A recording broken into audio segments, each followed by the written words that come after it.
As mentioned, Bilal Hassan returns into the side.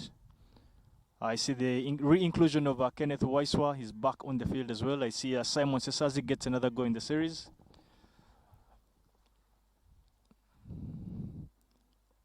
Rishabh Patel, the elegant left-hander, starts his inning off this morning with yet another beautiful cover drive.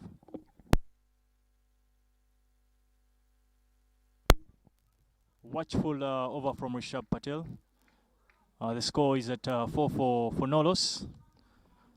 And of course, a couple of changes either have been rung in from the Kenyan side with David Obuya, the Kenyan coach, being cognizant to the fact that this is a series decider, and would be one to get it would be one very important game. He would want to get one over the Uganda cricket team.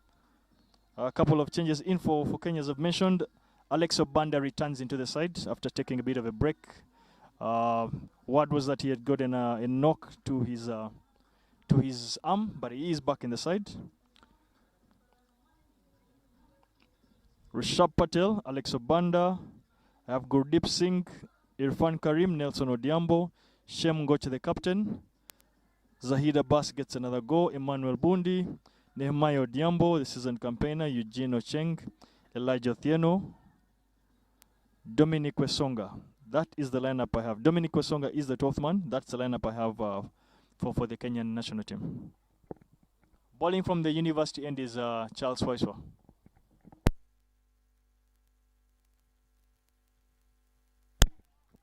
Interesting contest this will be. Charles Waiswa has played for over 10 or 15 years against Alex Obanda.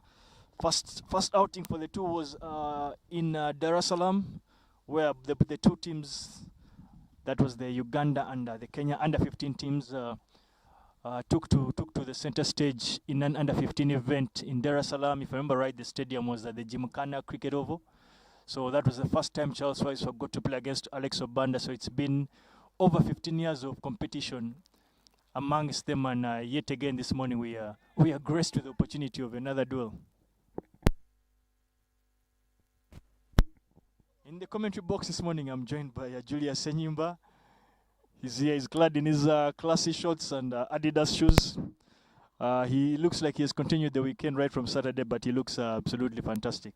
Good morning, Julius Senyimba. Welcome to the box. Good morning, and this being a sports office, yeah, it's okay to do some leg show, yeah, and yeah, I'm glad that actually the skies are open, because that yesterday there was a downpour, and you can see the ground is now a bit okay, soft, so let's bounce.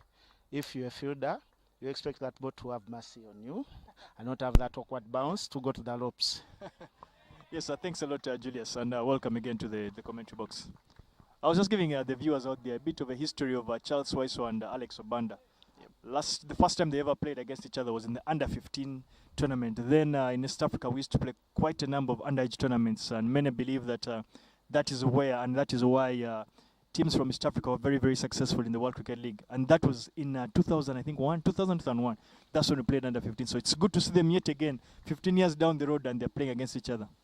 You know, you can only be a master when you practice. So having more games, that's good. And at a tender age, that's really fantastic, because you're facing someone you're not often facing, like in the schools league, because you know, back home here, yes, Waiswa will be facing batsmen who is aware of the technique, yeah, how they swing the bat. But you know, crossing borders at that tender age and you facing this competition, it's good. So yeah, although I would love to see him coming out on top for obvious reasons. Yeah, thanks a lot, Julius. Welcome, bro.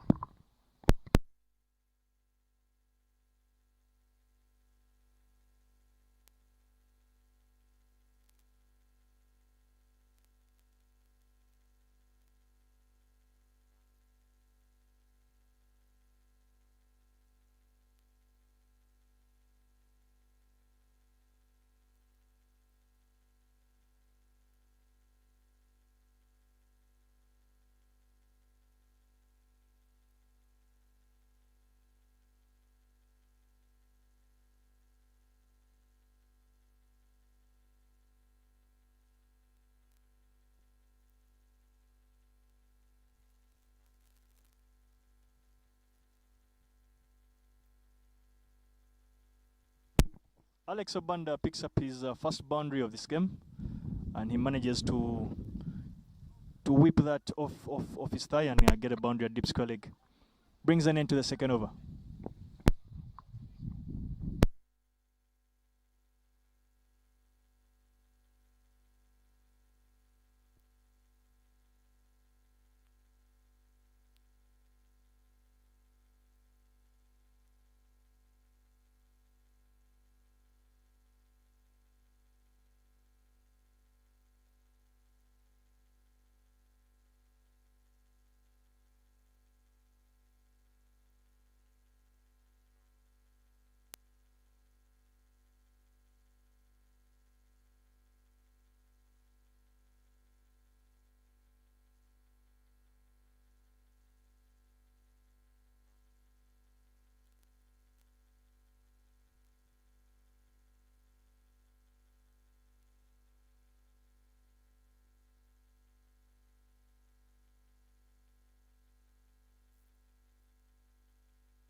Well, Bilal Hassan continues from the ginger red end.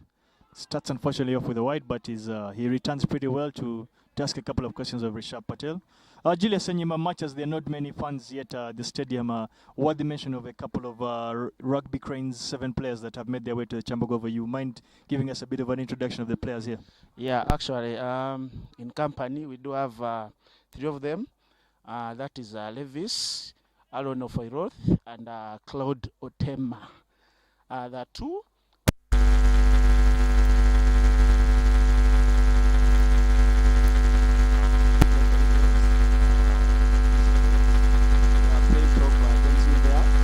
Aaron Ofoiroth and Levis. Then Claude Otema is looking for his international debut and being included in the squad by actually the coach there, Tobert Onyango. Let us hope for the best that he will make the final squad and gets his international debut. Well, Julius, importantly for me is to see these forms of partnerships between sports teams from different disciplines. So I know previously in the past, of course, when we were still very actively playing, and I think the culture has continued that the national cricket team gets to go to the rugby grounds and look out to support, extend a supporting hand to the rugby cranes. It's been done against for teams like volleyball. Recently, very recently, the Uganda cricket team players and the association were having there a big clap and big words of encouragement to the Silverbacks that went around and did pretty well. Yeah, Silverbacks did us wonderful, but that goes back to having a sports complex. You know, Lugogo is being the hub of all the sport disciplines. You have rugby in there, you have cricket, you have boxing, you have volleyball.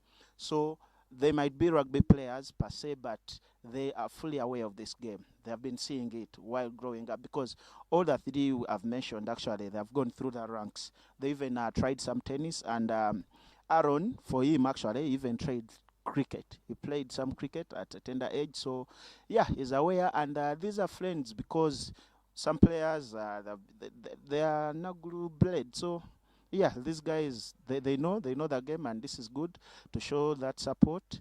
And even you see the likes of Otwanyi tweeting, praising them, the Sevens guys as well, when they're out there, putting their bodies on the line. So it's good brotherhood. Julius, you couldn't have said it better, of course. That only goes to show you the sync between other federations and in particular the personalities. As you mentioned, there's a bit of a Naguru background, but the fact that these players have been exposed to quite a number of sports, they come back to some of the games that they love to support their country and see their friends and brothers do exactly that. Classic example is, I think, Ojo. Yeah, Ojo could have easily played for Uganda. He could easily have been in this Uganda cricket team. He was a marvelous fast bowler, but unfortunately he crossed the road, and I think he's the fullback at the Heathens. Fullback at the Heathens, and I also has the 7 caps for the 15 side. Yeah, he has 7 caps in there. So yeah, national team, and then events.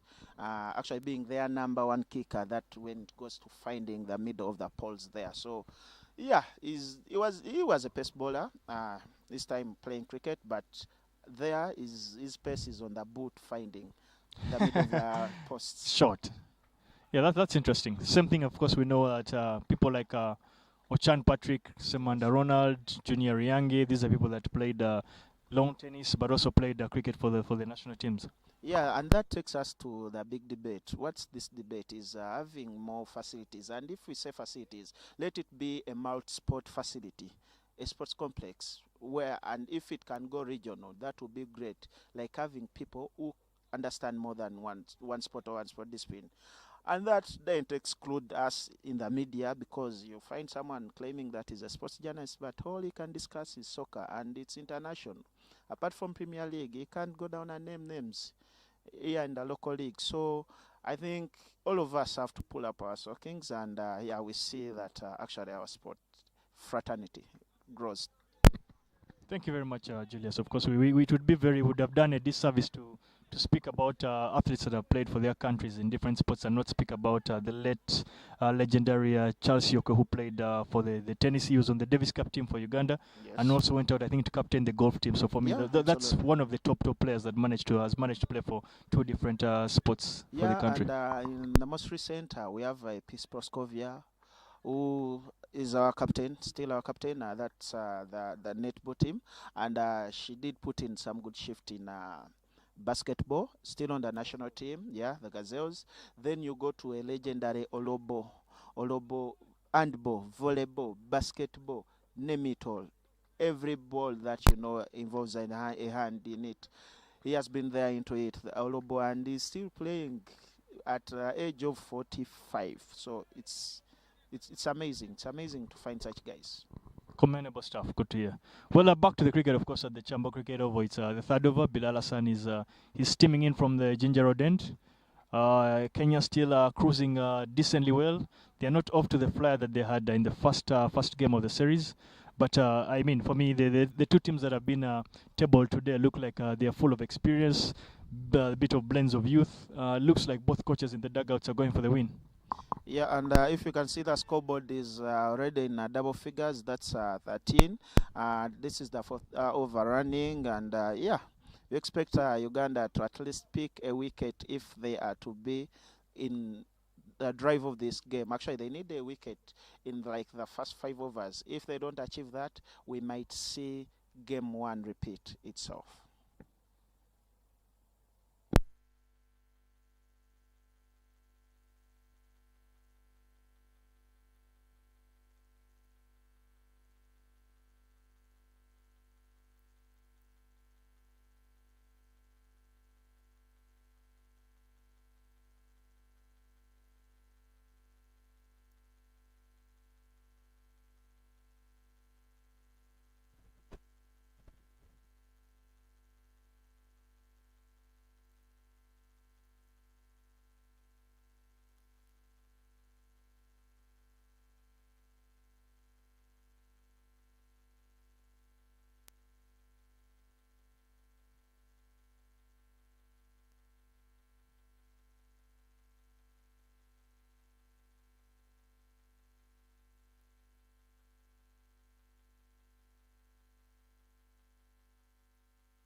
Beautiful shot from Alex Obanda comes down the wicket. Of course, that would we'll probably be looking to try and negate the swing from Charles Waiso, but comes down the wickets and gets a beautiful connection to hit that right over the middle of field. He's unfortunate that there's a bit of a slow outfield thanks to the rain overnight, but that was an elegant shot from Alex Obanda.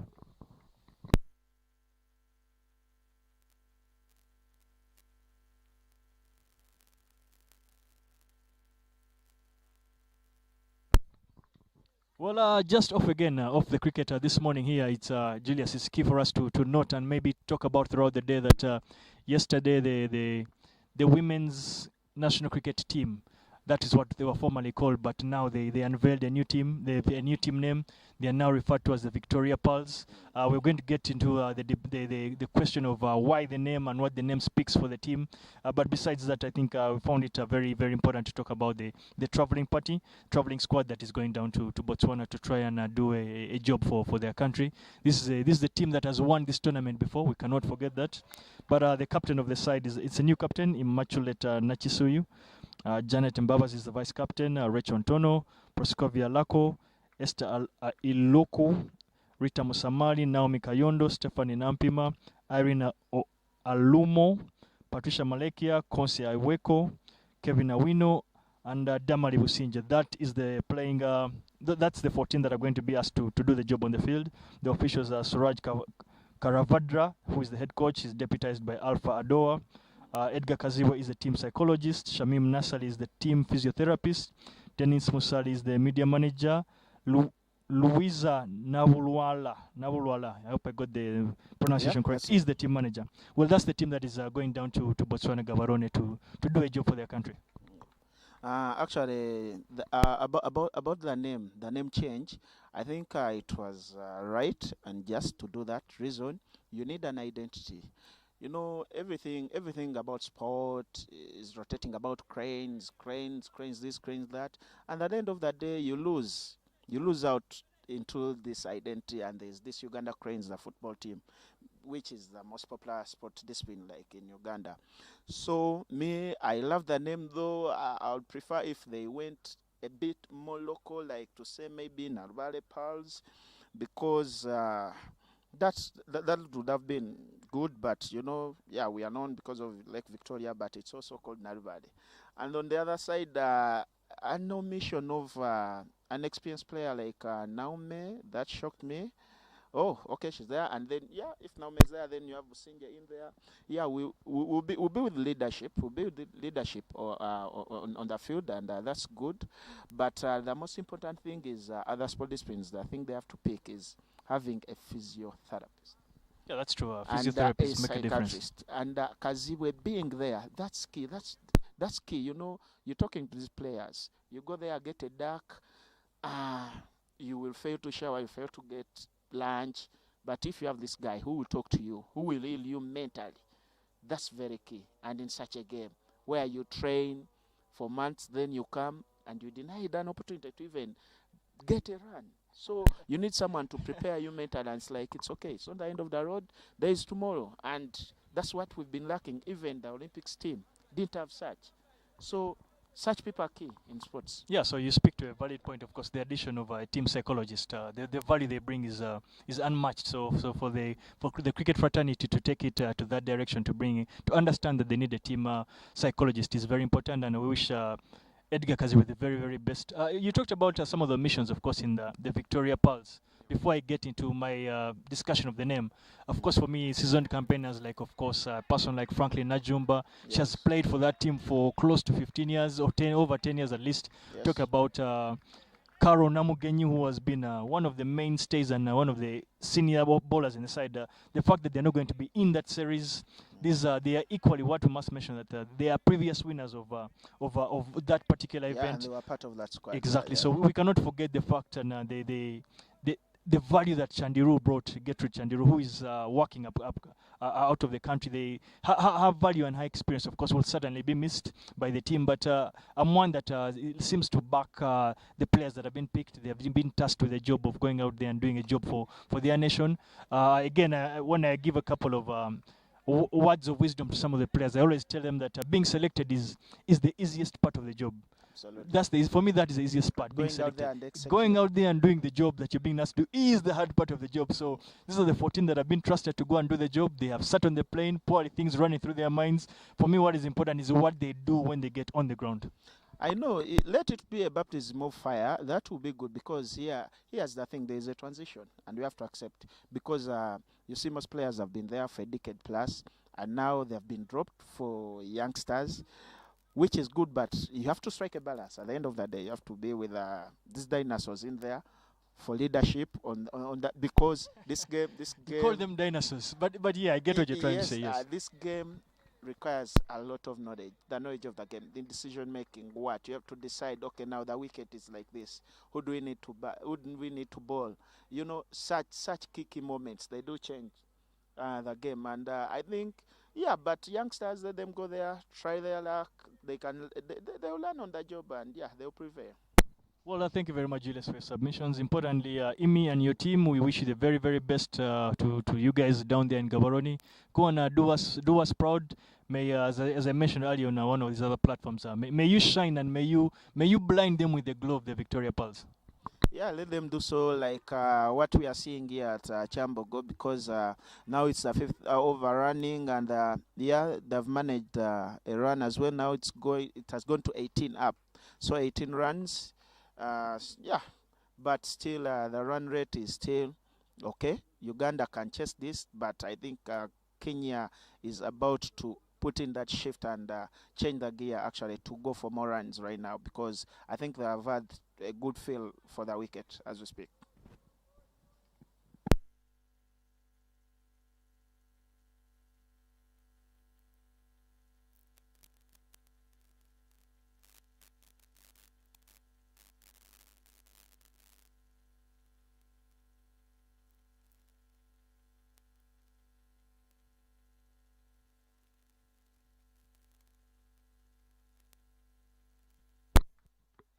Well, we've been asked by, of course, some of the people that are watching and trying to follow this series to speak about a couple of the players, so people can get to understand the players. And of course, let's start with Bilal Hassan. Bilal Hassan, he plays his trade here in Uganda. He plays for the number one club in the country, Aziz Damani. Bilal Hassan has been around for quite a couple of years. He bowls. He opens up bowling for Uganda really, and for Aziz Damani. He's also equally works at Forest Mall in a restaurant. He's a manager of a restaurant.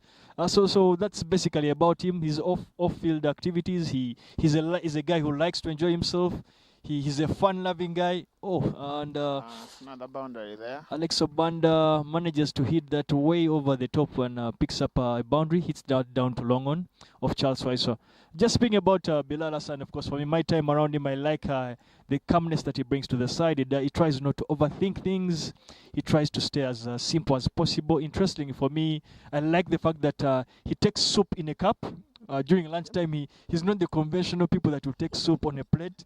He likes his soup being served in a cup, and he literally drinks the soup. So that's Bilal Hassan for you. He's a beast on the field when he has the new ball, but off the field, he is a very, very, very charming guy. Actually, for him, he gets to enjoy that soup. But some of us who actually on the other side of the traditional like clubs, Tornado, he is one of those guys who gives us a hell of a Sunday. You know, you facing us the money and like, okay, is it worth to wake up and go and actually catch this game, because it might end up like what we are actually witnessing right now. Another boundary, and that's a 6 for you.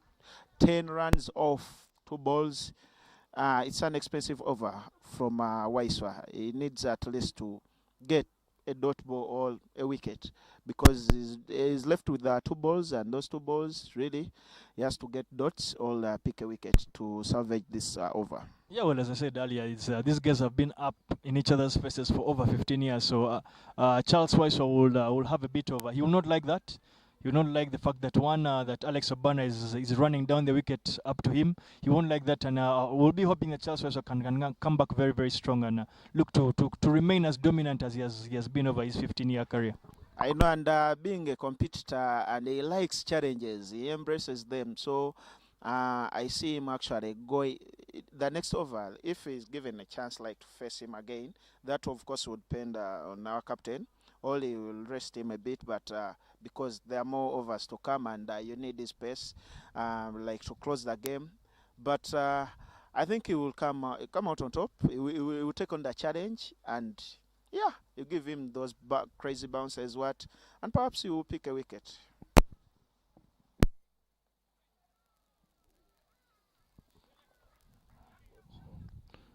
Rishabh Patel manages to to run that down to third man, picks up just another single. But as I was speaking about players, interestingly, right now, the fact that Charles Waiswa is the guy in the limelight right now, of course, the fact that he's bowling and the fact that he was the man of match in the last game of this series. I think it's interesting for us to have to, we could just go straight and talk about Charles Waiswa. As I mentioned earlier, for me, Charles Waiswa he's one of those that has been the product of the system. He started from under 15. He learned his cricket in Jinja, which is a hub of boys and men's cricket. Oh, another boundary there of his That's a boundary? Yeah, it is. But it's a 4. It's a 4. They're not too sure about that. I think it is. Oh, I think it is 6 landed 6. on the rope. Seem Yeah. to have landed on the Oh. rope. Okay, then it's a 6. Yeah, on the rope, it's a 6. Yeah, speak of Waiso, and the good thing is giving back to the game. You know, helping to nurture youngsters in the East. That's a plus, because you know, if you have a job and then you spare some time to see more stars coming through the ranks with your hand in it, I think that's good what he's doing in the East. And yeah, they are out there watching and hoping that actually their mentor pulls off a legit show. Yes, as I was saying, speaking of Charles Waiswa, started his career, of course, as we said, in Jinja, played for under 15, right through the under 17s, then progressed to the under 19s. He's been to an under 19 World Cup. Charles Waiswa made his senior debut, I think, at about the age of about 19. It was in 2005 in Ireland. So he's been around for that's over 15 years of service to this national cricket team. And Charles Waiswa off the field, he manages a fleet for Jumia. In Jinja, which headquarters, of course, he manages the Eastern Fleet headquarters in Jinja. He's also an ardent farmer, so he's a guy that he loves to do well. He enjoys the fact that he can come out and contribute, as you've mentioned, to try and get the youngsters to improve, which is important. So for me, he's one of those that might be in the evening of his career, but he's been a tremendous servant to this Uganda national cricket team. Yeah, and actually that's a brilliant one. That's a brilliant one. All the way to the ropes, actually. That Another is 4. Rishabh Patel, as I've said throughout the series. He's an elegant left-hander. He's a classy left-hander. The way he's just pierced that through the coverage will send a very, very loud message to Brian Masava and Bilal Hassan that Rishabh Patel seems to mean a lot of business this morning. And actually, that's what we want our dear listener and viewer, like if you support Uganda, that actually Kenya is about to shift that gear and like go for the runs. And now we have like 6 boundaries in the last 10 balls. Now that's something, because now the score reads 41. This is the 7th over running, and yeah, you can tell that they want to go again and reach that 300 mark they put on in the first game.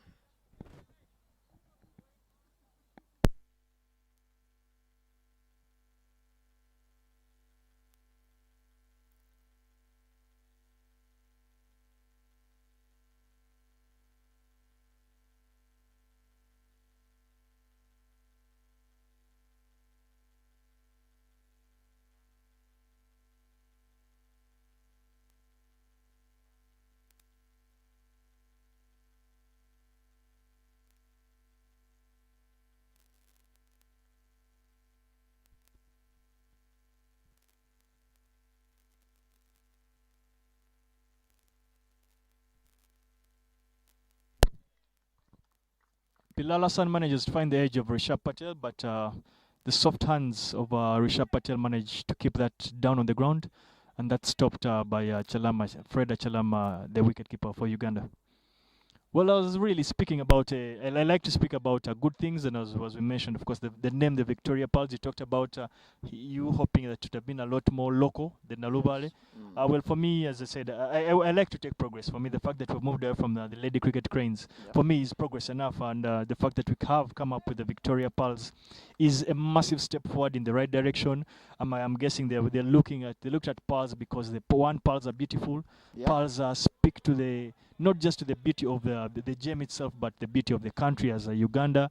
You also want to believe that also speaks to the beauty of the girls, the players themselves, who are going to represent the country. So I guess they are probably looking to go out and shine, just as the Pearls and the Victorias, as you mentioned earlier, is linked to the Lake Victoria that Uganda is known for. Yeah, and actually, if you say Pearl, being Pearl of Africa, I think that connects well to our nature and the landscapes. Then it goes to our beautiful ladies. So yeah, that's yes, yes. Obviously, a I've point said you it, would not have missed out and on. yeah, and they do come in all shapes, which is another plus. Well, you So had that first here on the YouTube channel for Uganda Cricket yeah, Association they from come in. Julius Yeah, Senyimba. they come in all shapes. Let it be a spin, medium, pace. You get all the balls. All the balls, the shapes you get when you visit Nepal. So, yeah, out there, you want to get that opportunity. Come visit us. You won't regret your stay in Uganda. Well, I like the fact that our discussion has moved to tourism. Yesterday, last night, I spent 2 beautiful hours listening to Amos Wekesa in the 360 Mentorship Twitter space, and Yes. you're speaking about tourism in this country. And the viewers and listeners out there, you need to really, really consider coming down to Uganda. It's one of those beautiful touristic destinations. I'm meant to understand that we have more than three-quarters of the of Africa's bird species in Uganda Absolutely. itself. He talked Yes. about Queen Elizabeth National Park. He talked about the amount of primates that we have in this country in Chivale National Park. So for me, yesterday's Twitter space, he talked about the beautiful islands that we have in the Sese region that are on Lake Victoria. He spoke about the amount of wildlife we have in national parks like the Makshona National Park. So for me, those that are listening and viewing this YouTube channel, you should consider coming down to Uganda. It's a beautiful place. It's an amazing place. Great people, great food. The weather down here is fantastic. So this should be it's a must come to touristic destination. Absolutely, and that should be a wake up call to actually our government. Sports takes that flag up there. You know, being ambassadors, and they already have a face. They already have a face out there. So if you put that money into these athletes, like you say, you get influencers, what they push. These guys already have those figures. They have those numbers on social media. So push them, their faces out there. They go on an international scene. Actually, they cross borders more than those influencers. So we should put in a lot of money into the sports sector. And yeah, let sports be our face out there for tourism. Because what else do we have to sell? All to use to sell our country. I think it's sports because if you get this cricket team, host them in Queen Elizabeth ahead of the T20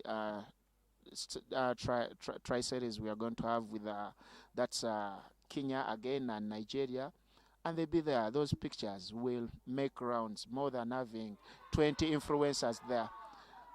And Uganda picks its first wicket.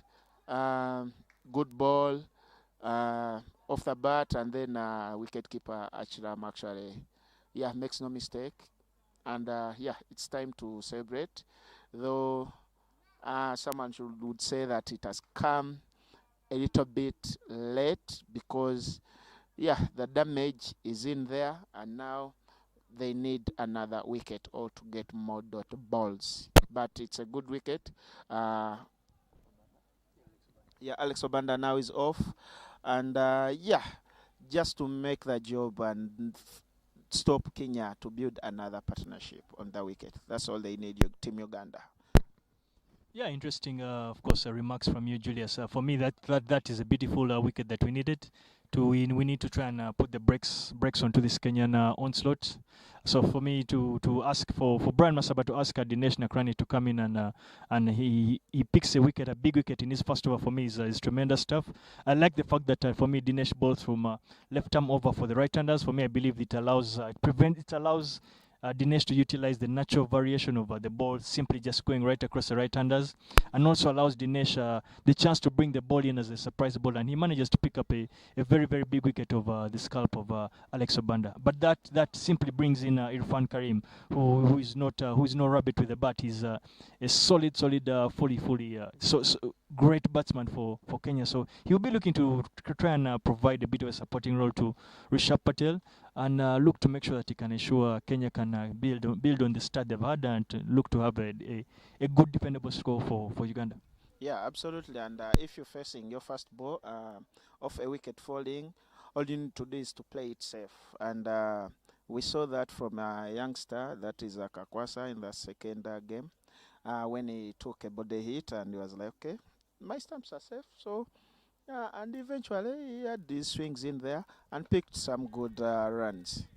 And that's the same, actually. You go there on defense, protect your wickets, get the feel of the wicket.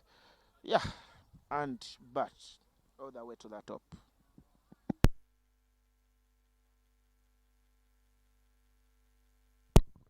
Again, as we're trying to speak players to try and let our viewers and listeners out there try and get a bit of an understanding and a feel of the guys that are out here representing the country in the yellow and red. Of course, bowling from... oh, yes, just another wicket. Dinesh Nakrani manages to find the edge of the informer Irfan Karim, and Irfan Karim goes early without troubling the scorers. Kenya seem to be in a spot of bother. They've just lost 2 wickets in the space of 3 balls. Yeah, and that's what I hinted on earlier on. It's like you just coming in, you've lost a wicket, your first wicket per se. All you have to do is to settle into that game. Just by that time, face more balls. That gradual process will come in and you get the runs. But he was in a rush to score, and I don't know why he was in that rush, because really on the other end of the wicket, he had someone who was getting this run. So he would have played a more supportive role other than also going for glory.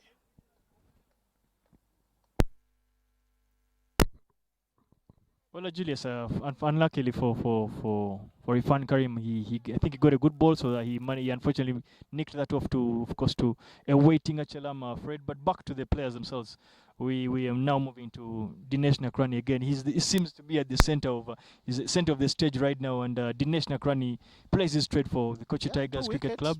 Yeah, 2 wickets in space of, I think, 3 balls. Yep. Dinesh plays his cricket for Kochi Tigers in the National League. He's of course he's an all-rounder. That is an obvious case. Of course, we know that he is an all-rounder. Besides that, Dinesh is a bit of a... He seems to be a very quiet guy, a bit of an introvert, doesn't say too much. He lets the bat and the ball do a lot of the talking for him. But generally speaking, he's been a massive inclusion for the Uganda men's team. Yeah, exactly, and that's what we like call for in sports mainly. Being a Moses Goroda is not the way to go. Okay, do the talking and deliver as well, like the great Muhammad Ali and so on. But if you talk more and deliver less, then the internet will come for you. They will take you on, and you will actually hate ever being out there to represent your country. So it's better to play it that safe, speak less, go there, let the bat sound, do that talk.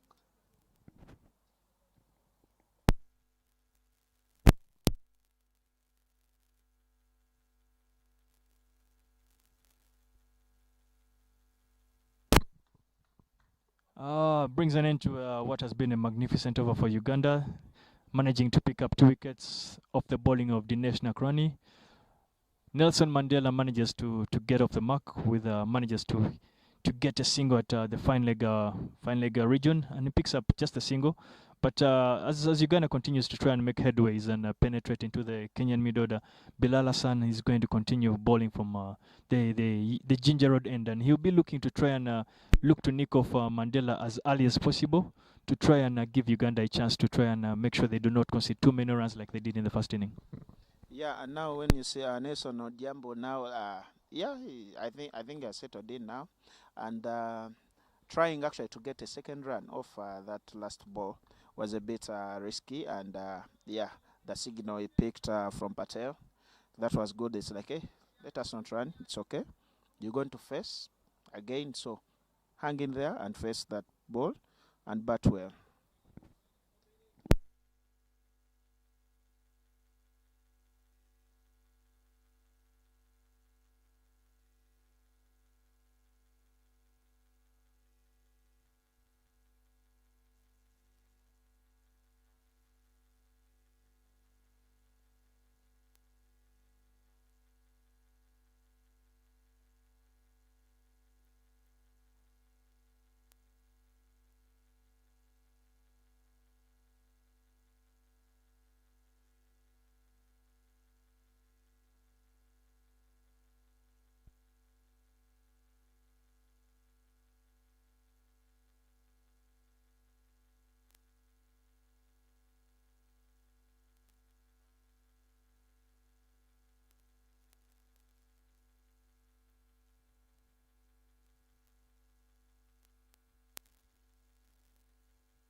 Not where Nelson might have intended it, but he manages to get that down to third man safely, picks up yet another single.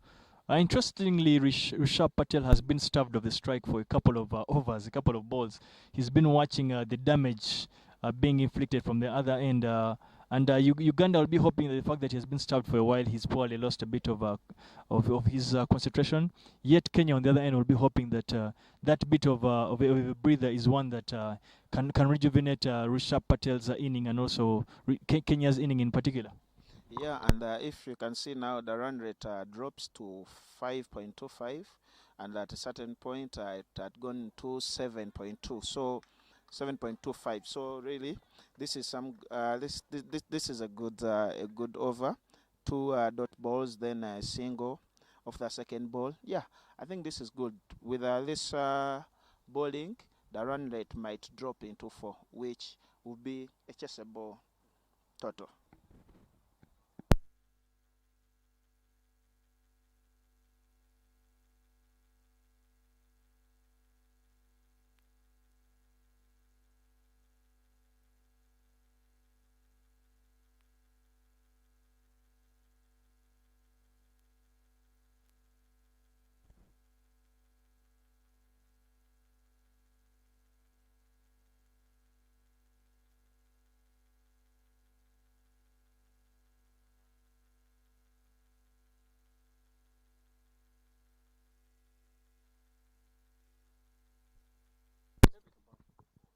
Unfortunately, no ball there for Bilal Hassan and for Uganda. Not what they needed. In fact, that at the time when they seem to be putting a bit of pressure on the Kenyan batting lineup, Bilal Hassan oversteps. That is going to be a no ball, and even worse, the no ball run down to the boundary for 4 runs. So that they've considered 5 runs off just one delivery, and yet if a free hit is just yet to come.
the combination of Dinesh and Fred Achalam is continuing to do damage to the Kenyan team. That's the third combination, third time that this combination has managed to pick a wicket for Uganda. Yeah, about Jambogo, actually, if I'm to speak as a fan, not as a journalist in there, Jambogo, yes, I like it because Uganda, we have our lucky charm here. Trugogo, it's a cocktail of things, and Entebbe, oh, I just hate that ground. I hate Entebbe for obvious reasons. Uh, so yeah, Chambogo is up there for me. I like Chambogo. We pick wins here. Lugogo, ah, we struggle a bit, then we are up. It's up and down. Entebbe, oh, it's a disaster. You go for 6, that wind off Lake Victoria grabs the ball into someone's hands, and you're off. Well, of course, Julius Senyimba he has varying, of course, opinions and memories of the different grounds, but he brings an interesting opinion. Of course, he's simply broken down the fact that we have 3 international grounds in the country, 3 grass wickets. Besides the Chambogo Oval that we are at today, there is the Lugogo Stadium, of course, that is many people are more familiar with. It is in the center of Kampala City. But then there is the more beautiful of probably one of the most beautiful grounds one would play in. That is the Entebbe Cricket Ground. That oversees the Lake Victoria. There's a bit of a breeze. There's a chilly kind of environment that it provides. The ground is big. It's a beautiful place to play cricket on. It's not one that has not been a massively good hunting ground for the Uganda cricket teams, but in terms of beauty, it is right up there. And on a lucky day, you can have a fielder in a monkey at Entebbe. Yes, that's very very true. But yeah, it's the drinks break here. The score is 77. Again, it's a water break, not a drinks Oh, break. my sir. apologies. Thanks for the Yes. correction again. Water break here in Chambogo. The Chambogo Kerovo. It's a 77 for the loss of 3 wickets. Yes, a much needed break, I think, for Uganda. They will be looking to, or thinking, or talking about the fact that they need to keep the run rate down to try and make sure the Kenyans do not get away from them. But they'll be glad that they have picked up three big wickets. And Kenya on the other end will be looking to try and rebuild. They'll have seasoned campaigners on the wicket with Nelson Mandela. Dominic Wesonga gets his first game of the series, but Dominic Wesonga, as I mentioned the other day, he's a very, very stubborn batsman. He plays very simple cricket, sticks to his basics. His defense is normally very, very good. He runs pretty hard on the wicket, so this will be an interesting partnership. Expect them to try and run as hard as possible. Yeah, actually, for you, you're happy for the water break, and yeah, I know players need it, to fight those cramps and whatsoever because you need to rehydrate. However, Team Uganda, whenever we've gone into the water break, we come back on the wrong foot, and if we are attacking, they get runs. If we are batting, disaster, wicket. Let me hope this time around this water break won't affect us because the way things are rolling off, I think we're on top as we speak. Yeah, normally, as you say about drinks break and scoreboards, they are the biggest wicket takers in world cricket. But importantly, as I said, they are wicket takers, so they are normally a big effect to the batting teams because they break batting momentum.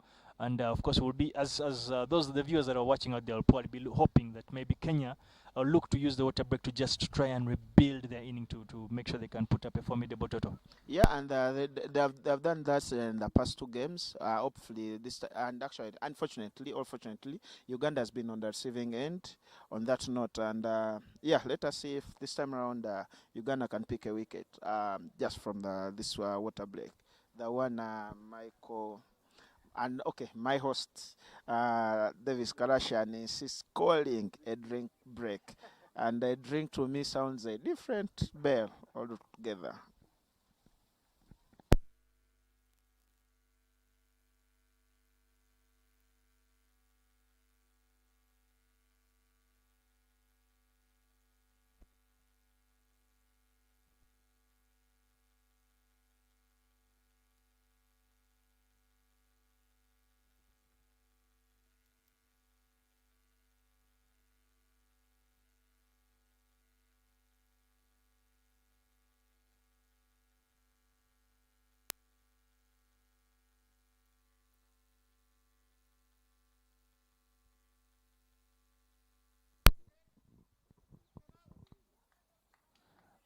Julius Enyimba spoke a bit too soon. And he talked about, he expressed his worry over the effect that water breaks seem to have, and unfortunately a bit of very shabby fielding and backing up from the Uganda team. They have conceded, if I'm not mistaken, I think 7 runs in that, 4 in the overthrow, and the Kenyans had managed to run 3 already. So not the start that Lawrence Madnane would have asked of his charges. So but the Uganda team need to certainly have to rebuild themselves up and see how to make sure they can get back on top of this.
Really, as we return back to Riyazat Alisha's over from after the drinks break, we're getting a bit of people that are concerned about the batting lineup for Kenya.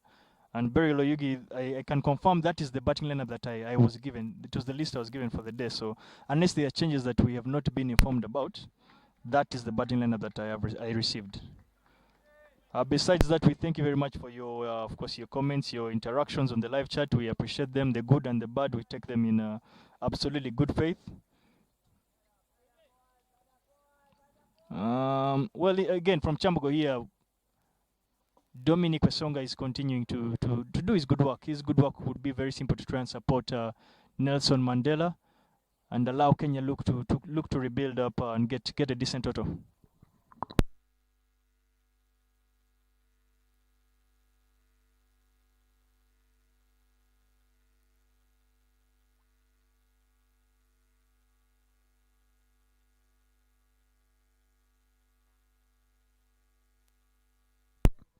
Interesting comments from player M, and we have taken them. I've taken your feedback as we should. We will not comment about it, but we have taken it. We have seen it, read it, and kept our comments to ourselves. But yes, we have received your feedback.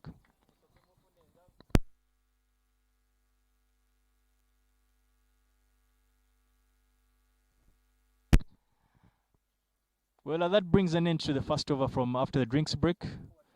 And Kenneth Weiser seems to be having a word, of course, with Riyazat Alisha. These are probably two of our very best all-rounders. They're probably picking and feeding off each other on ideas of what to do, which is a good thing. It's good to see team players think and plan together. Interestingly, from the university end, Charles Waiswa gets his second spell, gets another go at the Cherry. He'll be expected to come and do a bit of a repair job as he seemed to have gone for quite a number of runs in his first spell. So he will be up against a combination of batters that are trying to rebuild and get themselves going in Nelson Mandela and Dominic Wesonga.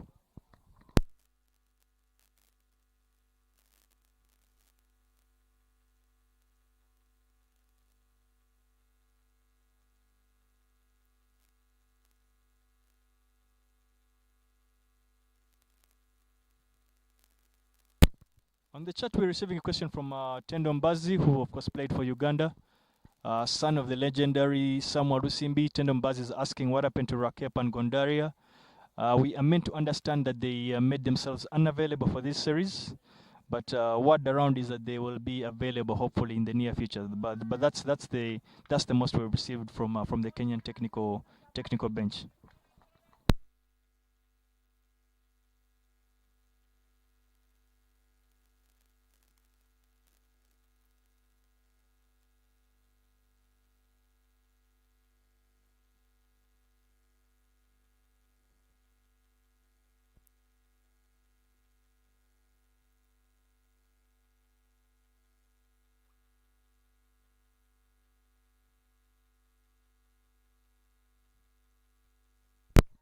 Again, Charles Waiswa and Dominic Wesonga, this should not be a very new kind of duel. Charles Waiswa, we must remember in the couple of years back, he played his trade for in the East Africa Premier League. He was playing for Renzori Warriors, if I'm not mistaken. He was leading the attack, the bowling attack, and Nels and Dominic Wesonga at the time was playing for Congonis. So these are players that have been up against each other for quite some time. And of course, we must remember that Charles Weiss was played his trade as well for I think Stray Lions in the Kenyan National League. So they will be knowing each other's arts and what they can bring to the party. But right now, the questions today would be for Dominic Wesonga to try and look to make sure he can survive these questions that are being asked from Kenneth from Charles Weiswa. Speak of questions, and yeah, the most important one is putting your current run rate up there, and it has gone up again at 5.6, and the projected score now stands at 280. So Team Kenya has 87, 3 wickets down, and yeah, this is the 6th over running.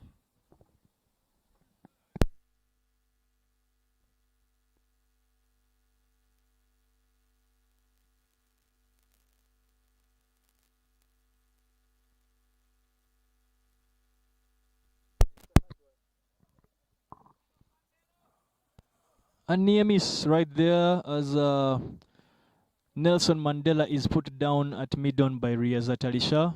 Nelson Mandela with a failed attempted opportunity to try and go over the top of Charles Waiswa. He could only manage to hit that to just over the mid-on fielder Riyazat Alisha. Alisha, as a good fielder that he is, he will be very disappointed with that effort. And Nelson Mandela gets another chance at trying to consolidate this inning. Yeah, and actually those 2 runs were vital for Kenya because they had actually seen 2 dot balls in there, and that brings it to 4 runs. Yeah, 4 runs. That's some good bowling from Aiswa compared to his last over, which actually did cost us 11. runs. Yeah. So from 11 to 4, that's good. Yeah, you're working on your economy to be better.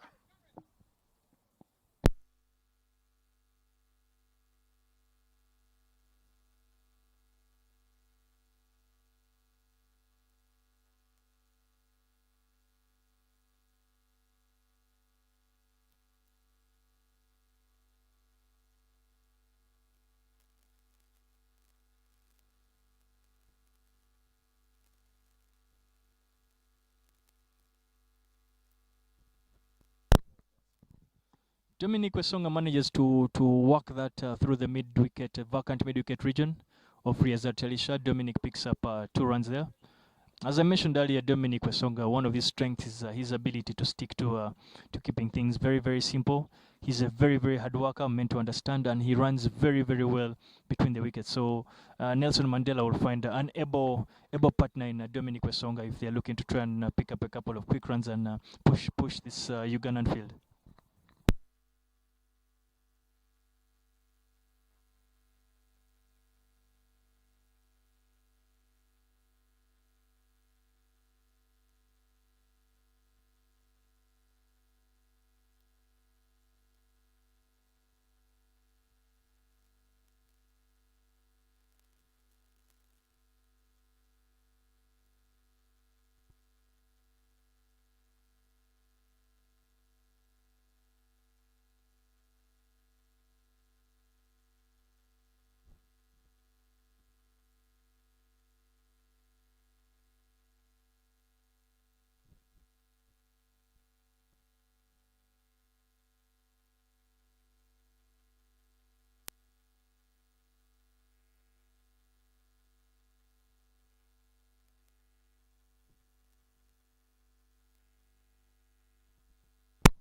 Beautiful delivery from Riazat Elisha.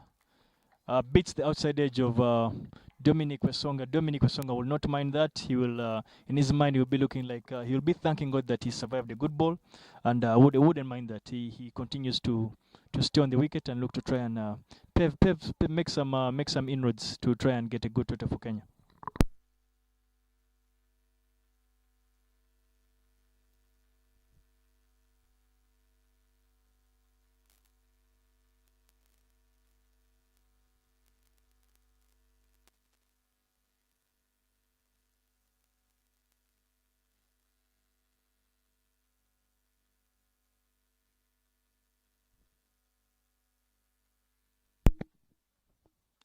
Will this be another expensive over for Uganda? It seems like so because, yeah, 3 balls and 6 runs off it, despite having a dot ball in there in the middle.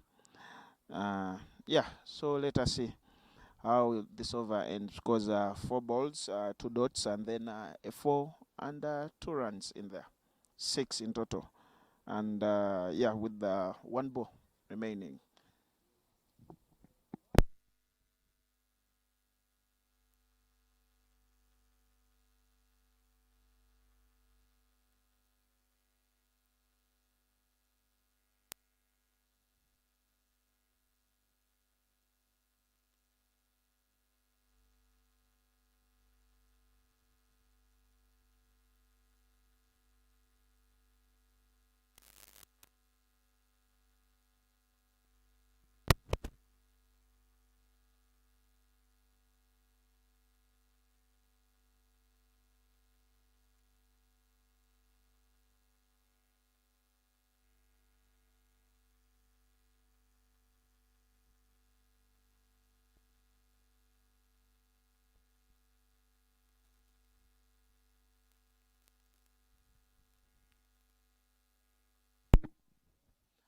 That's brilliant.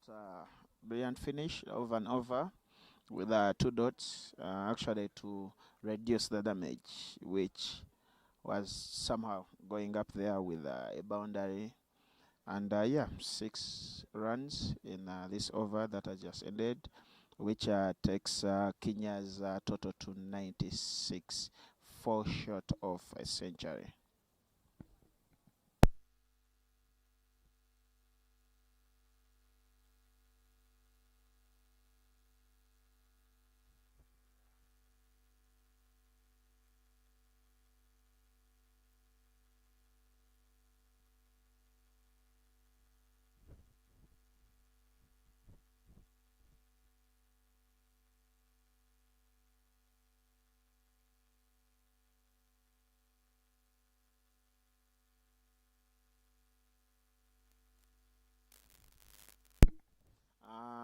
experienced Wise back on the attack. Yeah, trying to do pull off the wonders, and yeah, they sneak a single off him, his first ball. That's good batting from Team Kenya.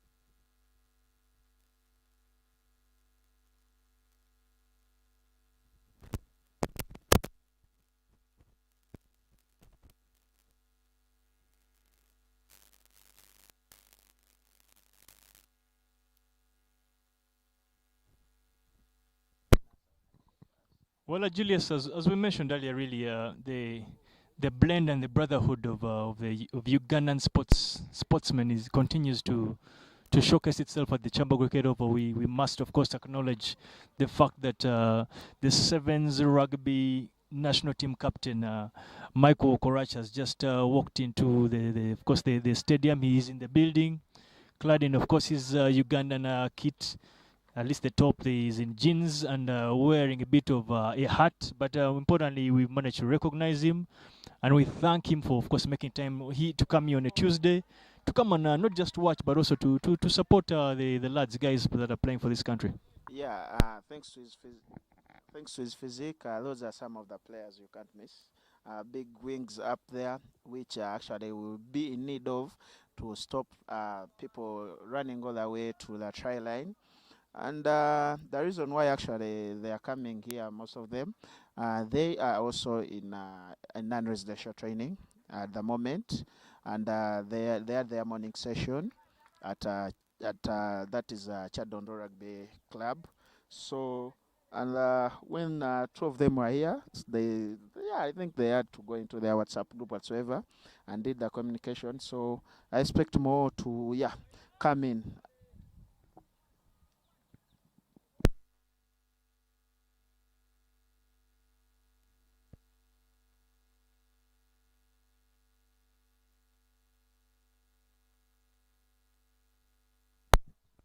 That's a decent over from Charles West. Of course, I reckon that he's been asked to come back. He's been asked by his captain to come back into the attack to try and see how he can not just keep the runs down, but also to try and strike and give the Uganda cricket team another to get another wicket for the team. And he's done a bit. He's done one part of the job. He's been asked. He has managed to keep runs a bit quiet. He's created a chance that unfortunately was not taken. So he will be satisfied with his second spell so far. And what another question that Brian is asking is he has asked his season campaigner and leading strike bowler Henry Senyondo to come and operate from the Ginger Road end and see if he can actually break this partnership so that Uganda can make inroads into the Kenyan mid order.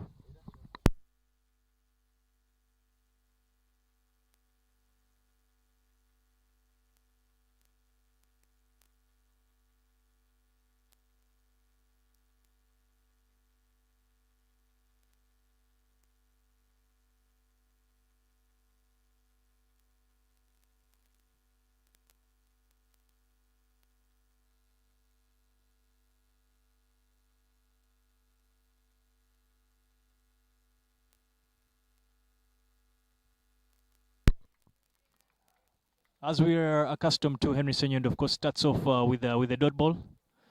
I like the field set. The field set is very attacking. They're asking the batters to try and go over the infield, which is it is very tempting. It's good, good stuff good stuff to see from Brian. He's being attacking, and he seems to be sending a message to the Kenyans that if they are going to have to score very many runs, they're going to have to do it the hard way.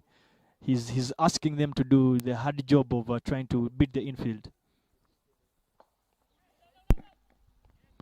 And Dominic Wesonga seems to want to take Senyondo on. He seems to want to send an appropriate response to Brian's tactics of trying to attack the Kenyan batters. So far, unfortunately, he's yet to succeed.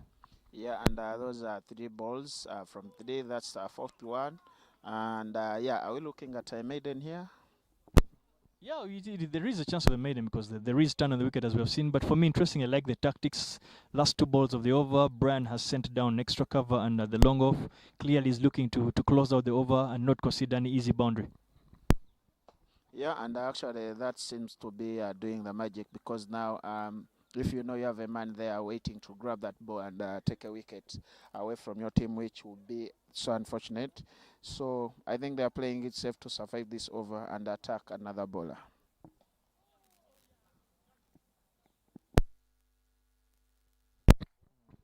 Dominic Wesonga responds with a slog sweep. Manages to hit that down to a deep square leg, but finds a waiting Kenneth Waiswa, who manages to keep that to 1 run. Successful over, you would say, for Senyondo Henry, who starts off with just conceding just 1 run in his over. Another bowling change from the university end. Captain Fantastic Brian Masawa takes the ball, and he's going to bowl. He's going to operate from the university end. He's coming in, replacing Charles Waiswa.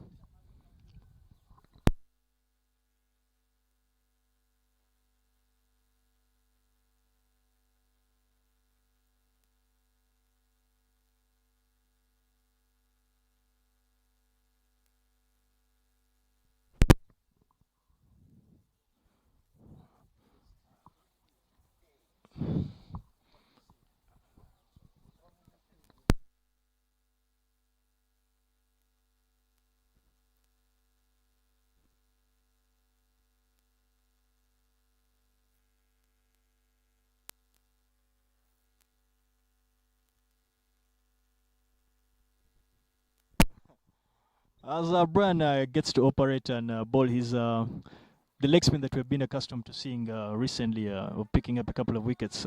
We joined the commentary box with legendary status in Michael Okorach, captain of the Sevens rugby team. He's here with us. Interestingly for me, I'm more interested in finding out first things first, why they are actually here. Him and his teammates are here at Chambogo. And not just that, but I'm hoping can give us a bit of a breakdown of the plans and the intentions of the Sevens rugby team going forward. Morning, Michael. Good morning. Thank you very much, my fellow captain. I'd say. I'm amidst greatness, I see. Yes, Michael. Thank you guys for showing up here and give us a bit of a breakdown of your intentions. Basically, for now, we just say to come and show some solidarity to the cricket cranes. We are one as Uganda. Correction. There's a team, as I speak, that is thinking through the name of the cricket cranes. So that might be a name that won't last too long. But I get what you're trying to say. You're here to support the national cricket team. Yes, I am here to support and to show my appreciation for how long they have come and what they're doing as Uganda. I'm here with a couple of other Ugandan players, the Sevens players, and we're here because we are one. It's one nation, so we need to support each other. A couple of cricketers have always come and supported rugby, so yes, you always come. So it's a good thing me being here with my other teammates to show that it's one country and it's one for all in anything that we do. And yeah, we're just here to ensure that at least our voices are heard and we win this game today. Very, very true. That's a fantastic spirit, of course, from you as the captain of the team, but also from your teammates, for you to get time off. Of course, your busy schedule. We know you guys are deep in training, so for you guys to get time off on a Tuesday morning, come and actually brave the sun, the hot sun, this morning at the Chambogovo to try and support the national cricket team is fantastic. Moving on to basically, I'm interested in, of course, also knowing what when you guys are going to play, where you guys are maybe going to play, where your next tournament is, the plans, just going forward, so that maybe even us, the cricket fraternity, not just the team, can actually make our way down to the rugby grounds to come and support. So the UG Rugby Sevens team started their camp training this month. We've so far had 3 sessions. We normally train at 6:30 in the morning. We're having 5 sessions a week, just to make sure that we reach somewhere in our fitness levels and also getting to know about more of the game and the structures that the coach needs us to play. We are basically preparing for a lot for next year, but then starting this year in December, we are going to Dubai, and we are supposed to go to Dubai and Cape Town, but however, Cape Town has been cancelled because of the COVID regulations in South Africa. So for now, I would say we are only preparing for a tournament in Dubai the first week of December. However, next year we have our biggest year of rugby because it's the World Cup qualifiers for the sevens, which will also double as the Commonwealth qualifiers. So it will be around April next year. And if we qualify, which I know we will, we'll be going to Cape Town for the World Cup sevens, and then we'll be going to Birmingham for the Commonwealth Games. And yeah, we've been to the World Cup before, and we've been to the Commonwealth before. Personally, I've played 3 Commonwealth now, and I'm hoping to make it 4 next year. Yeah. Legendary status, of course, as you've had it right here on the Uganda Cricket Association YouTube channel. But yes, it's interesting stuff that is happening, of course, across Ginger Road from, of course, from the Lugogo Ketovo, but back down to the Chadondo rugby ground. You must understand that this is where the sevens team putting in their shifts, their paces, trying to prepare for the busy schedule that they have coming right from December into the very big year that Mike has just talked about. So for us from Uganda Cricket, of course, we wish you the very, very best, not just as players and not just for yourself as a captain, but also we have also been taking a lot of recognition of your tweets. You have been tweeting massively. One on you've been bringing out your calculator on the amount of money. I think Engineer Magogo talked about the floodlights at Nambole. Just recently, the other day, you were also talking about, I think, the budget that goes to football. So your tweets have actually we've taken notice of them. So thank you very much. And what do you have to say about those? Yes, definitely. One thing I know is sports in Uganda is growing, but then other sectors are lagging behind, not because they want to lag behind. It's just because of the funding they get from National Council of Sports and in government in particular. And I think over the years, you can realize that other sports have brought more glory to Uganda, and they need to be funded more. You can imagine Uganda Rugby Sevens going to the World Cup. That's something big. And if you see the soccer, no offense to them, they're doing good for the nation, but they have stopped at continental level of AFCON. So it's only fair that these funds, once they come from National Council of Sports and the government, it should be shared equally, so that not one sport getting the bigger share of the others and leaving other sports to struggle and look for their own money. It really looks bad that you could say our basketball team had to go begging for money, and yet they're going for a big tournament. The Afro basketball is one of the biggest tournaments in the continent as Africa. So a national team shouldn't be crying for money, and yet the government can actually allocate such money so that the teams are comfortable. I can tell you it's a bit disorganizing for a team to go and they are not sure about what is going to be the outcome. They could be chased out of the hotel, they could lack a meal, and I think those things disorganize a team and even your mentor as a player. So I think going forward, the government needs to look at how they fund different federations and see that there's a fair level or there's a fair budgeting for every kind of federation in Uganda. Because if sports is taking about 10 billion and then the rest of the federations have to settle down for the 8, then it is really unfair, because I'm very sure these people also run programs throughout the year. Thank you very much, of course, Michael. Your interesting submissions from you, no doubt, and your sentiments are shared along the divide, the sports divide. And thank you for adding your voice to that bit of a debate. It's one, of course, that even the cricketers have come out to speak of very, very seriously. And we as sports lovers will hope that maybe NCS and the government will take it into consideration. Otherwise, Michael, thank you very much for your time, and we hope you get out and enjoy your day as you support the Uganda cricket team. Thank you very much. I'm here the whole day to see that we get the glory, and I'll definitely be shouting when our time comes for batting. Thank you very much. Meanwhile, those tweets are not in bad faith, but I'm just trying to sensitize the masses and everyone in Uganda what is happening. It's not in bad faith. I'm a big icon people follow, so I'm not against the government in any way or National Council of Sports. I'm just simply saying what is right for Ugandan sport. That's fantastic. You're adding your voice to a cause that you feel is noble. Thank you very much. We appreciate that.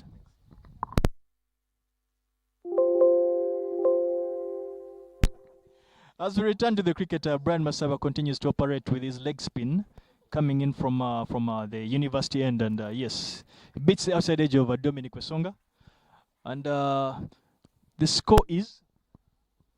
Yeah, the score is 108. Yeah, it's 108, and yeah, the last over from our captain, that's Brian Masawa, was yeah, was a good one.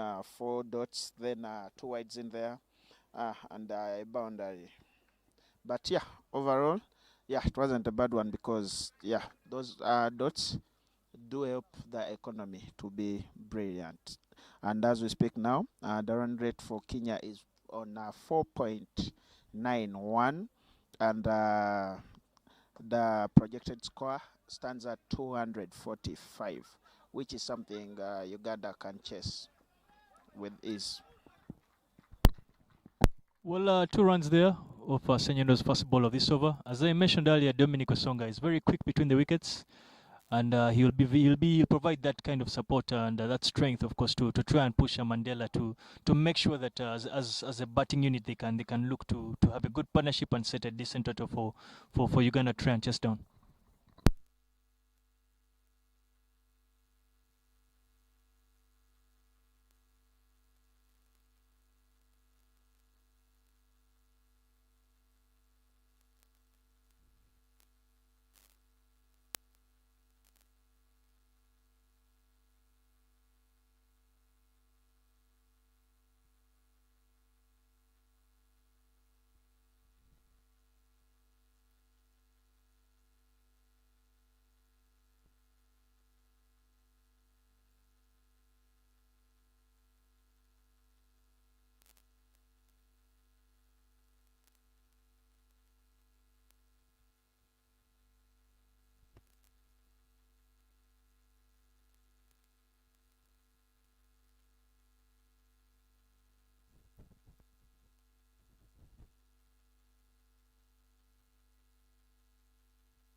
So a good over from Henry Senyondo. As we mentioned earlier, it's key for Uganda to try and make sure, much as they're not picking wickets, they need to make sure they're in cruise control of the run rate. They shouldn't allow Kenya to get out of control, and they wouldn't want to concede too many runs. Of course, they've started pretty well. It's 23 overs. The score is 113. Don't know if my eyesight is right. 113 for 3. So Uganda will suddenly be looking to tighten the screws and make sure Kenya do not run away from them.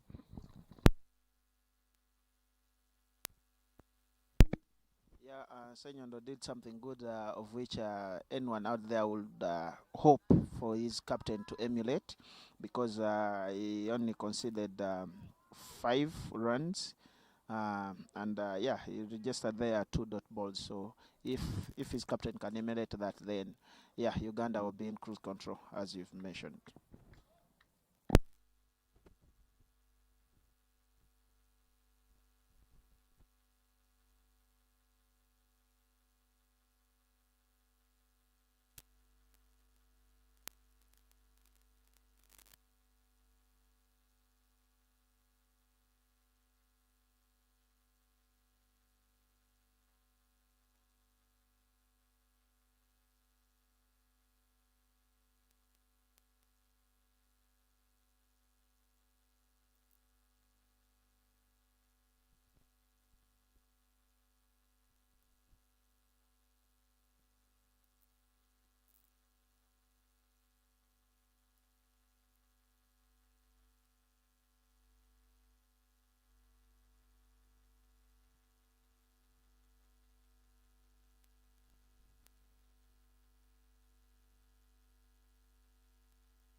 Brian concedes just one in that over, which is, of course, another good over from Brian Masaba. He continues the good work of making sure he keeps the struggle on this Kenyan batting lineup. Yeah, and leading by example, actually, because all we are saying is like, can he emulate Senyondo? And Senyondo, if he gave away 5 runs and Brian only 1, that's not only emulating but leading by example and telling them, hey guys, let us go there and give them less runs.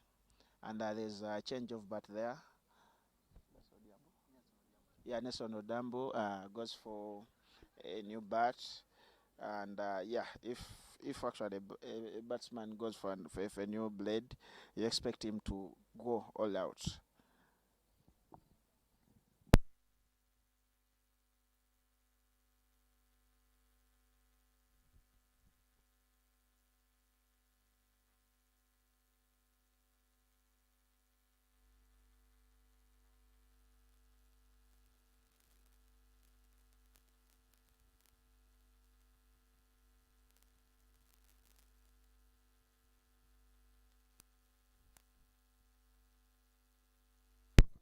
Squeaky single from Nelson Mandela.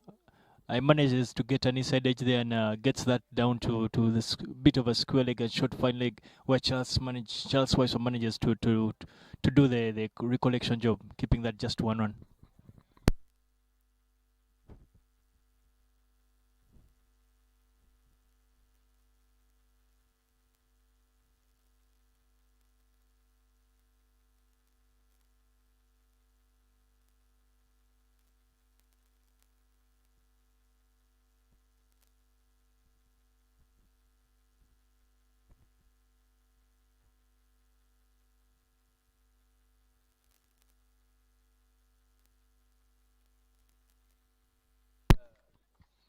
Dominic Osonga continues to employ the sweep shot. I think he probably thinks and believes that it's a strong shot of his for him to try and maybe put Henry Senyondo off his lines and lengths, but importantly to try and make sure he can keep the ball ticking. And he takes another option right now and decides to come down the wicket, considering the mid-on and mid-off are up on the ring.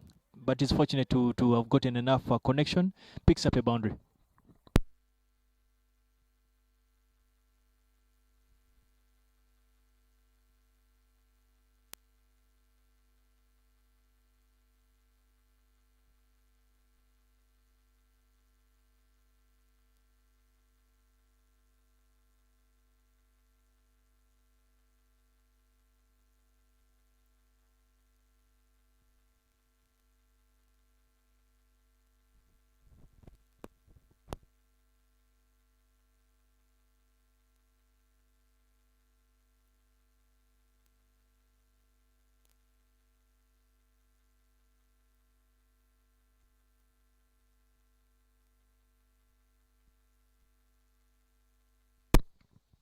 That's a 5-run over comes to an end from Senyondo Henry. Kenya managed to pick up a single and a much needed boundary in that. From the university end, Brian Masaba will continue operating his leg spinners. Just so you know, of course, giving a bit of back to history lessons for the players and for people to understand the players.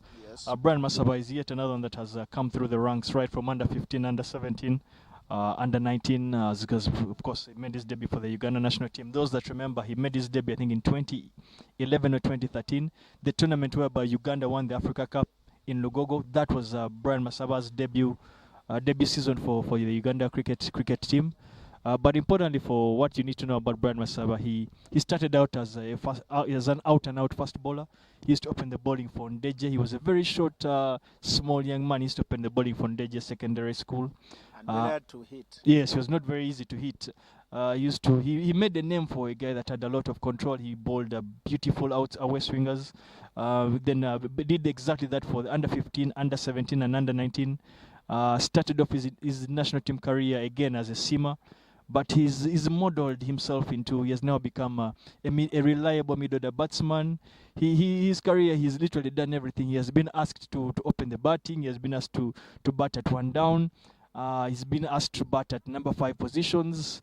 But so generally, he's a cocktail. He's the all-round product of a lot of testing and trying, and he's found his placing in a mid-order batsman, captain of the side, and a very, very good, more than decent leg spinner. Yeah, actually, that was the most exciting part, captain of the side, because ever since you decided to have hung your bat, and actually we've been struggling with that, seeing Roger Mkasa stepping in a bit, pressure gets onto his shoulders. It's like, okay, I don't deserve this role. Uh, and that actually affected this game. Going all the way from opening and running all the way to the pecking order of batting as number 4. But I think Brian is doing his part, and yeah, he's an all-rounder. But yeah, the bowling part and then organizing his team. Yeah, I think your mentorship is doing wonders. Yeah, which wasn't the case for Roger. Well, I never want to take credit for brands. Where he's gotten to. It all goes up to it's really his hard work as an individual brand. What we must note, of course, what the viewers must know is that off the field, Brian is he's an intelligent young man. He just so you know, Brian is a qualified procurement expert. So he knows his way around. He has fantastic academic grades. So he knows how to find a way around things, and he's just been a product of his hard work. And his abilities do stretch into fielding. Is one of the best fielders, arguably, we have now in the country. Yeah, without a doubt, he's probably one of the top 3 fielders in the country. He's a guy who loves. He loves what they would call. Unfortunately, it's not here, but he loves the McDonald burgers, big time. He's one of those lads that he's a think of the game. He understands the cricket game itself. He understands the modern game. He provides a lot of balance and thought for this Uganda national team. Yeah, and he keeps on hurting us in the club at the club level because he plays for a team that destroys all our hopes before even the league starts. Yeah, that's simply a bit of a breakdown about Brian Masaba. So those the viewers out there that were wondering what or who Brian Masaba is, that is Brian Masaba on and off the field. We hope we have not left anything out. I know, but just so you know, Brian Masaba's father was a goalkeeper in the National Men's League, and Henry Senyodo picks up a wicket of Dominic Wesonga in Dominic Wesonga's attempt to try to go over the infield. As I had said, for me that is a fantastic plan because on a turning wicket it allows Senyodo Henry to bring into the outside edge in the game, and Dominic Wesonga unfortunately is not able to survive that, and he loses his wicket for 21. Score is 119 for 4 now after that loss of Dominic Wesonga. Kenya will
Where the game is at right now, with a lot of pressure on their shoulders, you would love to have such a partnership out there.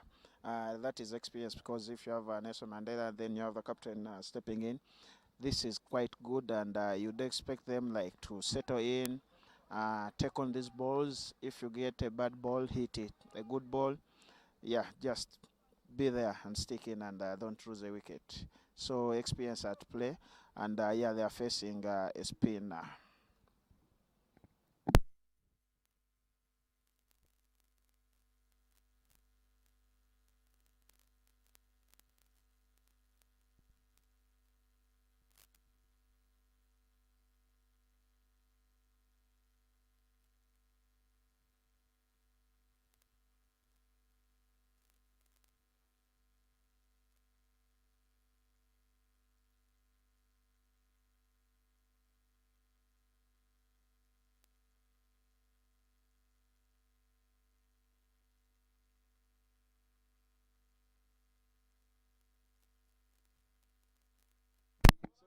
Oh, interesting. Yes, so again, Shemo Bado, Henry Senyondo, Brian Masaba, these are guys that have played against each other for quite a long time as well. So again, it's the Derby series today offers yet another opportunity for them to come up against each other and see just how much progress each of them has made in terms of their cricketing ability.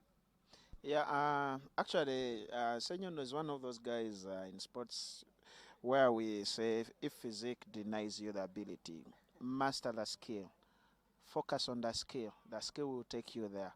The likes of Lionel Messi, it's a skill, and this is Senyando for you. And luck enough, it's the hand of the god, which is also using. Yeah, he's a lefty, like yeah, Julius Senyembo on the mic here, a lefty.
Beautiful. That store containers. Do not be too shocked. He's not there for a training session. He's there actually doing his day job as a clearing and forwarding officer. Yeah, he will clear your goods just like he clears wickets, which is something good. And that was actually that we saw in the last over. It was a wicket and then 5 dot balls. So that was a brilliant over. So if you have goods in there, you shipping them in, he will clear them like it does at wickets.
Needed boundary for Kenya. Yeah, speak of the boundary. Actually, the last boundary stretched their run rate to 127 for 4. And as we speak now, the projected score stands at 229, and the current run rate is at 4.6. So, yeah, with 27 overs down, and this is the 28th running. Yeah, I think Uganda will have a good chase, and yeah, we'll see some good cricket in the afternoon.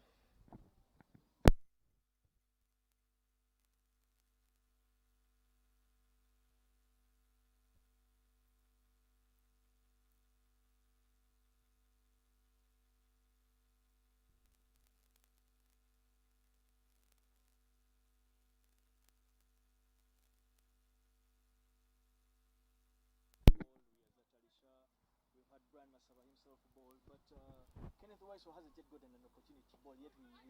We all know that he's a more than a handy medium pace bowling option. So it's good luxury of resources for Brian Masaba to have right now on the field. Yeah, absolutely. And you could actually, I could be wondering why is yet actually to get that ball and run onto the crease, but maybe the captain is reserving him, like in the last overs. But yeah, Kenneth, if you don't give him a chance to give you at the bowling end, then you ask him questions at the batting end. That would be quite unfortunate. You need to ask him questions both at the back and the front of the field.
Yeah, that was another impressive over. That is both side batting and bowling, because the batting side, that's Kenya, managed to scoop 6 runs out of it, and then if it wasn't for the boundary, then the nations would have also had a better economy at least.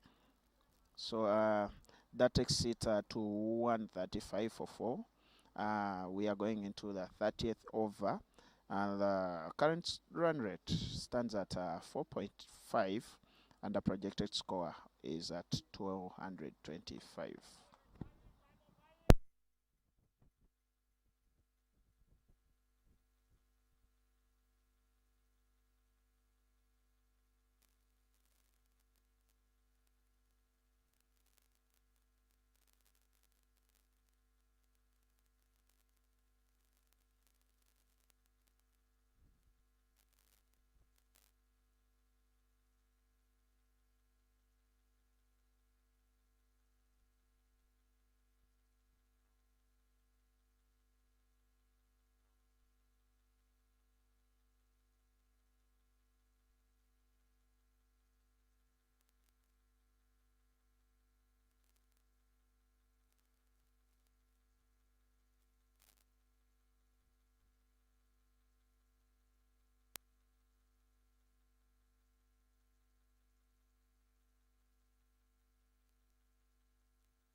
Yeah, actually, yeah, a water break will be, yeah, quite necessary, because now the sun is all out here at Chambogo, but it's still windy thanks to the trees and the nature around this oval, which makes it unique.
Yeah, and being an outdoor affair, that does help matters a lot.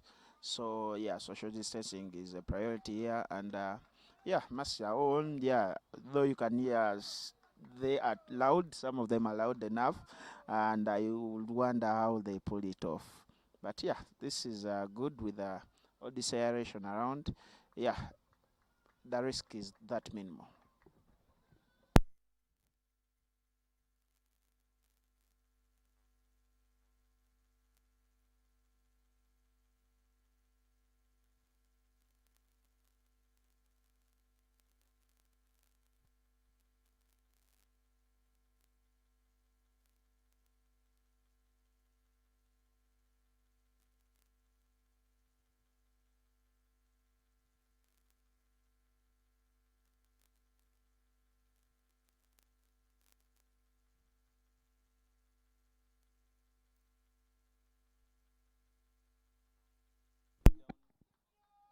Yeah, if Elon is able, and let us hope for the best. And yeah, the physio is racing all the way down to go. Yeah, yeah. Actually, the water break now is on, which is good because really, yeah, we're almost even there. So it's a twin-one injury break, then same time drinks break, water break. I beg your pardon, water break.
Uh, it's unfortunate that fall was awkward, and yeah, it's the elbow that picked the pain.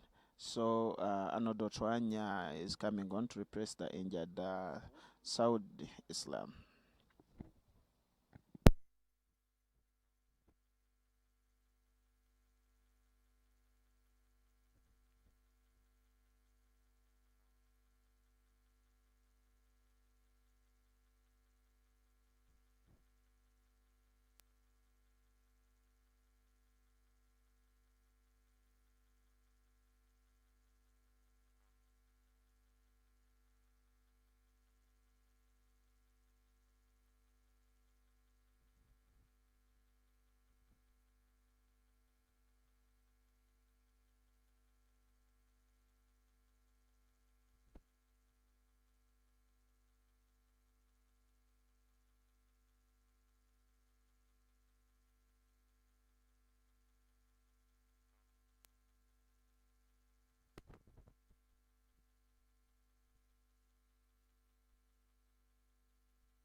quite some time with the ball coming in, but we get to see this in this particular game. The spinners that have been asked to do the job today are taking the ball away from the right-handed batters, and it's reaping dividends for the Uganda team.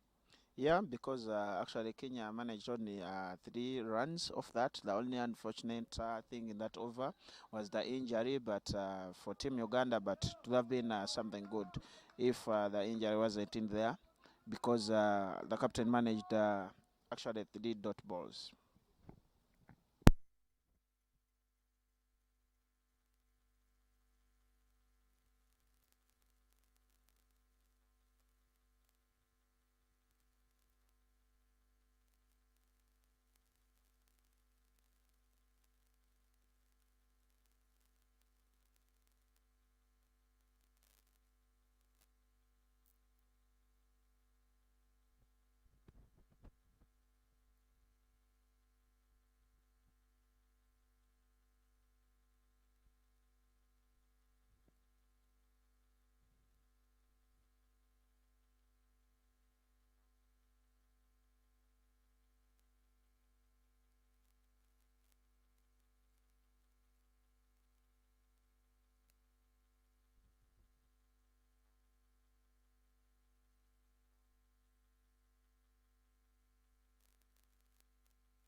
So far, so good.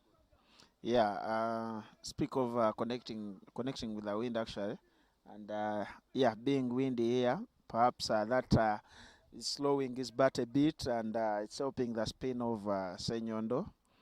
That actually the flight of the ball turning a bit awkwardly for Shem. So the score is actually 145 for 5. This is the 33rd over running. The projected score now stands at 220, and the current run rate is at 4.4. So each and every over that gets off the board actually drags this current run into the downside.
Yeah, and the skipper, that is Shem, he has faced 24 balls, and he has managed only 9 runs of that.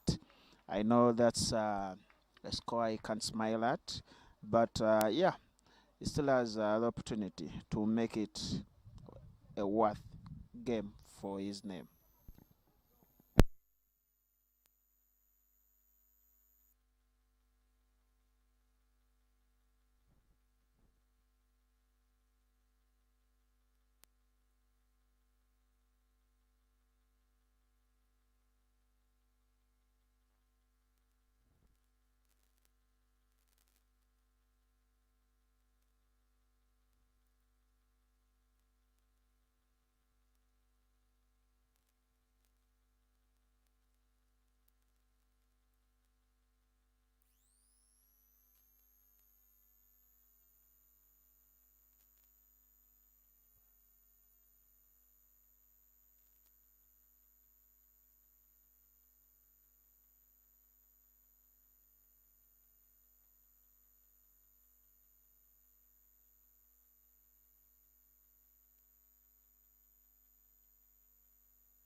Six. Actually, there's some interesting stats in here because if you see Henry Senyondo bowling is ninth over. He has an economy of 2.45, and that has just dropped to 2.31. Then Brian Masawala skipper, who has bowled 6 overs, actually has 2.83, and Senyondo has a wicket on his name and is looking for the second wicket actually. Oh, he has just considered a single there, Henry Senyondo, so the economy of 2.31 will be affected somehow, but at a lesser margin.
Speak of the good work. Actually, that's is going to bowl his last ball, and only has conceded 2 runs. That's good. It's good for him, for his economy as an individual, and the team as a leader. This is good display. Good display.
Yes, and the skipper picks a skipper.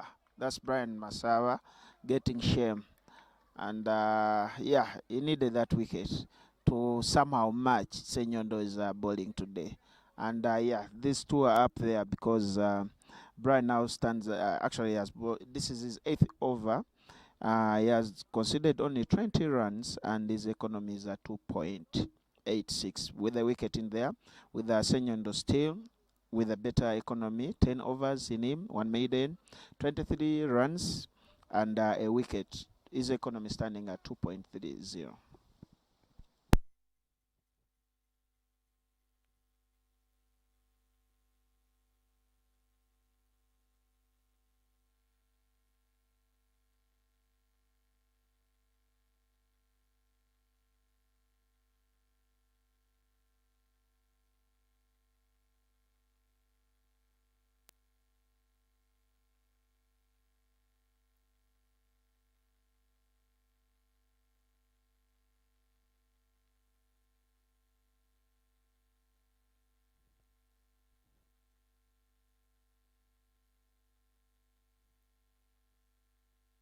About 2000, 2001, Nehemiah Diambo was opening the bowling for the Kenya under 19, while on the opposite end, Richard Okia Gideon was opening the bowling for Uganda.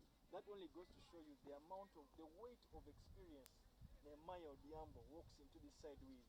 It goes to show you that he is not just a season campaigner, but he's the elder statesman in this, not just the team, the Kenya team, but this entire series. So he would know what to do in this particular situation. Why do you keep on missing middle names for people? Yet for you, you prefer Karashan to be there. Just say Richie, Bedumvoli, Okia. Hey, that would be proper. You could also take it that way. The important point is for the person to be understood. I think I made that a bit clear that now we know that it's Nehemiah Odiambo Ngoche that is on the wicket. He's up against Brian Masaba, whose tail is up. Brian Masaba's bowled extremely well. He's turning the ball, he's asking questions of batsmen, he's beating outside edges, and he's managed to bowl to his field. So Nehemiah Odiambo doesn't have an easy job to do for Kenya this afternoon. Yeah, definitely, and that cuts across to the entire Kenyan team now. They need those runs on the board, yet they are facing it rough because the ball, the way it spins, the flight changes after that bounce, and it's giving them a time.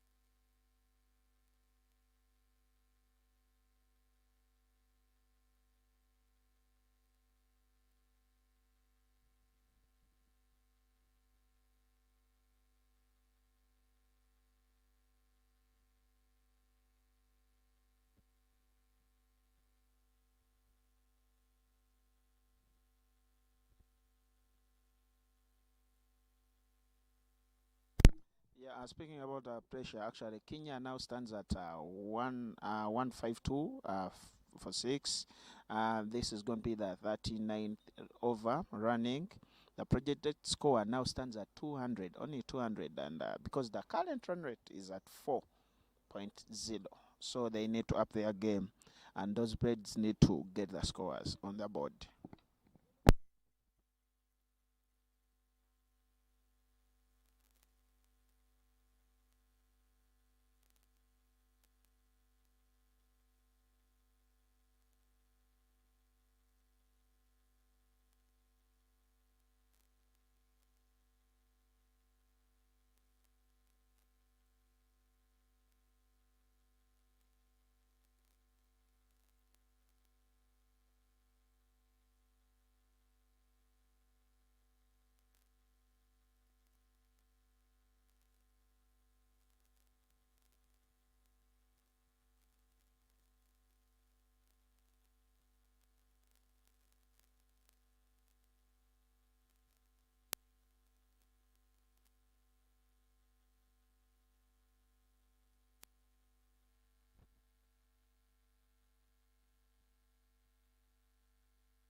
And that brings the end of this over, where Uganda has conceded six runs. Yeah, and that keeps Raza's economy to actually 6.00, and Bundi pulling off some brilliant shots, managing a boundary and a single, which takes his tally to 11 of 28 balls, and yeah, his score rate stands at 39.29.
Hey, this move 100-meter race. Hey, okay.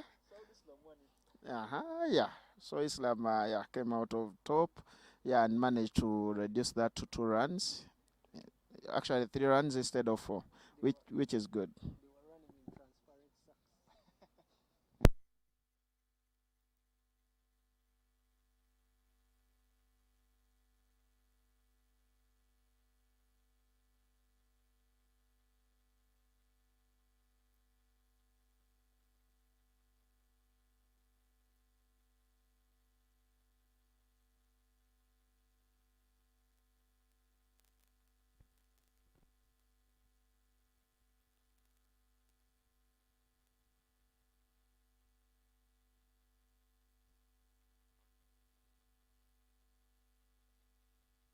Easy runs, so that he allows Brian to try and strike from the other end, keeping the Ugandan the Kenyan run rate in check.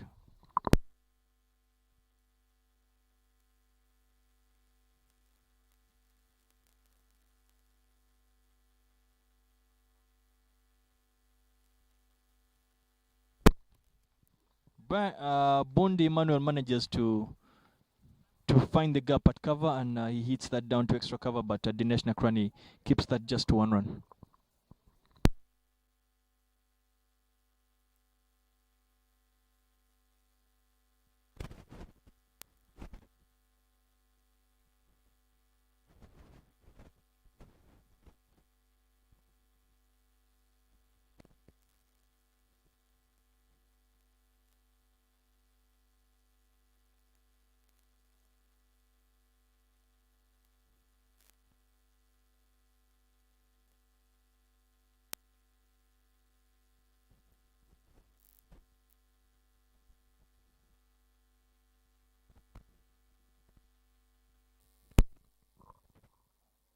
Riazat Alisha continues to do the job that his captain has asked him to do. Keep things a bit quiet. He manages to get a bit of a pull shot out of Nehemiah Odhiambo, who could only manage to get that down to long on for just 1 run.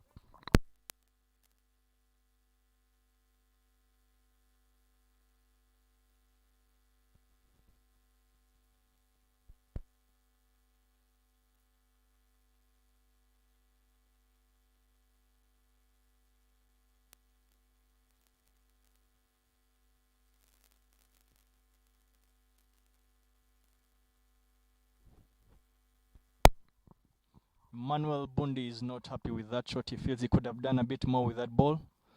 But Uganda will take the dot ball as Riazat Alisha continues to do a handy job for his team.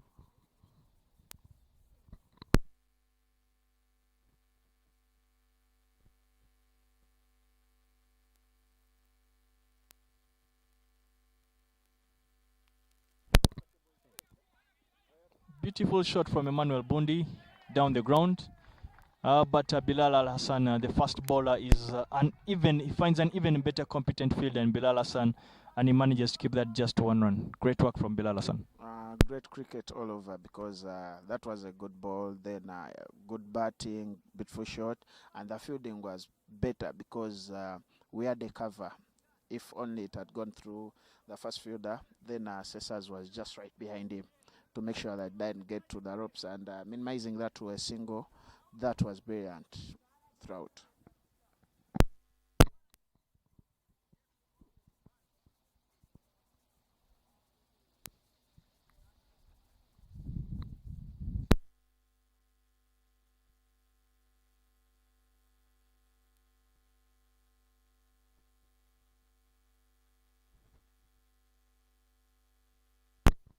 Brian Masaba returns for his final over of the Derby series, and already he's done a fantastic job. He'll be looking to simply just keep the pressure on, and he'll be looking to try and finish his spell with a fantastic job. If he picks up a wicket, even better. But if he can manage to keep the runs quiet, he'll be very, very happy with the shift he has put in this inning.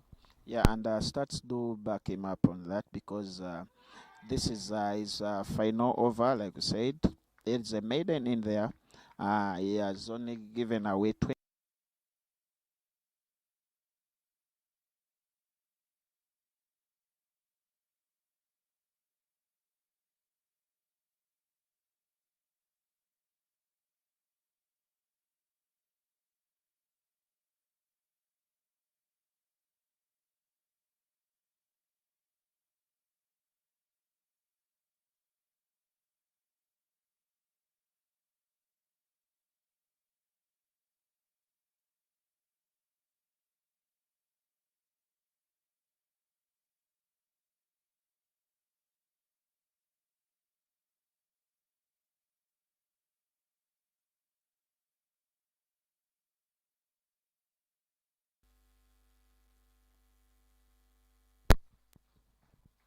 I clearly got the intentions of Nehemiah Odhiambo wrong there.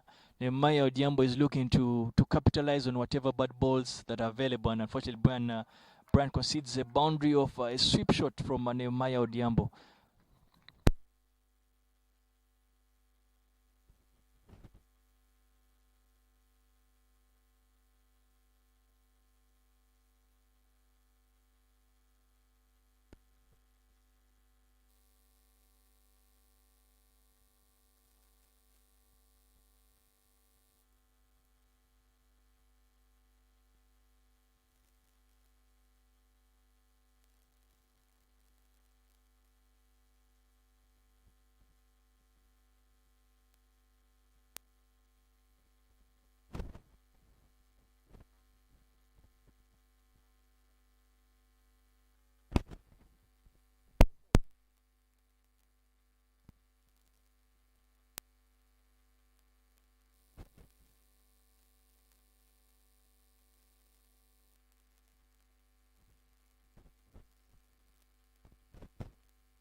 that brings an end to Brian Masaba's spell. He's bowled fantastically for his team today. So the charges that he leads will be very, very grateful with his effort today. He's led from the front. He's fielded exceptionally well.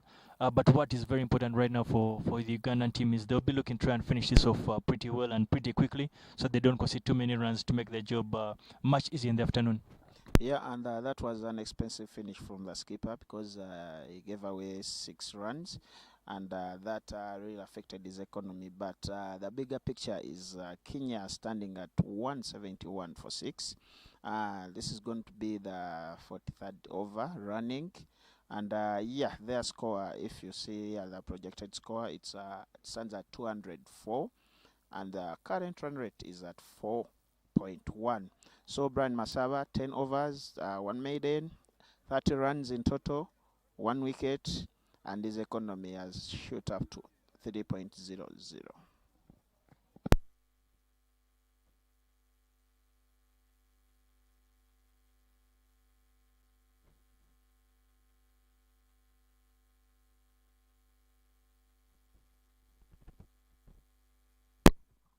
Bowling change from the Ginger Road end. Bilal Hassan comes in for his second spell.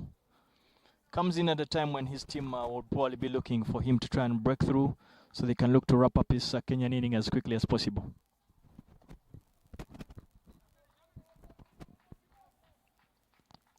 Nehemiah Odiambo manages to run that down to the third man region, but Senyondo Henry is able to keep that to just 1 run. Bilal Hassan bowling from the Ginger Red, and we'll just be looking to try either not to concede too many runs, but importantly for him is because he is a strike bowler, he'll be expected to try and pick up a wicket or two.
Emmanuel Bundi continues to score very, very important runs for this Kenyan team. And he manages to drive that past mid of field and manages to get a boundary down to long off. Yeah, you've been there in that cockpit and you understand it better. And the question from me would be like, now Brian as the skipper, already 10 overs under his belt, and the same applies to Senyondo. So what do you go for? Do you bring in some fresh legs in Kenneth Waiswa, or you stick to the people who have tested the ball a little more? Because now you have 7 overs to deal with, and you need Kenya not to score a lot of them.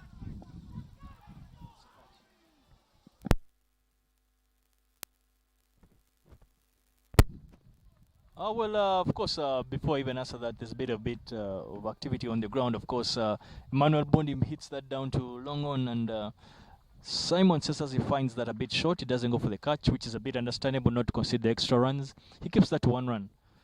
Well, your question is a key one, but I think it would be a bit too much to ask of Kenneth Waiswa to ask him to bowl right now, considering he hasn't touched the ball for over 2 hours. To ask him to bowl right now may be a bit of a tough ask. I would consider the option of going with the guys that have bowled already, that have a bit of an idea of what the wicket is doing, what the batters are trying to do. I'd probably look at either Charles Weiss or go with, of course, Dinesh Nakrani, who are experienced enough to try and bowl on the other end, but it may be a bit of a tough ask for Kenneth Weiss to bowl right now. Oh, okay. Then that's brilliant because now Kenya is at 178 for 6. This is the 43rd over running.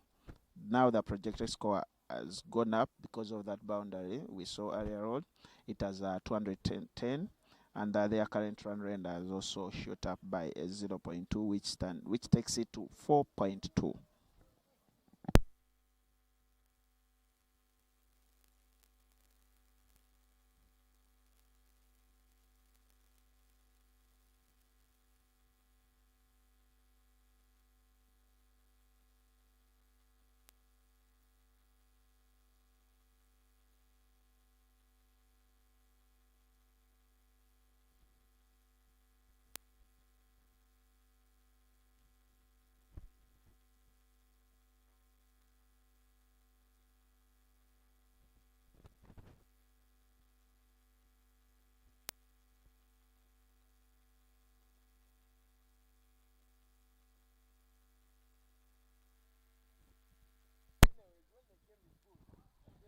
Well, with 7 overs to go, we are at the back end of the Kenyan inning. Kenya will be looking to try and make as many runs as possible as they can. However, they will also be it will also be instrumental for them not to lose any easy wickets. But it's key for them to look to have what they would feel is a decent total to give themselves a chance to bowl at this Ugandan team later on and give us a chance. There's a bowling change as expected, of course, with Brian Masava completing his quota of his 10 overs for 30 runs. There had to be a bowling change on the other end, and the seasoned Dinesh Nakrani has been asked to do the tough job of trying to bowl the rest of the overs from the other side. And he starts off by asking the question of Bundi, balls that are a bit straight enough, but the umpire is not he's not bothered and does not feel that was out at all. So Emmanuel Bundi looks to stone the wicket, and Bundi's intentions will be clear. He'll be looking to make as many runs, try and run hard together with Nehemiah, but also look for the odd boundary of the bad ball.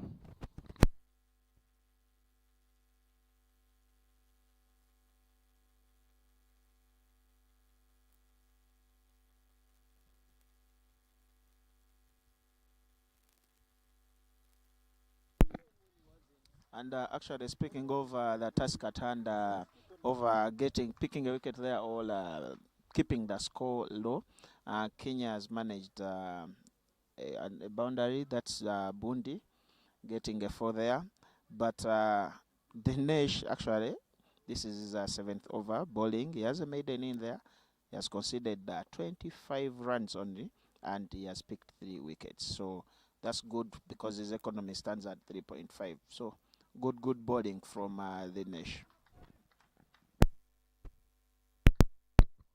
Emmanuel Bundi follows up the boundary that he picked up early in the over by hitting that down to long off, and Saud Islam is able and competent enough to keep that to just 1 run.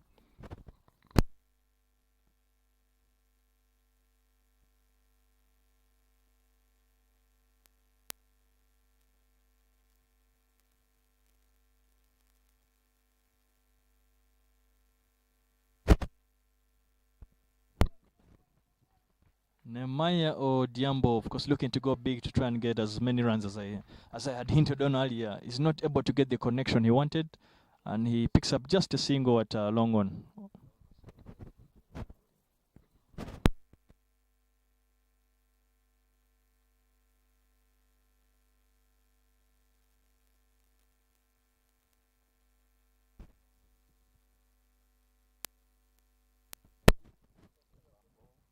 Bundi hits that down to long off, but there is a fumble down there at long off of Saud Islam, and Kenya are able to come back and scamper back for the second run.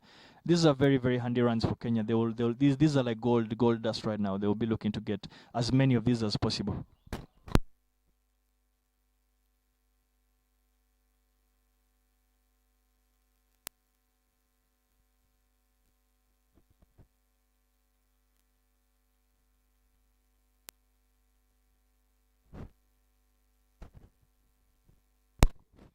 Dinesh concedes 8 runs in that over, the first over of his second spell. That brings the Kenyan total to 187 for 6, with 6 overs to go. 6 overs to go. They'll be looking at fully utilizing these the last 36 balls. If they were probably looking to be getting about 40, even better if they get 50 runs in the last 36 balls, Kenya would be reasonably happy with the total they would have put up.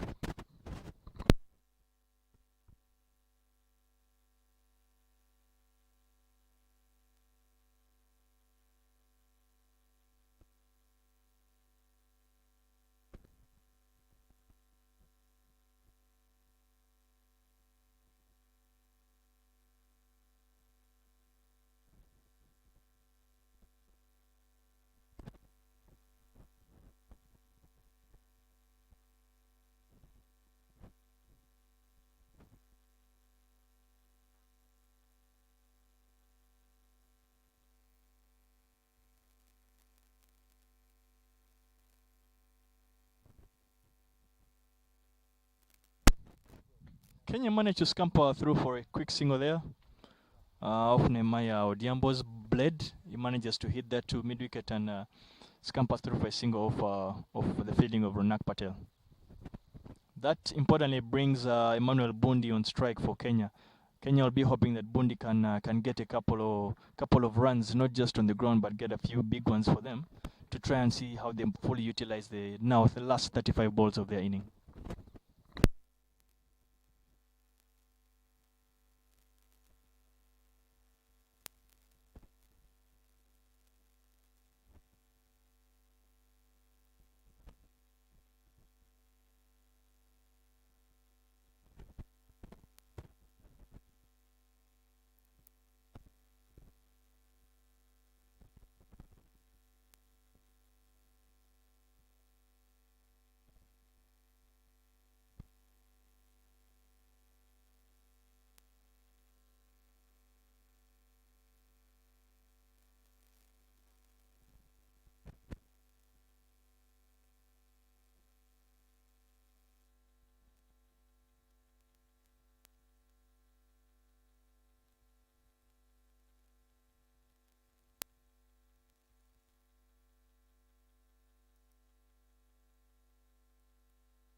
Valuable dot ball there from Bilal Hassan.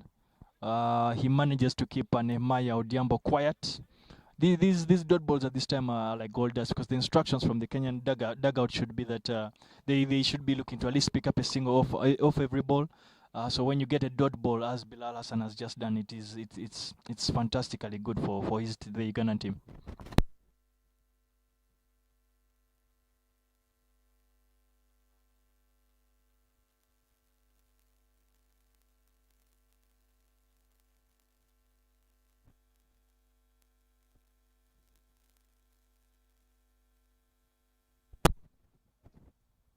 Nehemiah Odhiambo picks up a boundary at extra cover. Extra cover you would say, because the ball went past Brian Masaba, and unfortunately Riyazat Shah is not able to keep that in, even with the decent effort that he made. With one ball to go so far, Bilal Hassan has conceded 6 runs. Not too bad, but he'll be hoping to finish and close this over out without conceding any other runs.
are gold dust, and he will take that. He'll be looking not to concede too many in this over.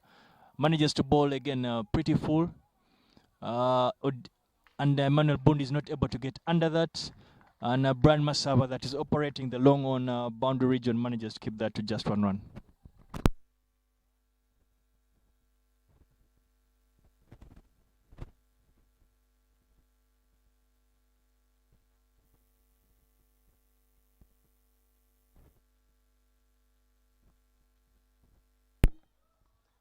Yes, and that's a wicket. Finally. Emmanuel Nehemiah is off, and yeah, Bundi now is there, like, to take on the metal and push. And being that actually stands at 31 runs, he will actually be eyeing to go for that half century, which will do wonders for Team Kenya.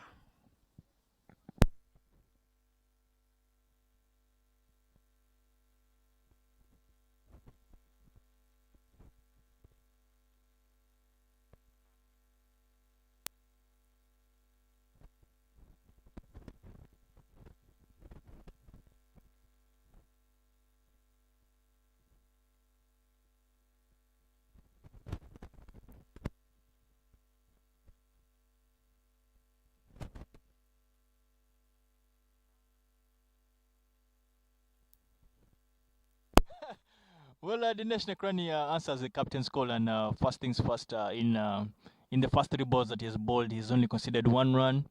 And he has managed to pick up the wicket of a very, very dangerous Nehemiah Diambo. So he's doing a more than a decent job, and doing a very handy job for his captain and his team. That brings in Eugene Ocheng. He comes in for the last couple of deliveries in this game, but again, the instructions, I think, would be pretty easy for him. Try and run hard, hit the ball in the outfield, look to try and run as hard as possible, and maybe get Emmanuel Bondi on strike to see if he can give Kenya send Kenya a few runs, big runs with some big blows.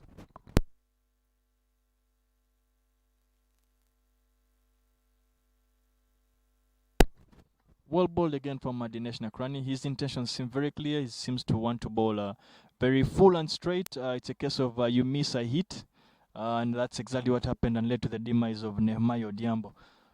Eugene Ochieng is off the mark with a single that he manages to pick at the cover region. Brings Emmanuel Bundi on strike, and let's see what Emmanuel Bundi can do.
Well, of course, forgive us for the technical glitches we seem to be having. We seem to be reading about a couple of comments about the mic volume being a bit too low. But we hope that it's now better, and the commentary can be heard from wherever you are, the comforts of your homes and your offices, and wherever you are in the world. Bilal Hassan continues to bowl and trouble the batters from the Ginger Road end. Manages to get that to manages to bowl a yorker, but it's unfortunate that it only hits the pad and runs down to the fine leg region for 2 runs. And with that double, brings the Kenyan score to 200 runs so far in this inning.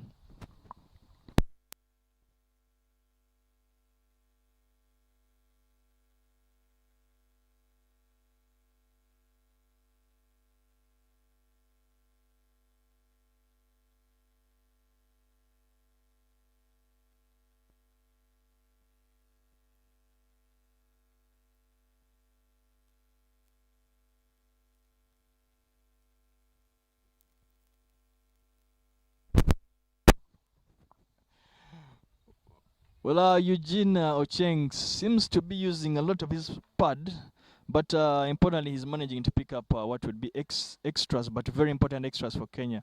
And umpire judges that as a not out, but a key run for Kenya. It's not just a key run, but it brings the danger man Emmanuel Bundi on strike and takes them to 201 so far.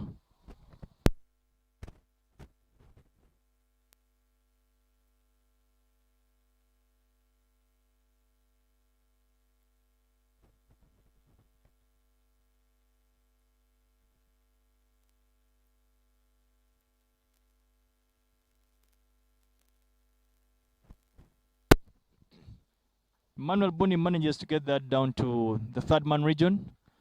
Valuable runs, of course, taking his tally to 35. But Henry Senyendo manages to keep that just to 2 runs. And these are very, very important runs for the Kenyan batting unit right now. They'll be hoping to get as many as possible in this period and see what they can do in the afternoon.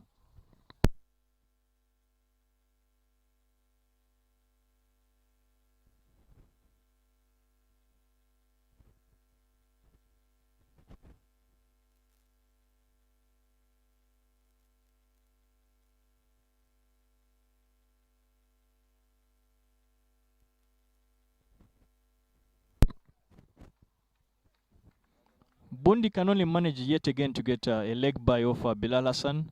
Bilal Hassan seems to be troubling the batters so far. And he's managed to keep things a bit quiet. He's managing to keep out the boundary ball, make sure the team does not concede any easy runs. But on the flip side of the coin is that, as I mentioned earlier, Kenya will take all these as valuable runs, as additions to their total.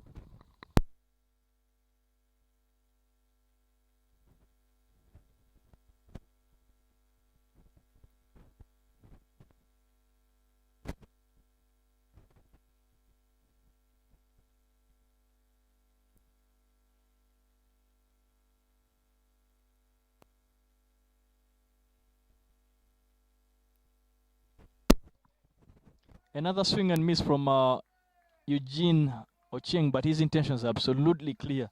He's looking to see if he can get a couple of big shots and big punches into this Ugandan bowling lineup, but so far has not been able to succeed at that, and it's a valuable dot ball that the Uganda team will take.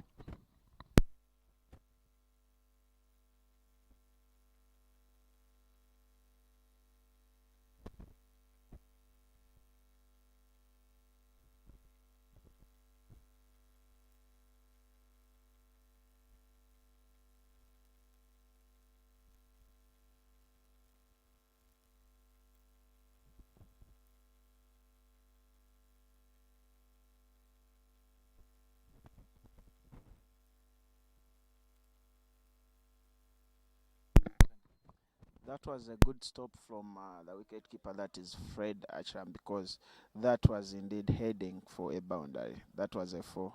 He saved right there to keep it at 204 for 7. That is for Team Kenya. With only 4 overs remaining, their current run rate stands at 4.4, and their projected score is at 220.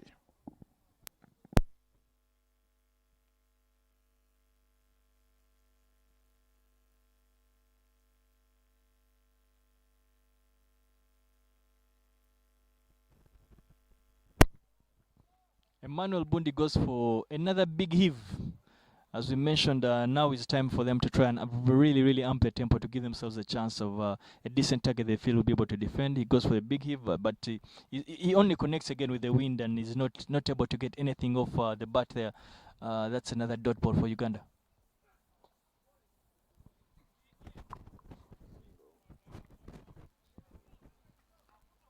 The plan seems pretty simple from Dinesh Nakrani. He's going to try and bowl as full as possible. Again, as I mentioned earlier, it's a case of you miss a hit, and on that ball he only concedes a single down to the square leg region. That brings Eugene Ocheng on strike. He'll be looking to as I said, to try and inflict a few big blows on this Ugandan bowling lineup.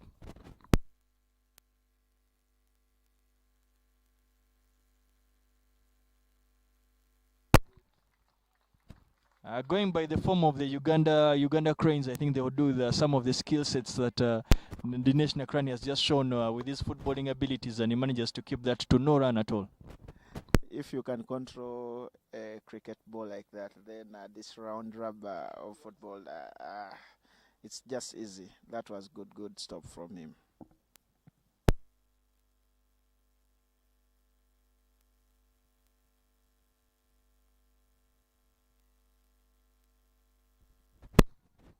One run there from Eugene Ocheng.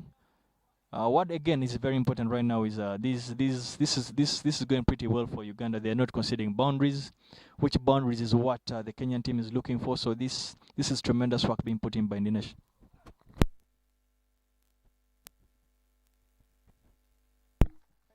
Another brilliant bowling and then fielding, because you know that's a single there. All 2 runs actually stopped, which is brilliant. And yeah, Kenya is not pleased with his athleticism.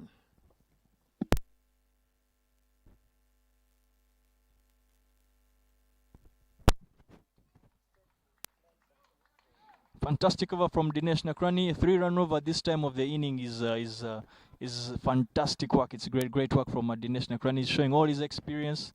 It is on display here. He's showing the world that he can bowl at the back end of the inning. However, he also has the competence and the skill set to take wickets up front.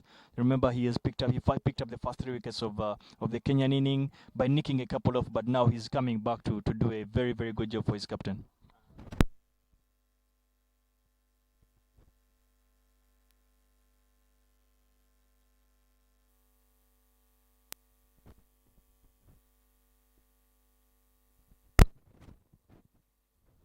With 2 overs to go, that's just about 12 balls to go in this Kenyan inning.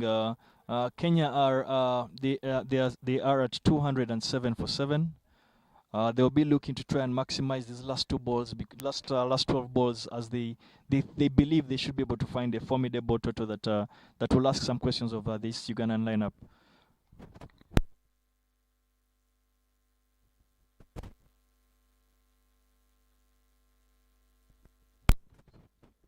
Well, there is a bowling change from the Ginger Road end, and Bilal Hassan takes a breather,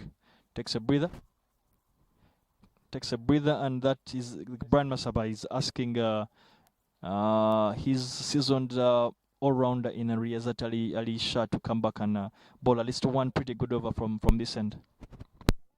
Actually, if you take a closer look to Team Uganda players, smiles are all. And that's even the captain, Masaba, is here smiling at the cameraman. That's a seasoned photographer, John Batanode. So yeah, he's enjoying the show the boys are putting on. With 12 balls to go and the danger man Emmanuel Buni on strike, he's only able to get 1 run off that ball, leaving the resources available for Kenya to pile a bigger total to only 11 balls to go.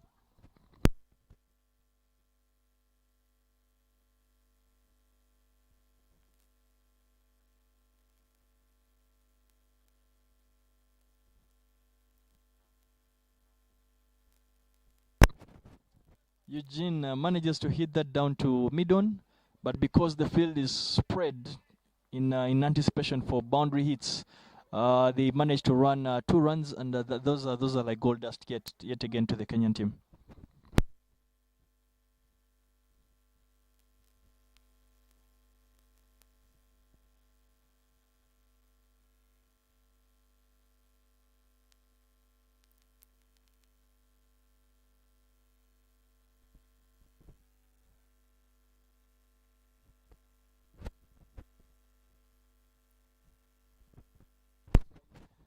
dot ball at this stage is again like gold dust, and Riaz Atalisha has answered his captain's call, and he has managed to keep things a bit quiet and pick up a few dot balls.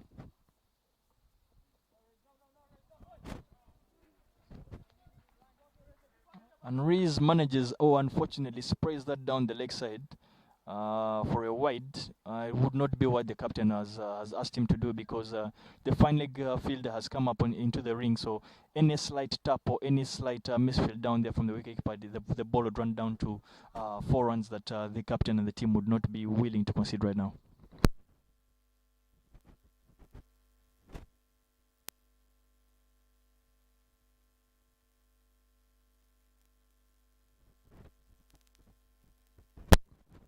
We unfortunately do not privy to all the statistics right now, but it would be interesting to know when Uganda conceded the last boundary. I want to believe it must be quite some time back. So they have done an excellent job in the back end of this Kenya inning.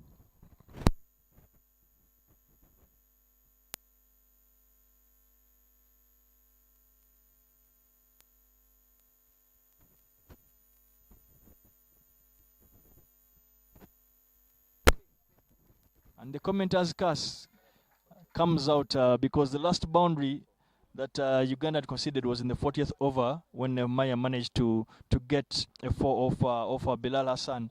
And right now is when Bondi Emmanuel manages to muscle one over the mid-wicket region for a big 6 off Riaz Atalisha.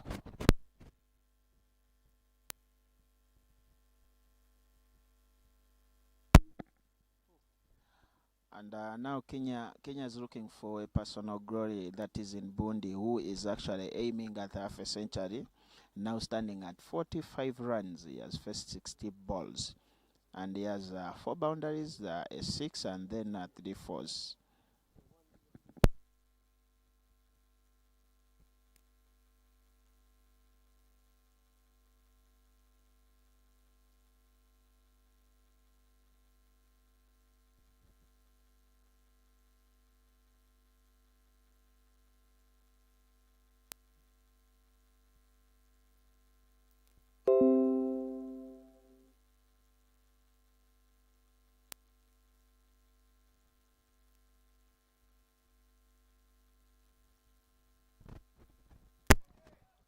Manuel Bondi hits that to the mid-wicket region and immediately screams to his partner Eugene.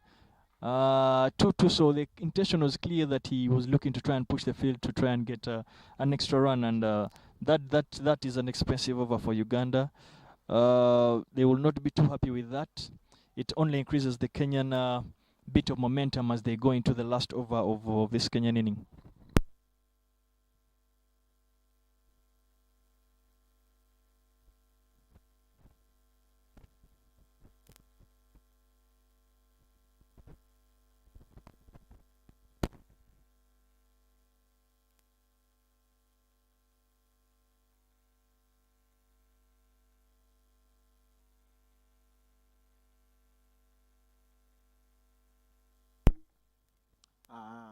That's now Uganda has 5 balls to limit Kenya's runs to the list, and because Kenya now stands at 220 for 7, and actually now with Emmanuel Bundi on 47, is not the one on strike. So yeah, he's half century. He needs a single in there so that he faces.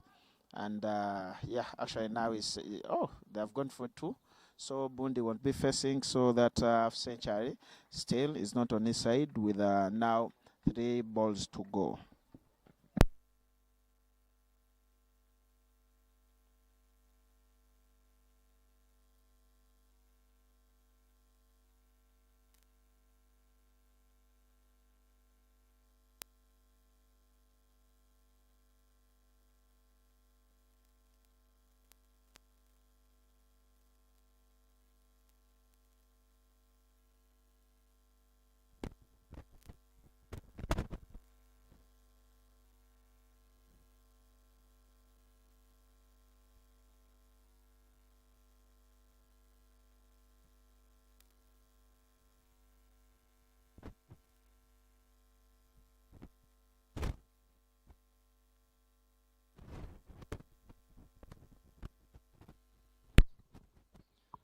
2 balls to go to the end of this Kenyan inning, and Kenya are at 223 for 7 with 2 balls to go. 224 for 7 with 2 balls to go. They'll be looking to get a few big hits in here.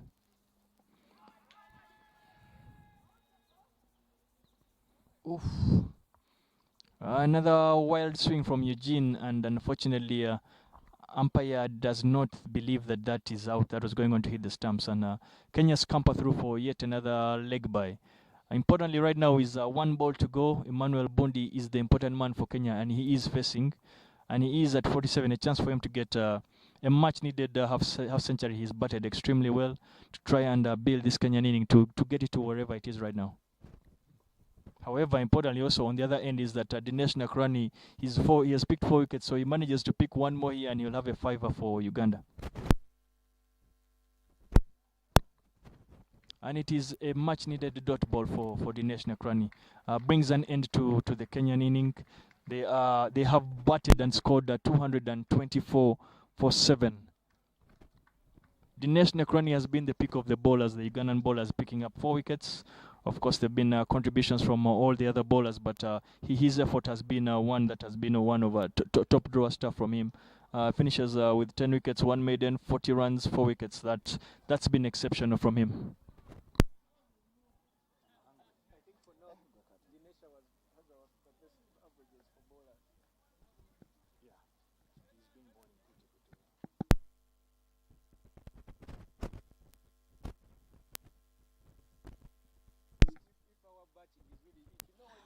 This is a score Team Uganda would love actually to go in for lunch, looking at chess in the afternoon, because 225 that's good to chess, and yeah, I believe Captain Brian Masaba has the right people to put on the show and carry that day at the end of the day, which means actually to be carrying the series because it's tied at 1-1.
Welcome back from the lunch break.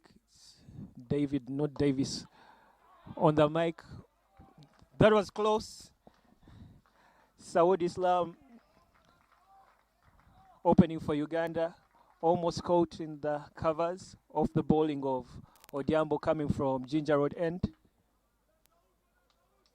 Remember, this is a decider of the friendly. Uganda and Kenya have one apiece.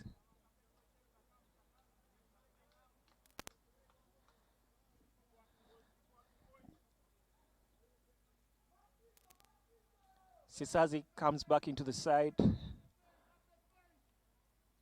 after going off for a duck in the first game.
So going in hard, picks up a single. And Sisazi goes on the other end, ready to face. It's good to have a left-hand, right-hand combination because it gets to somehow make the field keep on moving. The bowler gets to have to switch his line. But Nehemiah is an experienced one. He's been at this trade. As you heard, he bowled one change and the under 19 on the other side when Richard Okia, a legendary bowler, was also doing the same. So he has a couple of tricks under his belt.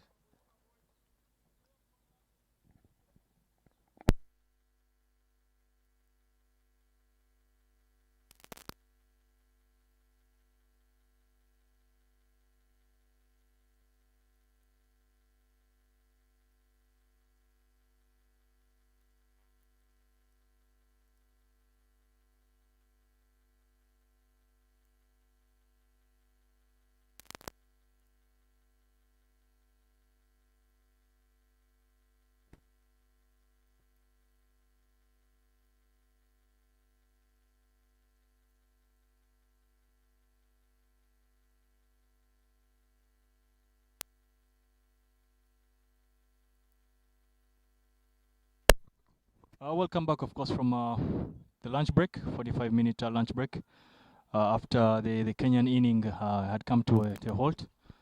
Opening the batting, as my co-commentator, Mwonge David, had mentioned, is, of course, Saud Islam, the right-handed opening batsman, but on strike is Simon Sesazi.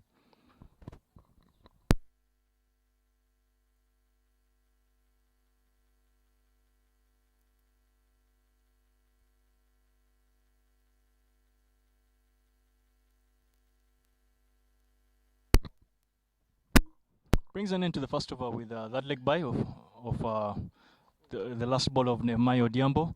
Score is at 6 for no loss. It's impressive to see that Simon Sesazi has managed to get rid of the ghosts of the last game, because he could only manage to face one ball against the elder statesman in Nehemiah Odhiambo. But today, at least, he seems to be a lot more compact. Must remember that Simon Sesazi has had the most runs in the national team trials, or what you'd also call the intra game. So it will be very, very interesting to see how he goes today. Gets another nod to come out and bat. Yet another combination change. Clearly, the coach is trying to see how he can get his combinations right. This is the third change in terms of the opening batters in this series. Of course, the fact that Shazad Kamal is not available for this game, considering he is held up by work commitments, it allows Simon Sesazi another opportunity to showcase not just the coach and the Ugandans, but also to showcase to the world what he can bring to the table. Davis, it's always good to see young blood, young boys coming on to and face the top order guys, because it gives them more exposure, and that's more yards on the crease. Unlike footballers with cricket, you can keep on going down the yards, playing it and trading. You're trying it out there. As you can see with Ngoche, the bowler who has been coming from Ginger Road, and he has been at the whole height of cricket. So it's always good to see people like Sesazi down there and trying out their gifting.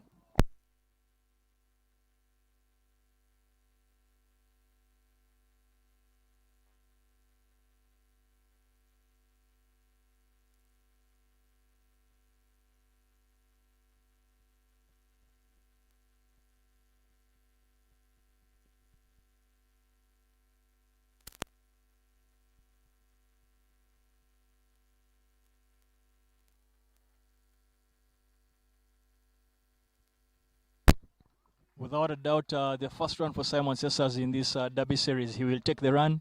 He won't be too phased by how it has come. It hasn't gone where he intended to, but he will take the run, and at least he's off to try and score as many runs as he can, and put his name back in the hat in terms of the selection conundrum that the coach and the technical team find themselves in. Off the mark, you know that duck always follows you. It's like a coronavirus altogether. That's true.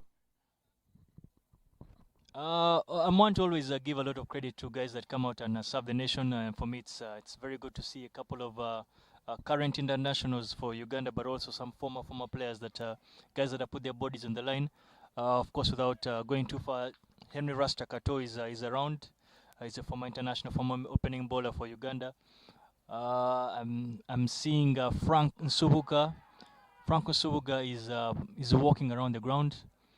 That's very, very good to see him. Of course, he's still in the national team setup, and he's just taking a bit of a break from this series, allowing the coach to have a bit of a view and an assessment of what the newer guys can do with the squad. I think I saw Lawrence Sematimba somewhere as well in the crowd somewhere. So that's about a couple of the guys that I've seen, but it's tremendous to have them at the stadium. Rastaman was one fine bowler. He used to bowl it quick with his left arm. I remember him turning out for SEC during the times of the Babies. You remember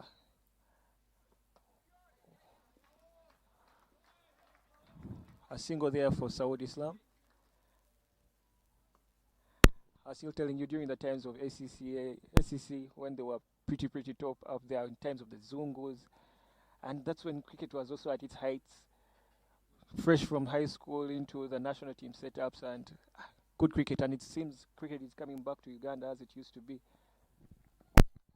Yeah, that's certainly true. We can't even start to debate the amount of quality that Henry Rasta Kato had for Uganda and his contribution to Uganda. We can't debate it. It's a bit of it's an embarrassment for us to even try and debate it, because he was of absolute talent.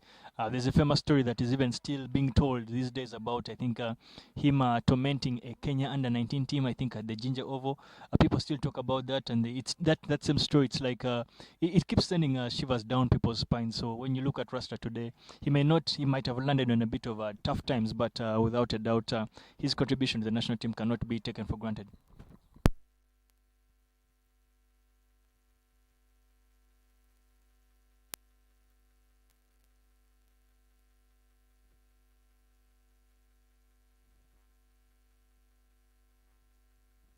Kenya is giving Uganda a go for its money.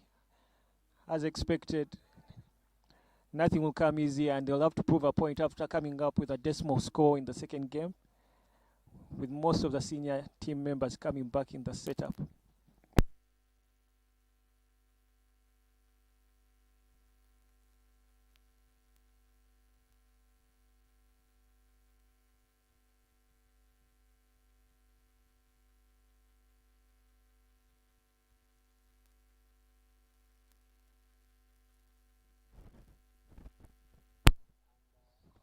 Simon says as the PS as the cover region. It's good to see him get a couple of runs in front of square. He's very, very strong on the scoring. He scores a lot of his runs square of the wicket, both on both ends of the wicket. Very strong with the cut shot, but even much strong on the pull shot.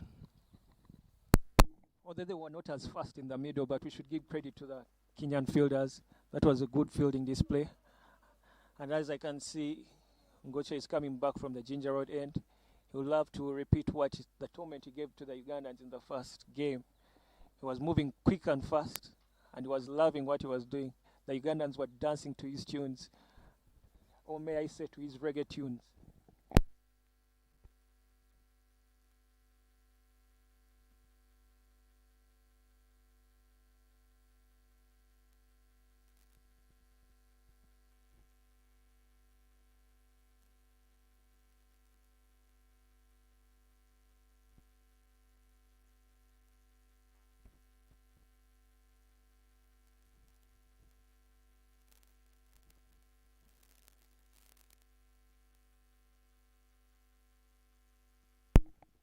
Davis, this looking like a fresh opening of Saud and Sesazi opening together. May I ask, which has been your favorite opening pair? Let's say in the last 10 to 15 years, and why? Last 10 to 15 years would simply stretch the times when I was playing, so I might be a bit biased, of course, to go for me. I always liked the Roger Mukasan, Arthur Chobe opening pair for me. I thought they did a decent job, especially going by the times that we played. Tough times, but we were young lads coming to a side, and we by saying we want to understand that I believe that we came in at a time when there are lots of senior players, but the fact that a couple of those guys, especially those opening batters, would come out and actually make a name for themselves, to asking young men to go out there and open the innings would never be easy. But just remember, as we tried to do in the first inning, to try and give a bit of a background of the players, because there's been concerns and questions on the chat trying to ask about people want to know who the players are, what they do. So we'll just throw that in there. Of course, Saud Islam is the captain of Aziz Damani. Aziz Damani have won the local league, I think, 3 years in a row. I beg to be corrected, but they've won the local league three years in a row. They've also won the T20 tournament a couple of times. Well, Saud Islam is the captain of that team. Saud Islam doesn't only play cricket; he also runs, I think, logistics for I think the Shiva company, for Ghettos Pharmaceuticals. So he off the ground he is a businessman. He runs logistics for, as I've mentioned, he runs logistics for Ghettos Pharmacy here in Uganda. It looks like cricketers have a liking for things involving fine bowling from Ngoche. Saud caught behind. I think the introduction must have been another commentator's curse. Yeah, you could say so, but I'll give absolute credit to the elder statesman, the seasoned campaigner in Maya Odiambo. There's no doubt about his ability and his assessment of not just the wickets but of batsmen, his ability to know what to do when the need arises, and he understands that Kenya have not scored the massive total that they might have wanted, so he knows that it is absolutely key for them to pick early wickets, and he could not have asked for a bigger early wicket than the one of Saud Islam. Little Bada said that was an obituary. And in walks Ronak, famous for his 100 in the Castle Light series in Namibia. Goes hard when need be and slows it down, pulls that short ball. Remember, that's one of the weapons Kenya has been using against Ugandans, knowing that Ugandans don't play the short ball. But he fears none and goes for all.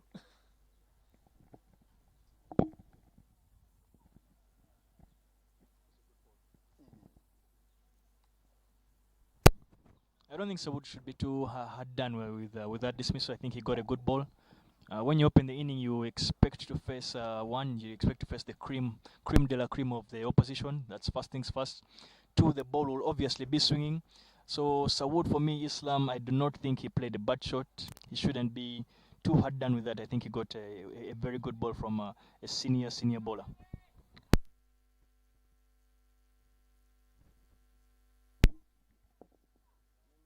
This looks like it's going down the wire. Kenyan's giving it a go. I like the fact, and I'm impressed that Shemo Bado is he's recognized that he understands that it's key for this Kenyan side to try and defend this total. They need to find a way of getting rid of Ronak Patel as quickly as possible, and gets the extra cover field out of there and adds him into the second slip region.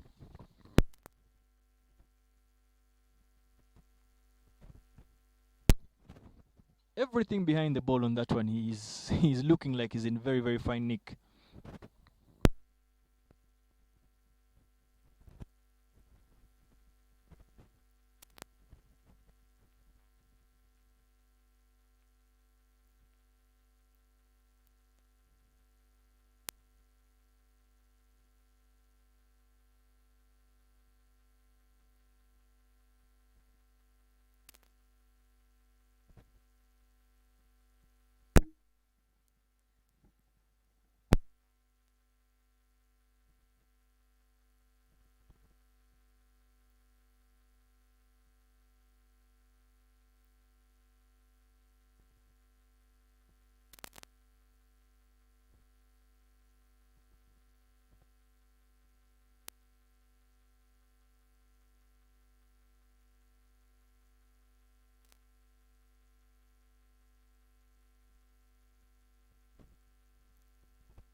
Sisazi not looking comfortable in the middle.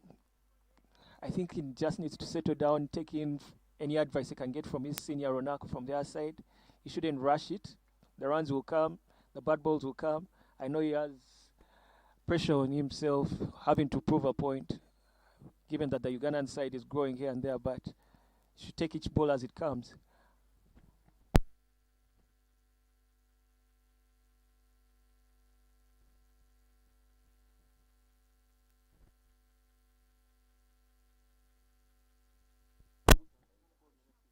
But I should say the Kenyans are really bowling well. This is when experience comes into play.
Davis, as a captain who had a long tenure in the middle there, what would you give the advice would give your side after an early wicket falling so early like that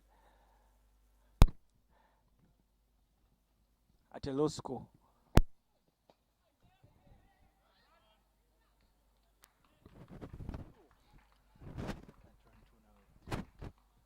Well, I don't think there'd be too much to think about. It's you've just only lost one wicket, and you must understand, as I mentioned earlier, that you're facing the premier bowlers of the other team, and the ball is swinging, so you're bound to lose a wicket or two.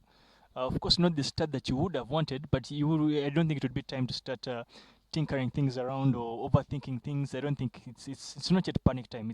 We only need just over 4 runs and over, so shouldn't be too much thought. It's not rocket science right now at this stage. Just allow the batters that are there to simply build an inning for themselves, and by them doing that, it has a ripple effect of allowing the team to build on its total and try and get as close as possible to the target.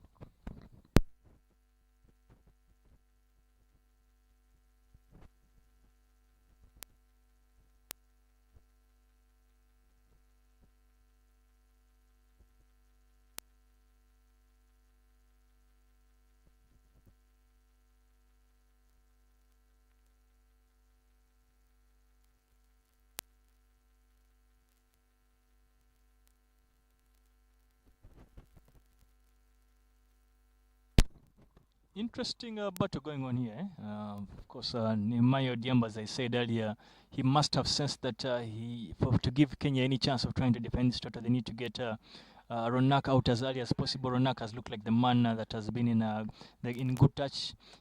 Following, of course, his Castlelight series, but Ronak Patel as well will equally be up to the task to try and make sure that he keeps the season statesman out.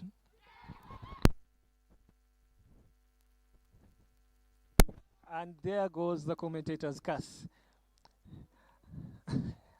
Nehemiah is really bowling well. As per now, he has an average of 2.5. 2 wickets, 5 runs, and 1 maiden. The man is on a mission. Good time for me to shut up or to get out of the commentary box. But yeah, this is one of those duels that Nehemiah Odhiambo will be very, very happy to have won. Because these two guys are going to play against each other for quite some time, especially in the coming months that Uganda has the T20 World Cup, I think, qualifiers in Rwanda, and they'll also be up against each other not a very long time in Hong Kong in the World Challenge League Group B. So it will be a good momentum for Nehemiah going into those tournaments. And from the neutral side of it, this is what we paid for. This is what we came to watch.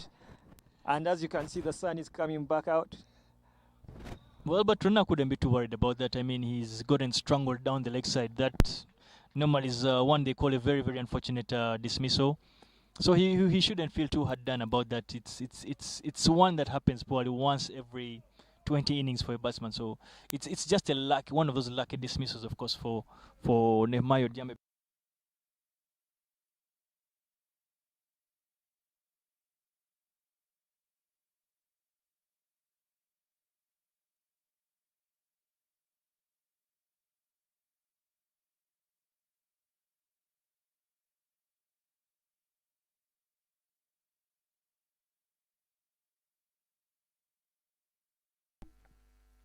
$15 runs for Uganda for 2 in 4.2 overs.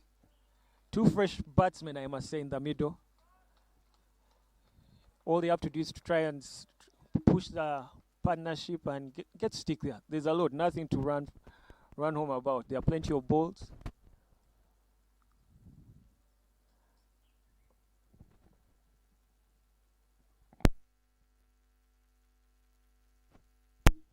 Smell the leather, smell the leather. I remember that was one popular word, one fellow land friend, Chris Otiek Engola, used to say, smell the leather. Yeah, well, Bugsy, for me, really, right now at this stage, I'm impressed and fascinated to see. I'm more taken up by the guys that are on the wicket right now. Kenneth Waiswa is about 24 years, and most probably Simon is about the same age. So for me, these guys are the future of Uganda cricket. These guys are going to play cricket for Uganda for at least another 7-8 years. So for me, it's good to see them in the hot seat. they're batting at a time whereby they need to get Uganda out of the spot of bother that Uganda finds itself in, and it's a good challenge for them. I hope they embrace it and see how to make the very best out of it. Yeah, very good challenge, very good exposure. Although what I'm seeing, Sesazi is seeming to take a fashion catwalk in the middle. He's not running as fast. He should take the first run pretty quick if we were to count on those singles, because it's not all about the boundaries. Even singles win the game.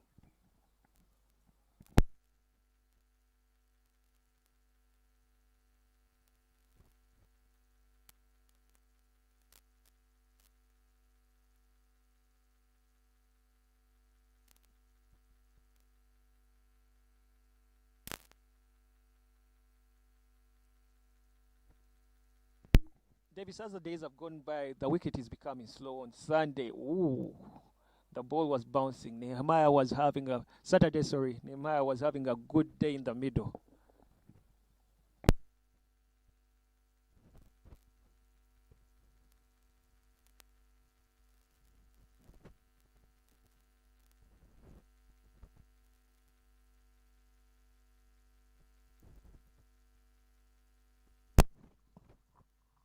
Well, of course, the wickets, of course, just like you would expect, really, logic would dictate that the frequent playing on the wicket, or the frequency that you play on the wicket, will only lead to a lot of deterioration in the wicket, and that is what has happened.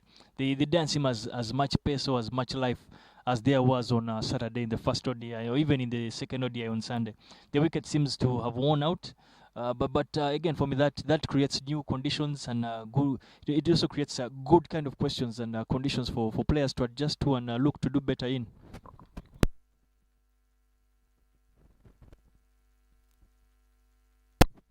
The Kenya national team, led by Shemo Bado, are on the attack.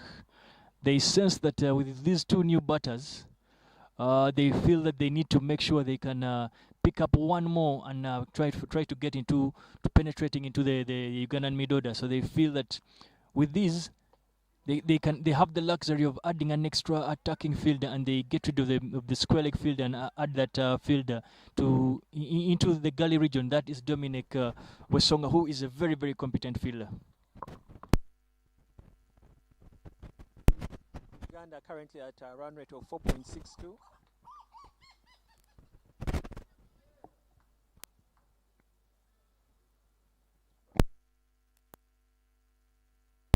Uganda needs 208 runs in. Whoa. Well bowled. That was close. That's a Simbola's dream delivery. The worst part of that dream for Bondi is that he didn't nick off Kenneth Weiss didn't nick off, but Bondi will be very happy with the delivery. It is one that will send a few questions to Kenneth Weiss on whether the ball is coming in or the ball is holding its line to stay straight. But it is one of those dismissals, and it's a good time for Kenneth Weiss to bat, to try and test his technique, test his temperament, and test his ability to get Uganda out of trouble. As they say, he will live to see another day and a chance to edit his will.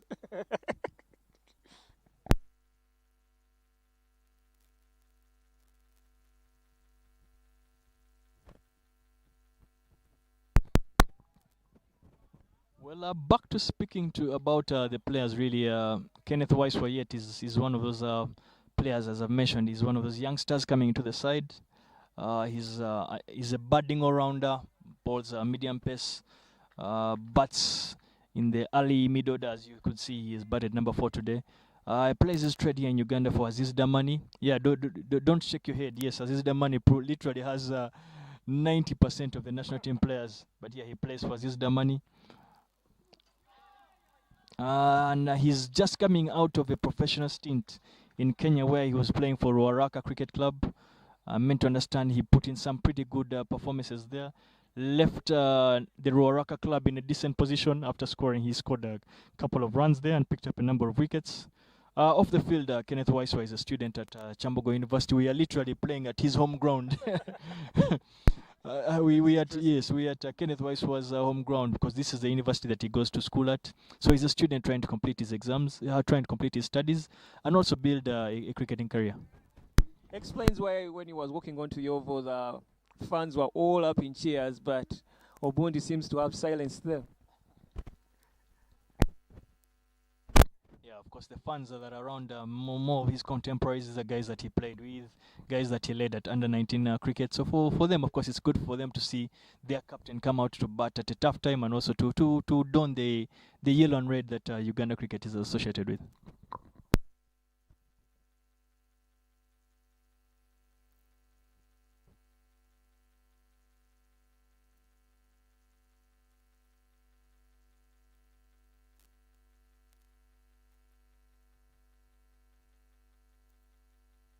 Whoa, whoa, whoa. Remember the legendary dance in high school called Jabba? And that's what's happening down there. I don't know if it's the smack Jabba, of course, it's the Mwiri Jabba. Well, for me, there really, I like the way, I like the confidence Kenneth is continuing to elude there. Even when he's been thoroughly beaten, I like the fact that he walks down the wicket and seems to garden the wicket, just to show that maybe the ball probably hits something for it to take off and get as much variation as it did. For me, Kenneth Walsh is he's a very confident player. He's technically very, very sound. He scores big runs. He's an all-rounder, but this, as you know, today he didn't bowl. So I'll be hoping that he uses this opportunity. He's fresh to come out and actually get as many runs as possible.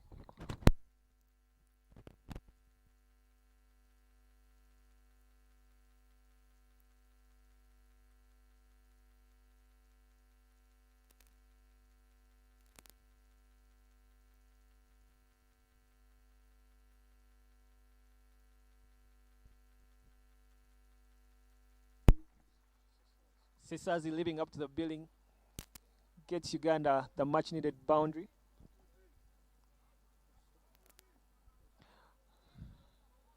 Hits Nehemiah for a 4.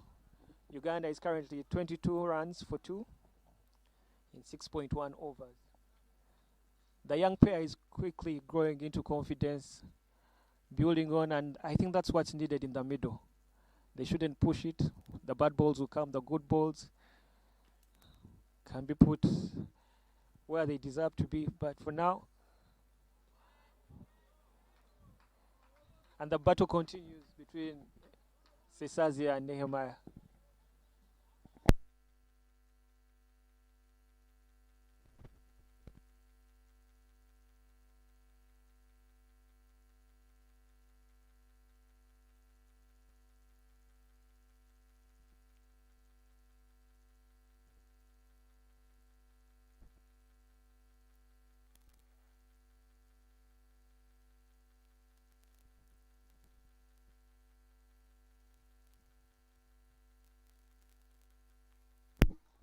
That was a huge one. The little master, the little man, Sesazi, hits Nehemiah to the club end for a huge 6. That's 2 boundaries so far in the over. It looks like they're on a contract. The crowd has suddenly woken up. It's like they've been woken up from the lion's den.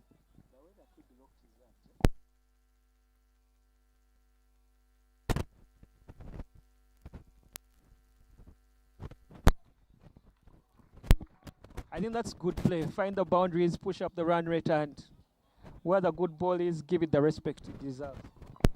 Yeah, as they say, when you inform, you need a lot of luck to keep going. Of course, for me, the fact that he picked up an early boundary in the over of the midfield of Peter Kowich at point, that bit of luck and fortune is a good thing. Then that was followed up by, of course, the elder statesman burning it short. And as I mentioned earlier, Simon Sesazi thrives he scores too many of his runs square of the wicket, both on the offside and the onside. So he manages to hook that into the, you'd call it the garrison that is camping at the Chambogo Cricket Oval. I wouldn't want him to temper with the hot tempers. The UPDF people keeping us at bay here, keeping it secure. As you can see, it's all calm. The sun is coming out. But Davis, you should give the young man credit. That was a very fine pull. I just did, of course. I mentioned, I started off my debate about Simon Sesazi by saying he's been the highest run scorer in the intra practice games. I also mentioned that he scores his runs very, very quickly and scores them square of the wicket, both on the offside and on the onside. So for me, I'm not surprised that the big pull has finally come out. It's taken a bit of time, but for me that's a plus that he's giving himself a chance. So anything shorter, Simon is the type that will make you pay.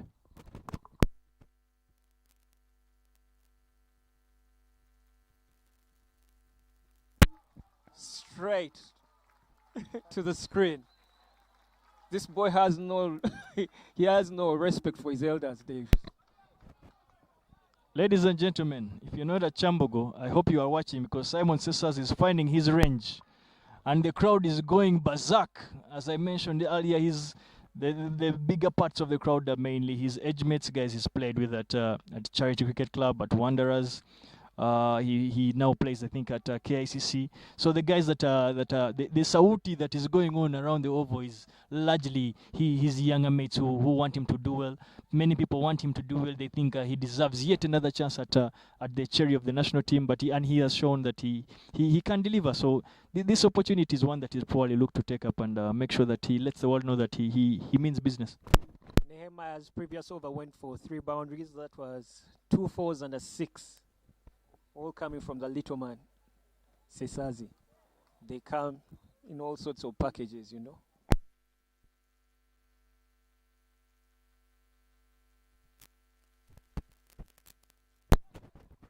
That's a good single and obviously good cricket.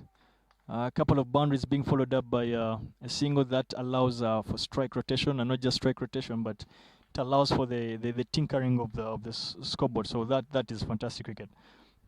Bugsy speaking, Simon Sesazi.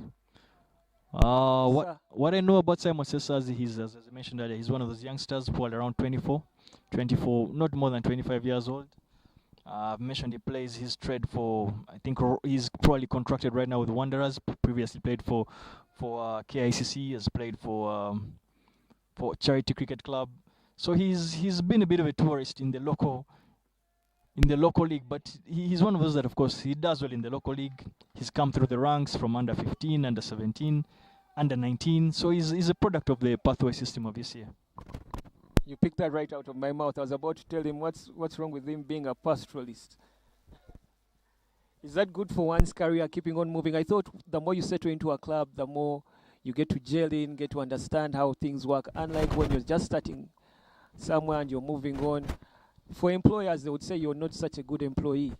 Allow me to take the discussion into a sport that it may not be cricket.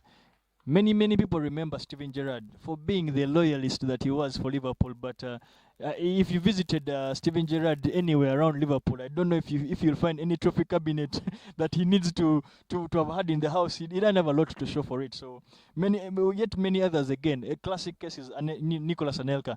Guy traveled all over Europe, and when you look at his trophy cabinet, you'll find quite a bit of work to do, a lot of dusting because of the accolades that he picked up.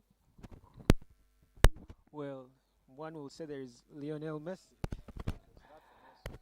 So sometimes consistency is the key. They tell you that's when you're given the opportunity to make all the mistakes you can, try out everything, and where you're comfortable. But there are those ones who like venturing here and there, and it works for them, where they want to face up new challenges here and there, the likes of Davis.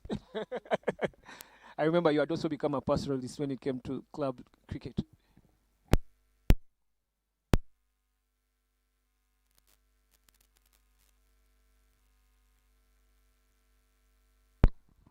Well, Emmanuel Bundi continues to bowl pretty well. He seems to consistently beat the outside edge of Kenneth Wiswa. Kenneth Wiswa will not really mind that, the fact that he is still there and has not nicked off. He will only be I like the fact, as I mentioned, that he goes on to garden and just to show the bowler maybe he probably didn't intend it, but no doubt about it that Emmanuel Bundi is bowling some bananas here. Emmanuel Bundi is growing better and finer day by day. In the first game, I remember when he came from the other side, he was marked all over. Then he had to switch and come from the Ginger Road end. Same with the batting, he didn't get to come at play, but now you get to see him having fine figures with the ball, fine figures with the bat. I think he's getting settled in.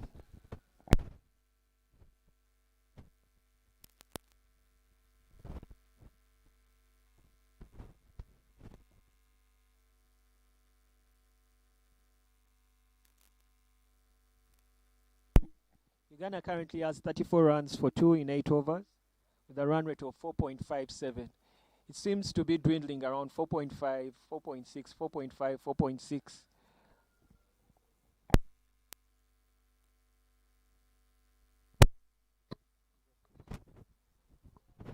Well, I don't think the run rate is one that Uganda should be worried about right now. They in terms of run rate, they're above the required rate, so that is a good thing. It's just the wicket column that they probably need to work on and make sure they do not lose any other wickets at this point. Maybe try and bat for at least another 7-8 overs without losing any other wicket. Otherwise, the part of the run rate, that's a box that has been ticked already. Bowling change from this end is Nehemiah takes a break. And that brings in Eugene Ochieng from the Ginger Road end.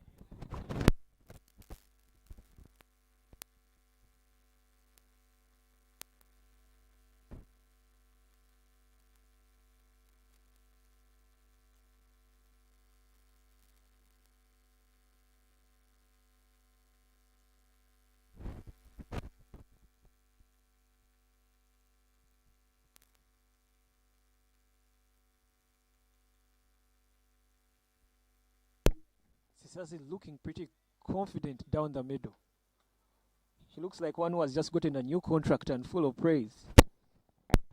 Well, cricket, just like any other sport, these are confidence sports, and the fact that he's managed to get a couple out of the mid of the bat.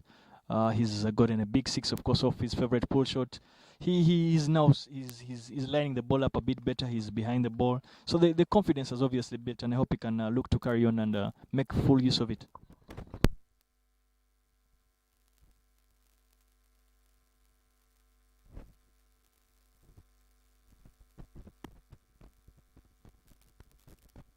I think at primary level, Sisasi must have enjoyed social studies because these shots are all of compass directions, hitting it in all directions, north, south, east, west.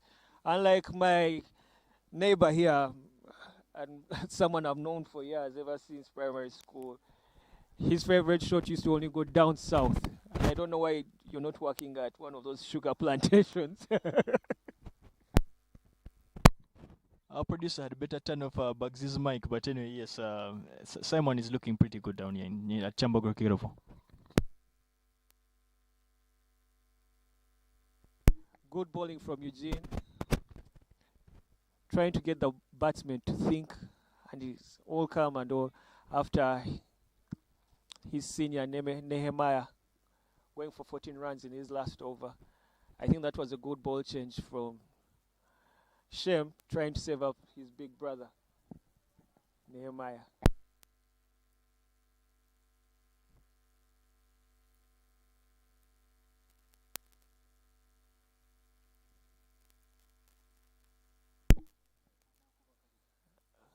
Wise were getting pretty excited. Well, I actually think Ochieng Eugene will not be happy with that delivery. It seemed a bit short and wide. It could have easily been a loosener, which Kenneth Wiseau could have pounced on. But importantly right now is that Kenneth Wiseau is still on the wicket and Ochieng gets the dot ball. So the battle is still on.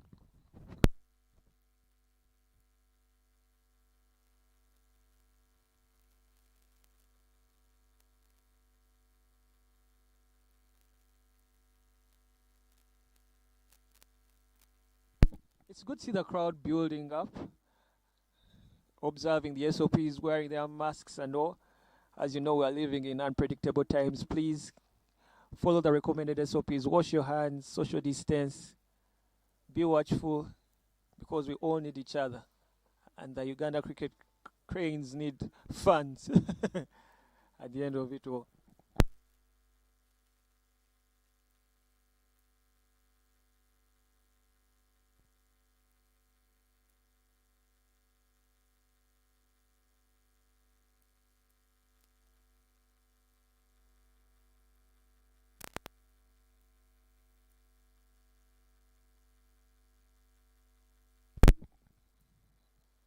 And that's 35 runs for 2 in 9 overs. Simon currently standing at 21 of 21 balls at a strike rate of 100. He has 3 boundaries to his name, 2 fours and a 6. And from the university end, I can see Shem has kept his faith and hope in Obundi, who has had a fabulous spell so far.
This boy is looking good. Or may I have some respect to him by saying, boy, okay, this young man is looking good in the middle, Davis. Well, as I mentioned earlier, Bugsy, Simon says does score big runs. As I mentioned earlier, he is the leading run scorer. And again, just as I said, he scores his runs pretty square of the wicket. So anything short and wide, he will cut you. Anything short and into his body, he will smack you down to mid-wicket. If Bundi needs to get that memo as quickly as possible to give himself a chance. Otherwise, Simon will keep going at anything that he bowls short and wide. No, he's pretty comfortable in the middle. He must be dancing to some DJ Cass baby mixes.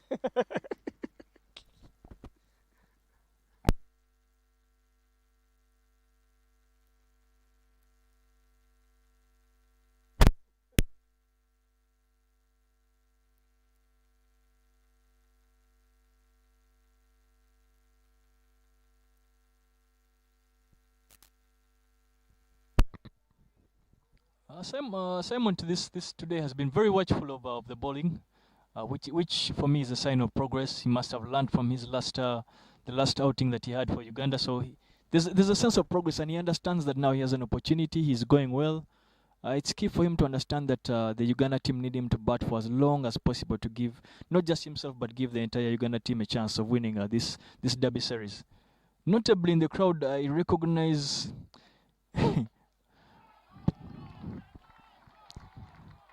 That's another beautiful shot right over the top for Simon Says again, square of the wicket on the offside. Now my two favorites going at each other. From a neutral's point of view, Bundi was my favorite with the ball, and now Sisaz is quickly taking it on for a pole. I'm spoiled. I'm spoiled for choice. Which is a good thing. This is a young guys. These are guys on both ends. They're going to play for their countries for at least 7 years. So it's good to see them have the early battles as quickly as possible, because at the end of the day, it's not just sport for them. Even off the field, they are good friends. But now they're in the middle of the battle right now, and both of them have to do the very best for their countries. As I was saying earlier, it's good to see the first ever captain of a Ugandan cricket team that went to the World Cup, Clive Changungu. Of course, he's in the crowd. He's around. He captained the first Uganda team. Of course, that I think is in 2004 World Cup that was in Bangladesh. So of course, hats off to him, credit to him for being one of the local Ugandan players that he has come out to come and watch the team today. Back from the UK, the last chat I had with him, he says he has been around for 3 months, but he got suffer from the lockdown. Immediately came through, he had to stay indoors. I think he's been around for some time, but as I mentioned, I think on the first day of the series that people have been starved of international cricket, that the second international cricket availed itself on the shores of Uganda. Everyone has come out to try and see what they can do, what they can watch a bit, so no surprises, and it's good to see that Clive Changungu is here with us.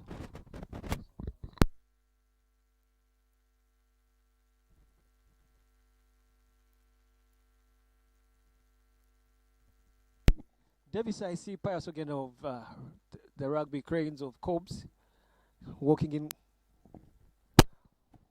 Yeah, of course, when you take a closer look at the spectators that have come out today, Pius again, of course, as you've mentioned, I think he's also an USPA Rugby Player of the Year. He plays his trade for Cobs. That's the Betway Cobs. He also plays for the. He's one of those very few players that plays both for the sevens and the 15s for Uganda. So for him to be in the stands and in the crowds here to come and support the Uganda cricket team for me is tremendous, and it goes back to what Michael Crutch said earlier, that the sense of brotherhood and the sense of them understanding that the cricket team come out to support the rugby team when they're tussling it out. For me, it's another good indication of the brotherhood between the two sports.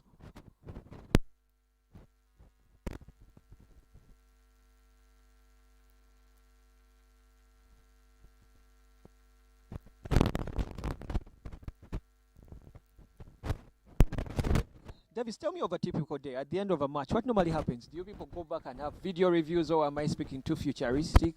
Or do you get to go back and look at the number of balls they tell you you moved the wrong way? This is how you should have applied the shot. Because the one I'm seeing Sesazi coming back, it looks like he went back, had a look at how he played, although he only had one ball to face, but his movement wasn't the best. What normally happens?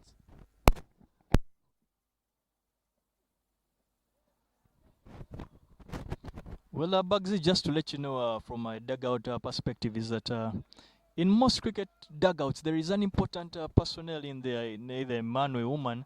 The person is called a team analyst. And that team analyst is probably going to be one of the quietest people in the dugout.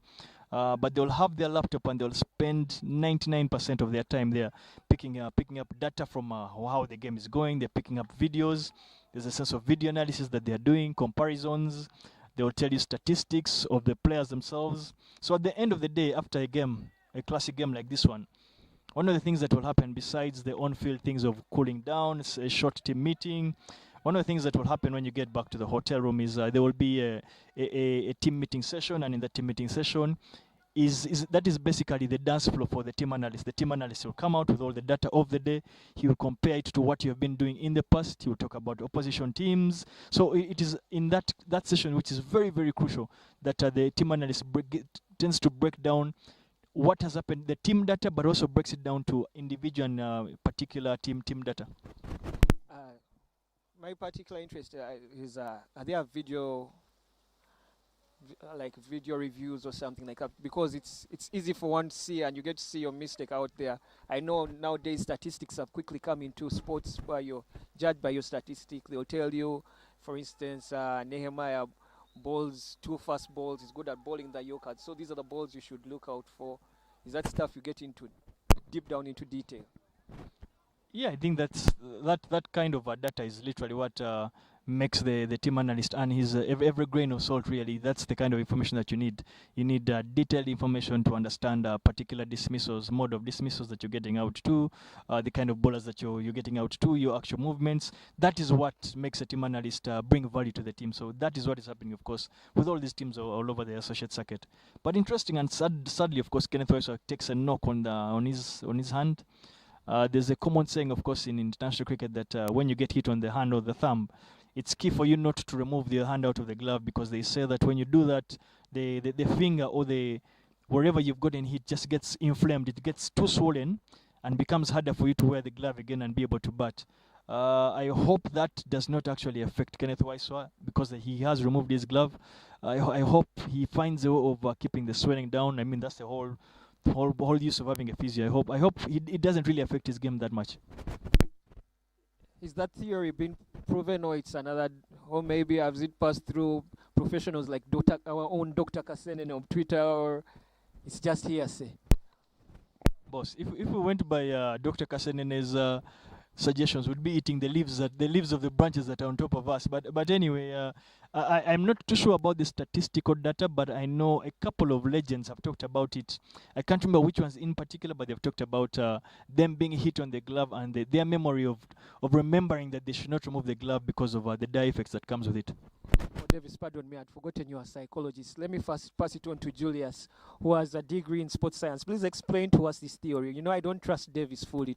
Today is in law, tomorrow is in psychology, tomorrow is in land survey. It looks to be all over the park.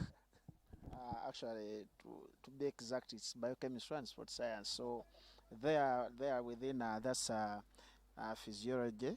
And actually, it's true that if your body is hit, there's what we call RICE. RICE is rest, ice, compress, and elevate. So there, the first thing you have to do is to compress. You compress as you're waiting for the physio to come with the icing. Then they do the icing, and yeah, probably you stand a chance of not getting that body part to swell more. Putting your school fees to good use. Thank you very much, Julius.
Kenny and Simon taking it on. That was a very good drive in the cover.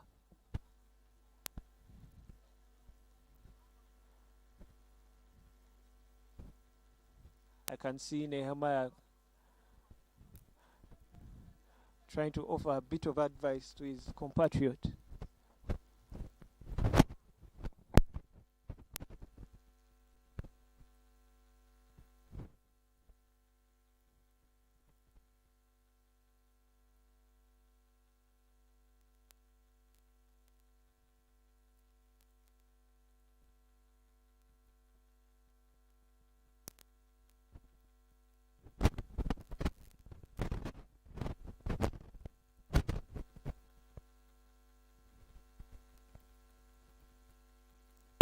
Davis, I've been hearing Nehemiah spitting some Swahili here. It reminds me of the kleptomaniacs. Hi to my people in Kenya, because kleptomaniacs made our campus days, our university days. Of course, now it's Nyashinsky who's ruling the airways. Pretty talented guy. Speaking of Swahili, what would you do for teams when they would speak in another dialect? Wouldn't you be inquisitive? What are these people busy talking about? And you try to get in, maybe sometimes when they are saying bounce the ball or go for it or something like that. Does it play with your psychology, having your opposition team speaking a language you're totally unaware as well?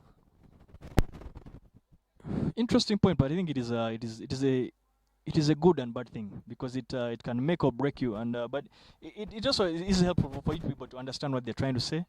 But I remember a couple of times we have also tried to use it in terms of reverse psychology, whereby you're playing against teams, of course, that do not understand Luganda, and one person will intentionally speak in English to try and make sure the batsmen seem to think that they have a bit of an idea what you're going to do.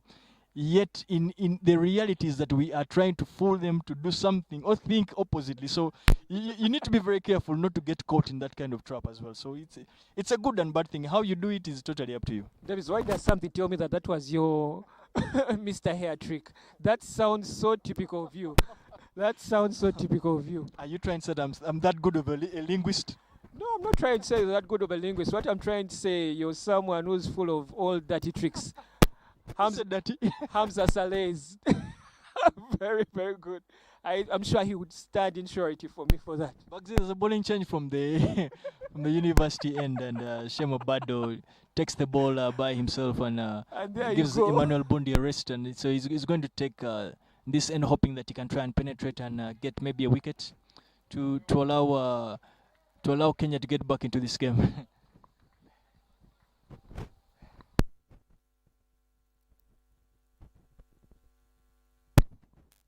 Again, what they mentioned, of course, it goes without saying, for us is speaking of guys that have played for this nation, someone who simply just walked right in front of us.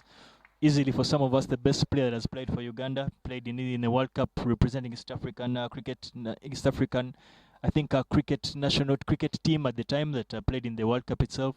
So Samuel Simbi, of course, his contribution to Uganda cricket is one that cannot be watered down. And Davis, you should also give him extra credit. Remember, he's the one who held you by the hand, introduced you to club cricket before or after you joined under 15, and those are the people who still paved the way for you to be Uganda cricket's captain. So you have a lot to say more than that. If I was to speak about Samuel Simbi, we'll probably speak until the 10th ODI between Uganda versus Kenya. But yeah, absolutely, we'll give him all the credit he deserves. But I'm not the only one. There's a bunch of guys as well that have gone through Samuel Simbi's hands and are totally grateful. But Very fantastic nice, shot from Simon there. Very nice gentleman. Treats all as equals, but strict when it comes to the game of cricket. He doesn't waver.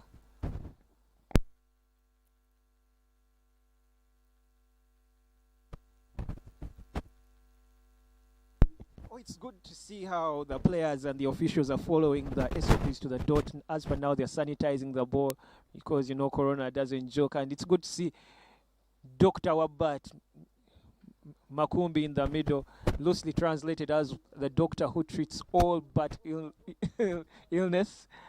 And also seeing, is that Elonga? Elonge, sorry, pardon me for my mispronunciation.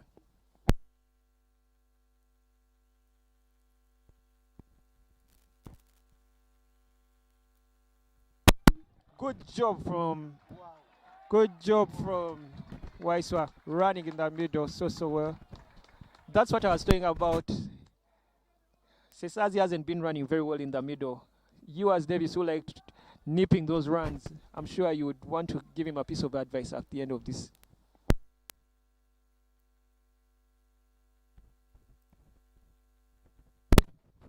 Well, for me, really, it's good cricket so far. You score a boundary. It's classic Martin Suji kind of cricket. Something he emphasized over the years that after a boundary, you try and get a single.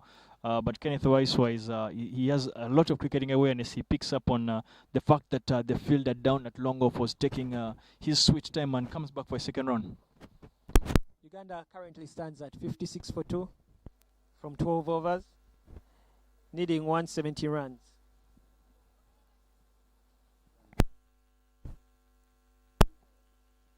Run rate required is 4.45.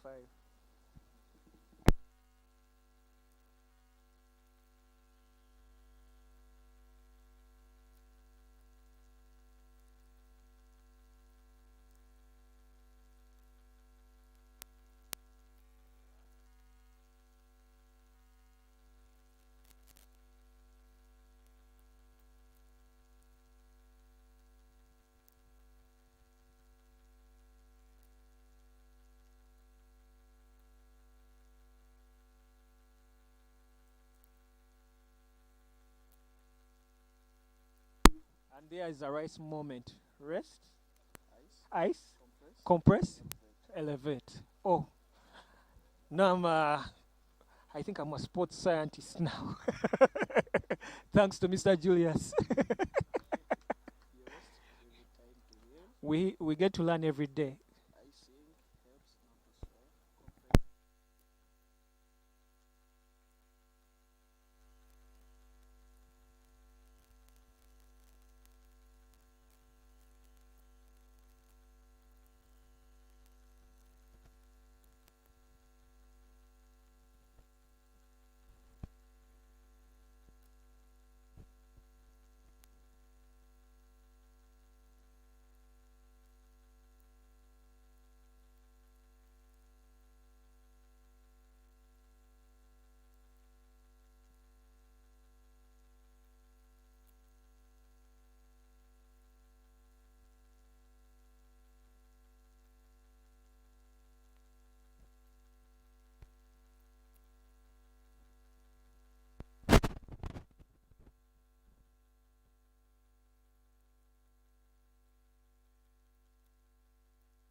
Dancing to the tune.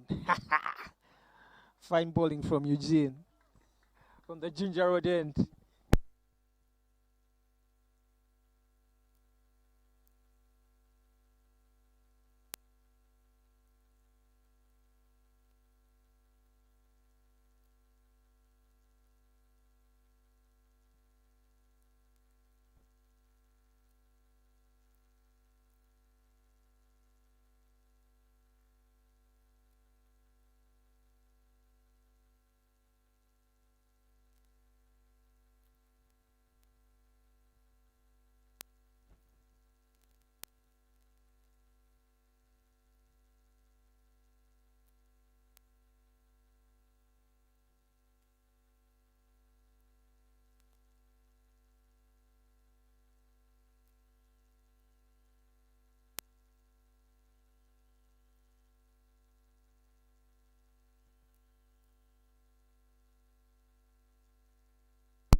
Kenneth looking pretty uncomfortable. Looks like his thumb is hurting in the middle. Will Eugene use that to his advantage?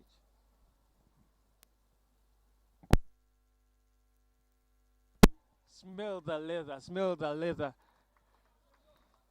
Now that's what takes over an experienced bowler. He knows that batsman is pretty uncomfortable, busy suffering with an injury, and it's taking him on, bouncing that ball, getting to think. I think now may we expect a Yorker or something like that?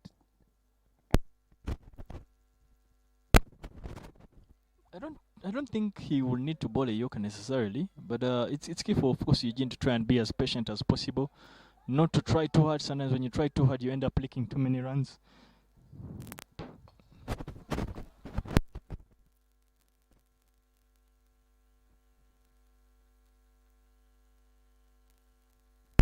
As predicted, he tried to go for the Yorker. Off the last ball, it's a mind game.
Sisazi should be pretty disappointed in himself. Caught behind and fine bowling from Captain Shem Goche. Getting the much deserved wicket they wanted. Uganda back on the back foot.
Well, with that wicket, of course, in comes the Uganda national team captain, Brian Masaba.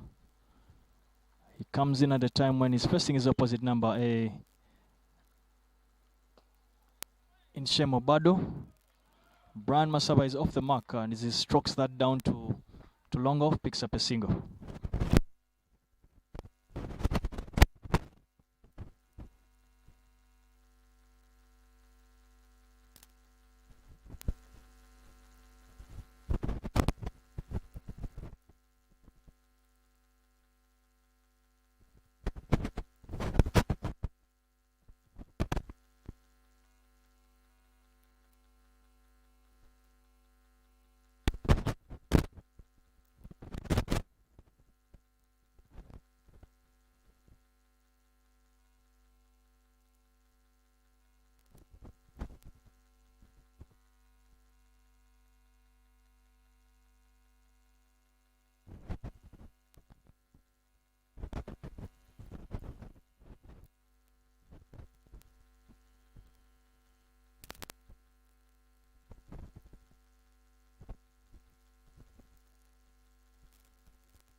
Brings an end to that over, a successful over for Kenya.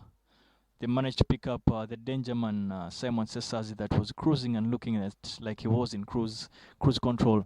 With the end of that over, of course, Eugene Ochieng is being asked again by his captain to come and keep the pressure on from his end, either keep things quiet or find out picking a wicket. Even better if you can pick the first of these Ugandan all-rounders and get Brian Masaba, the Uganda captain, out as quickly as possible. It would help the Kenyan cause as they look to try and defend this small total.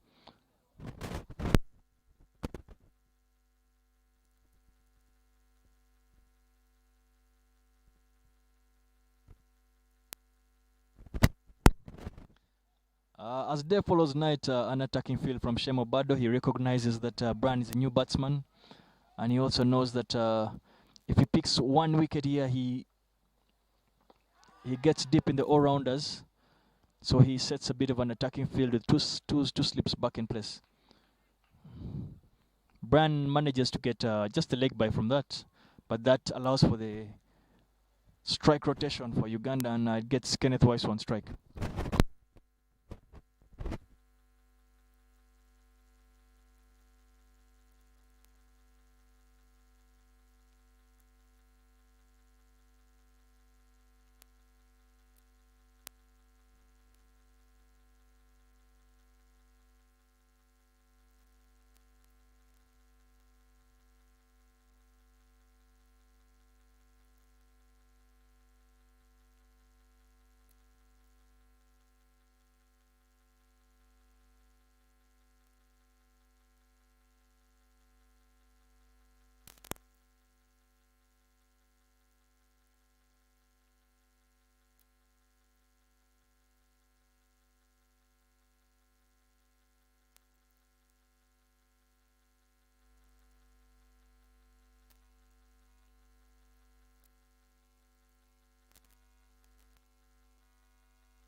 That's a bit sloppy, and the Ugandan pair of Brian Masaba and Kenneth Weiss will make the Kenyan team pay for the sloppy fielding at the third man boundary.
bowling change from the university end. Raj Patel gets another go after he did reasonably well in his first outing in the Kenyan green and red. So he gets another go. He's up against Kenneth Waiswa and the Ugandan captain Brian Masava.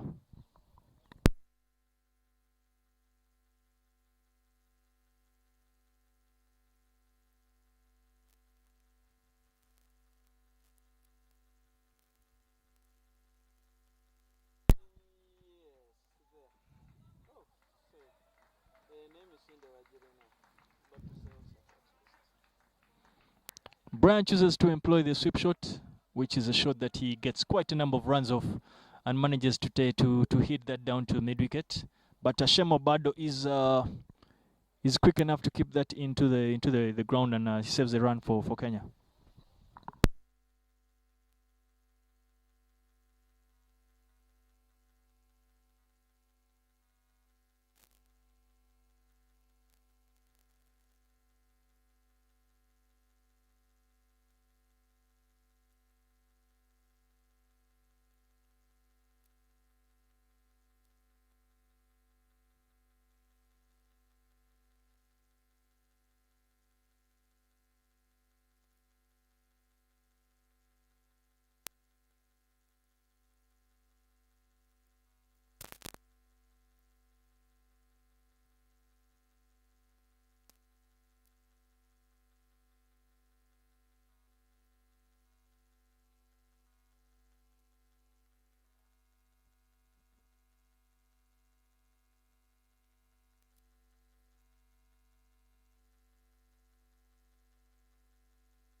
It's a productive over for Uganda.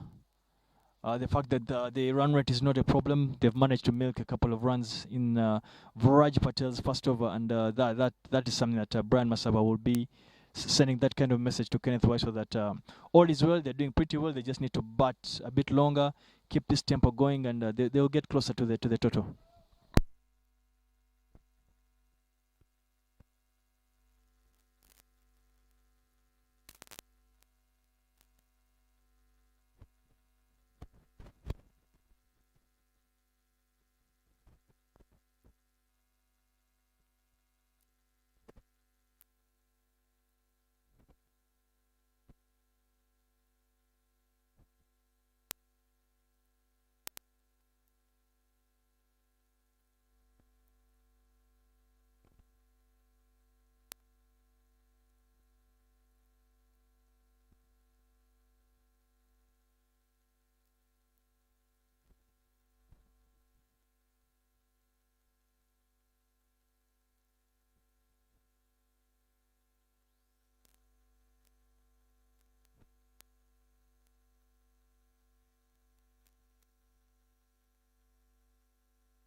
Bowling change from the Ginger Road end.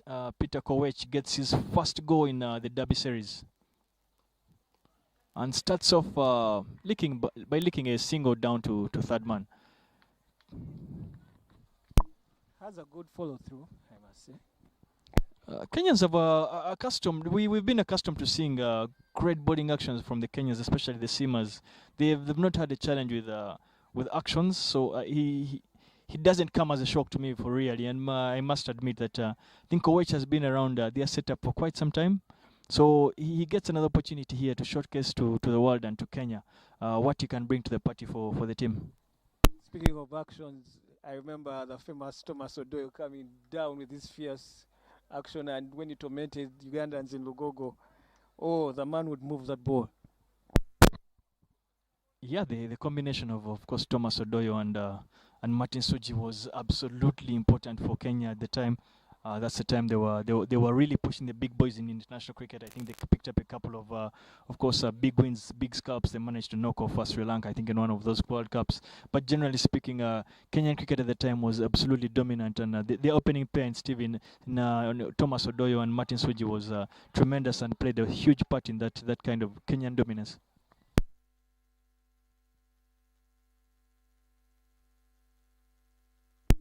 Is it the weather, or has the heat been turned on the Ugandan fans? It looks like we're at a graveyard. It's all so quiet.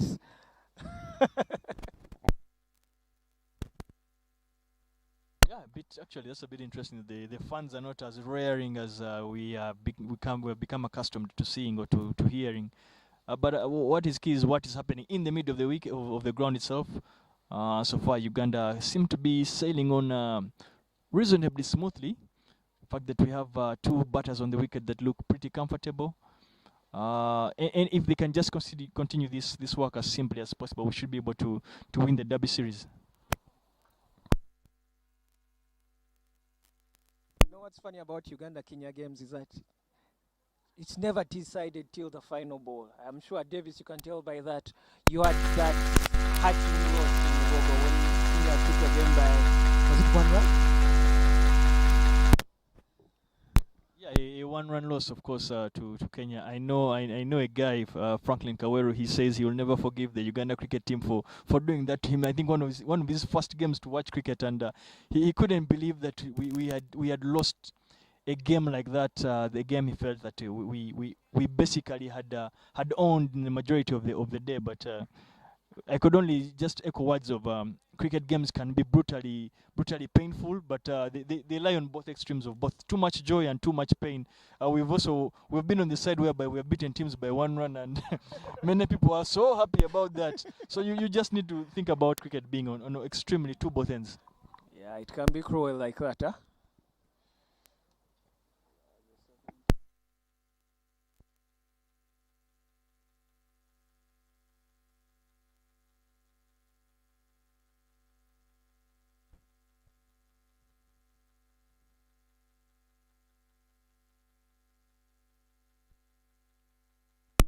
And one nightmare game I'll never forget would be that one against the Hollywood Stars, USA, which when we lost to them in Entebbe. Whoa, whoa. We went to Entebbe full of cheers. We're like, after this, we're going to the beach. We're going to all fish on me, all drinks on me. But by the time the game was done, no one wanted to look at the other. We're all trying to pretend like we were playing golf before and not into cricket. Whoa. Cricket can be really cruel. Yeah, cricket can be absolutely cruel. It's one of those games. For me as an individual, it's one of the games I've tried to forget, but you just can't run away from them. You have to find a way of building on from them. You look at them and I think maybe they send lessons for us to learn from. But otherwise, cricket can be really tough. It's one of those games. I know it's to just let you know, it's the last game I played for Uganda. Just so you know, and I was the last person to get out in that particular game, and yet we got relegated. So it's one of those things that rings through my mind a couple of times. Not a good way to go after playing, of course, for such a long time. But importantly for me is to focus on the future and the now. I think we have a very good side. I mean, we at a point whereby we are pushing Kenya. That was a very dominant team, not just in East Africa but in associate cricket. So for me, it's lessons to learn from, and besides the lessons, we look to use the lessons to do better. Oh, yes. And it looks like the clouds are opening. We are having a slight drizzle. Let's pray it's just breezing away.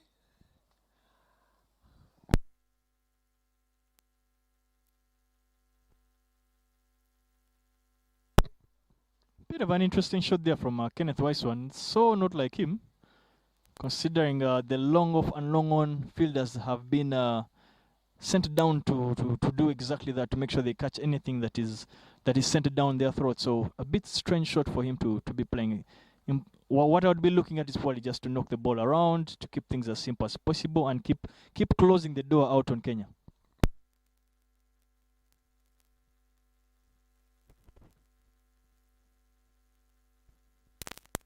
Kenny managing to get a single off Patel's bowling. Calm bowler, young, coming into the fray. I think he has a big future for Kenya.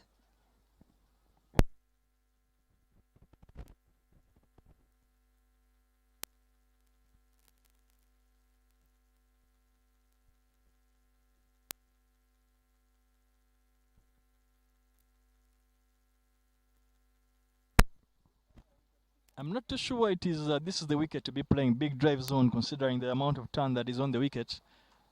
Brian, having bowled so well on it, should be able to have picked that up So it will be key for them to try and maybe consider another form of plan so that we don't get out to big drives. I think maybe Brian is looking at the weather and is seeing the clouds opening up, so he's being mindful of DL coming into play, so he would want to push up the run rate in order to stand at a better chance.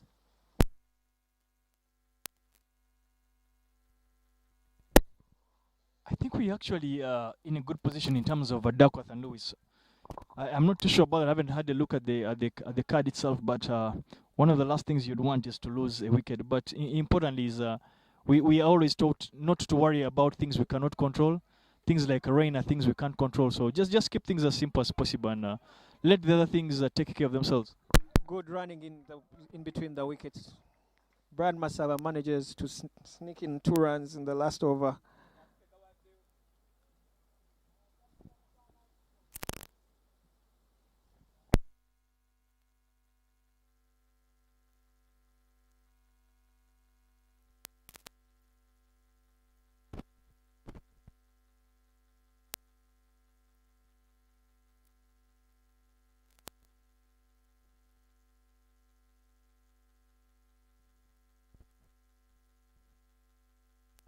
Peter Langat, after having a fine spell, only going for 1, returns from Ginger Road End.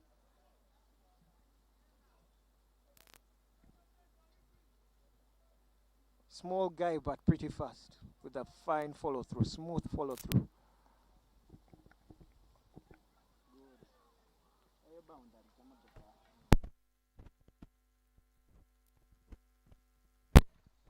Unlucky for Peter Koech.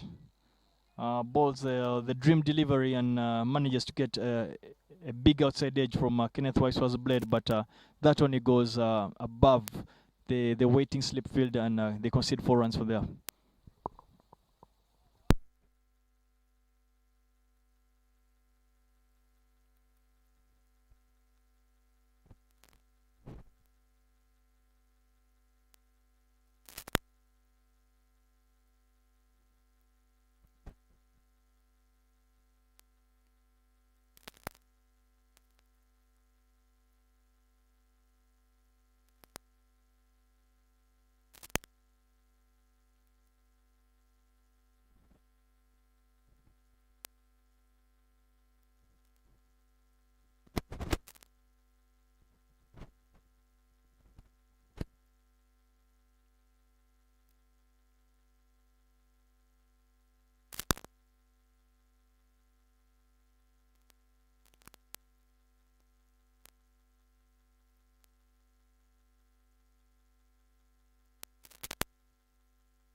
Uganda 80 for 3 in 18.2 overs.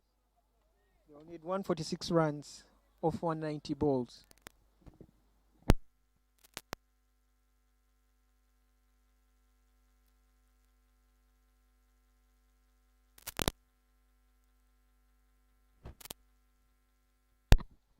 Peter Koech managing to get some swing. He seems to be getting some life out of this wicket, and he's managing to use a bit of the swing based on, of course, there's a bit of a breeze right now at the Chamgo Kerovo, with a bit of a very, very light shower seeming to start up right here. So Koech seems to be bowling at the right time, and he's making the very best of the conditions. I see the groundsman getting ready to bring the covers on.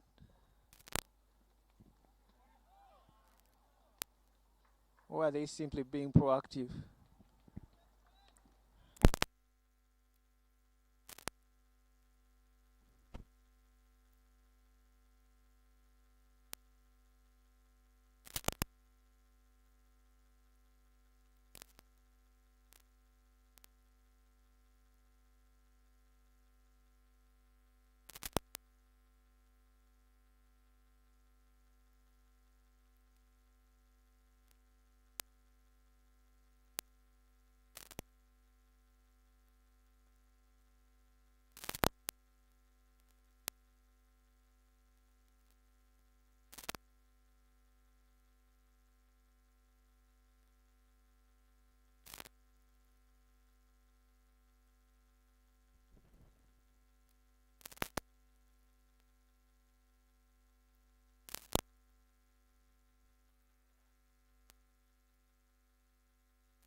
Well, as Peter Kowech continues, of course, to get as much patches out of this wicket and utilize the conditions.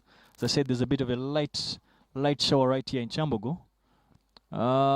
We must remember that for an ODI game to be counted as a fully played game, we must both innings. At least we must have 20 overs minimum per inning.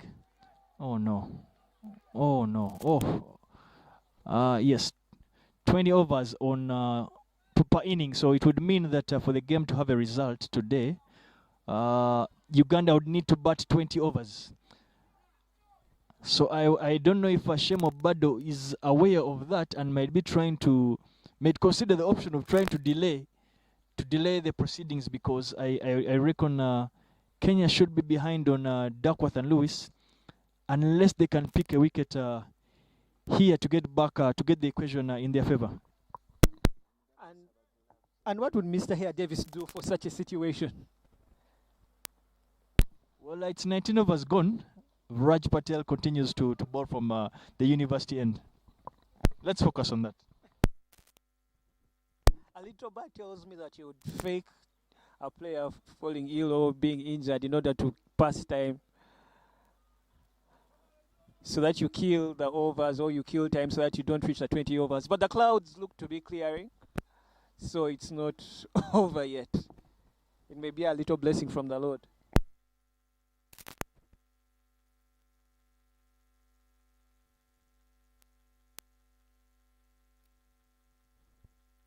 A huge 6 from your once vice captain and now captain of the Uganda Cricket Cranes, Brian Masaba.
Good running in between the wickets. You know that at the end of it, those 1-2 runs are the ones that determine the end score.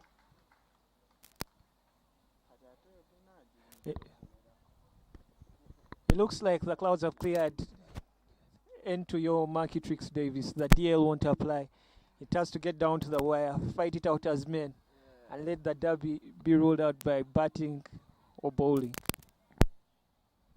Well, Bugsy, we are here, and not just us, but even the viewers on the YouTube channel, they're looking to get a full game in. So for our sake and everyone's sake, we want to have a full game in. It's good to see that the clouds seem to have cleared a bit. The threat of the rain seems to have subsided a bit, and at least now with 20 overs in, we can categorically confirm that this game will have a result.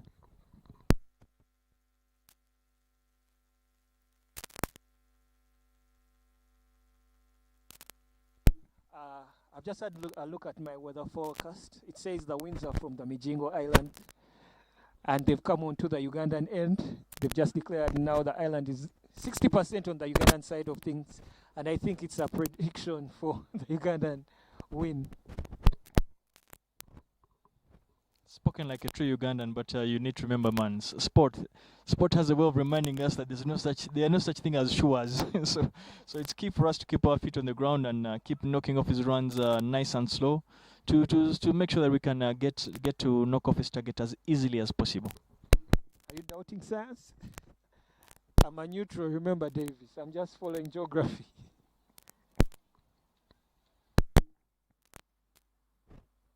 And looks like Shem is deciding to take it on, coming from Ginger Road end. Captain versus captain. I think we had this earlier on when Uganda was bowling.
Thank you very much, you all that are watching on our YouTube channel.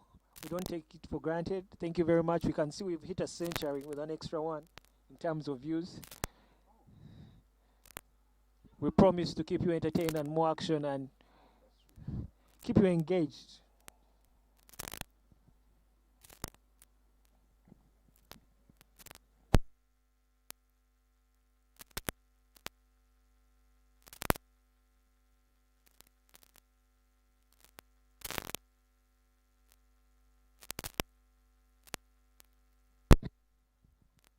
Bowling change from the university end, and in comes Dominic Wesonga. Dominic Wesonga bowls medium pace, traditionally bowls in swingers, but he is more of a line and length kind of bowler. He will try and keep things as straight as possible, try and keep the batters in a bit of check. He doesn't concede too many runs.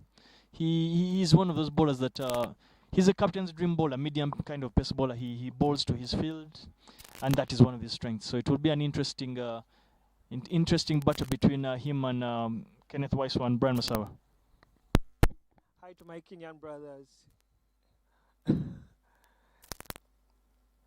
Beryl has been on from the day go. She's always been watching and always pushing on a Kenyan team. If it was a playlist, what would you send them? At least include Nyashinsky in there. Include Nyashinsky. I'm even trying to speak like you guys. Include Nyashinsky.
Good shot, Kenneth Waiswa.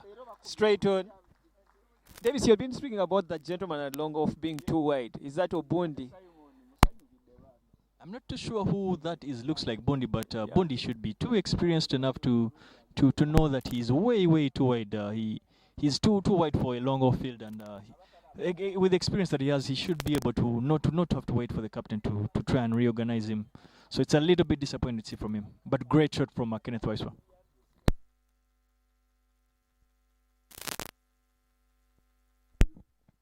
You know what I've noticed? The good thing about the Kenyan, let me say, uniform or attire is that it gets to camouflage with the surrounding, and it's dark right here. So you may go for the big shot, think that there's no one at the boundary, then you get surprised and someone just pops up from nowhere.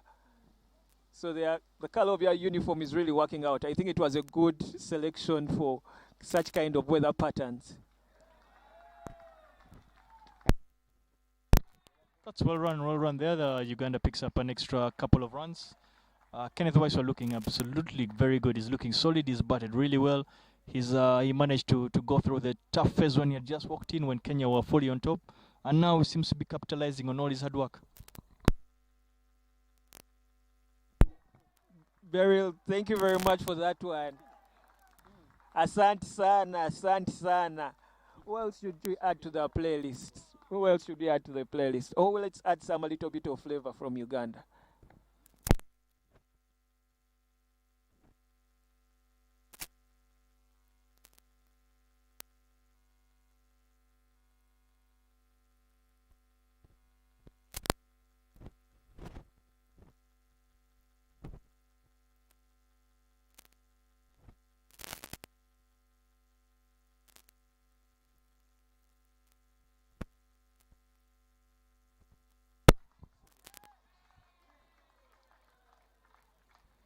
That's 4 extra runs of Kenneth Waiswa's bat.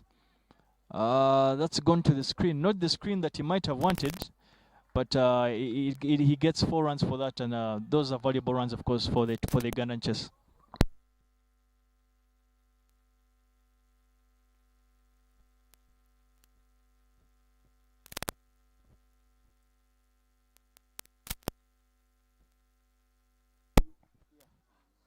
Kenneth Waiswa currently 40 runs off 58. His patience in the middle is busy gathering dividends.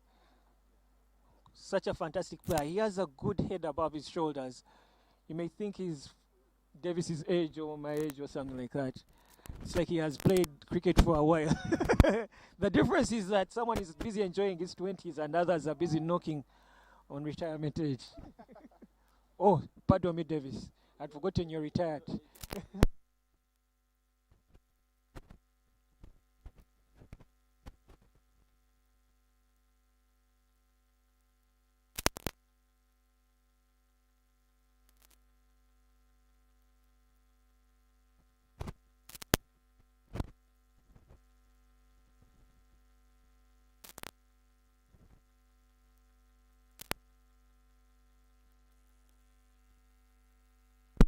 Kenneth and Masaba, busy steering on the ship. It looks like Masaba has decided for Kenneth to take it on while he sticks on to the other side, keeps on switching positions here and there, which is being a niggle to the Kenyan thought process. I can see Karim trying to advise his skip on a field change.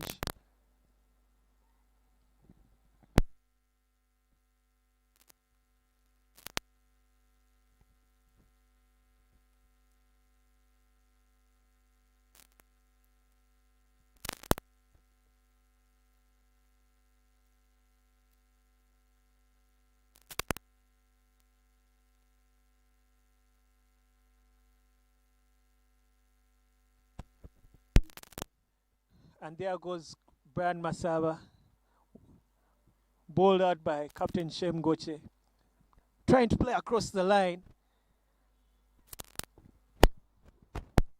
Shemo Bado, captain of Kenya, gets sweet revenge against Brian Masaba, captain of Uganda, of course, as Brian earlier did the same thing to him and bowled him out. So Shemo Bado gets the much-needed breakthrough for Kenya. The partnership between Brian and Kenneth had done quite an exceptional job for the Uganda cricket team. So Brian, unfortunately, has to walk back to the hut. But he's done a decent job. He's been an important part of a partnership that has brought Uganda a bit much closer to the target that they are chasing. So he will be obviously disappointed with the mode of dismissal.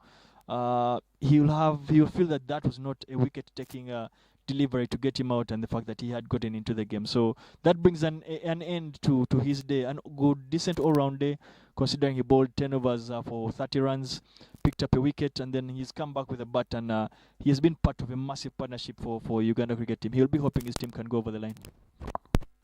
Uganda in need of 118 runs from 164 balls. The game is still on. In walks Dinesh Nakrani at number 6. As we mentioned earlier in the introduction, Dinesh Nakrani is an all-rounder for the Uganda team. He's one of our main all-rounders. He bats left hand and bowls left hand. He's been Uganda's best bowler, I think, in the last 2 series, right from the Castlelight series into this particular series. He's been among the wickets. He's managed to keep runs quiet. So now he gets another opportunity to showcase what he can do with the bat, considering how dry a spell he had with the bat in the Castlelight series.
No surprises from Shemo Bado. He knows the reputation of Dinesh Nakrani, and he goes ahead. Shem goes ahead to set an in and out field. That kind of field is basically one that is both attacking and also defensive.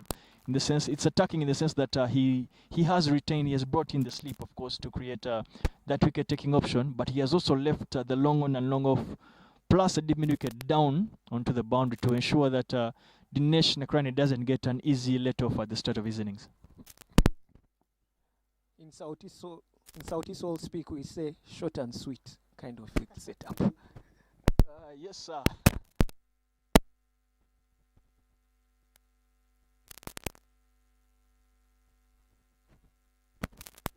I see a bit of a team huddle, of course, a team meeting between the captain Shemo Bado, experienced Nelson Odiambo Mandela, and Irfan Karim. It seems like one of those the professor kind of meetings with Lisbon and probably Berlin. Those who have watched Money Heist, those plans of making sure they can make something happen out of nothing. Beryl is busy asking that, do these keepers have to eliminate each other? I think they eliminate each other as fast as the guys in Money Heist are being eliminated. Before we had Nairobi, wasn't she the final victim? Yeah, unfortunately, not Tokyo. Last I checked, Tokyo is the last one who actually got killed. I must have watched a different season, but I think Tokyo got killed, unfortunately.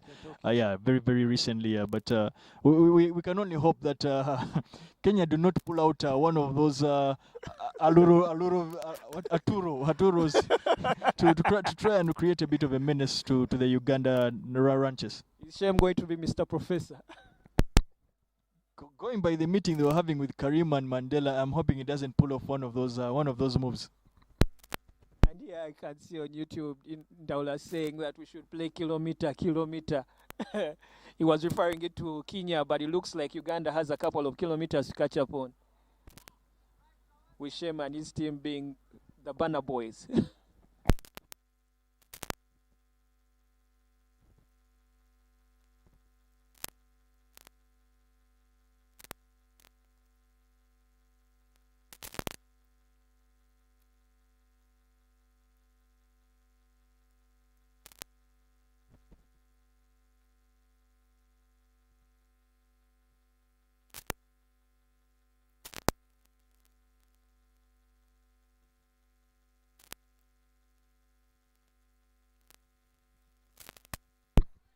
Change of end from the university end. Emmanuel Bondi gets a second go at the Cherry.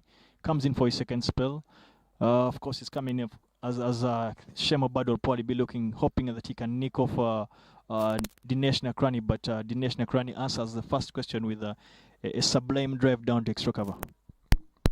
Not a bad idea looking at the visibility. It's pretty shaky. I don't know if it's because my eyes are I'm one of 4 eyes, but the visibility isn't as good, so pace wouldn't be a bad idea, although it works both ends.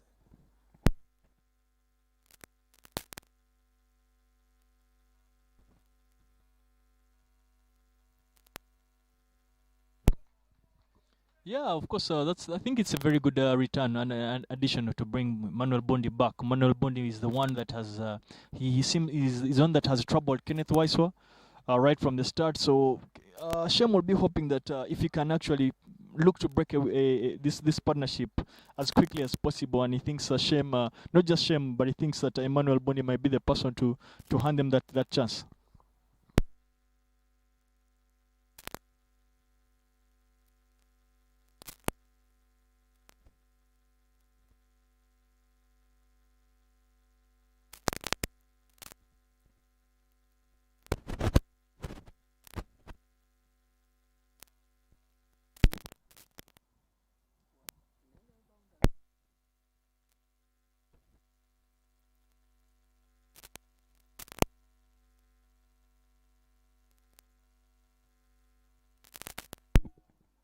Fine bowling from Bondi, bowling to his field and asking Waiswa all sorts of questions.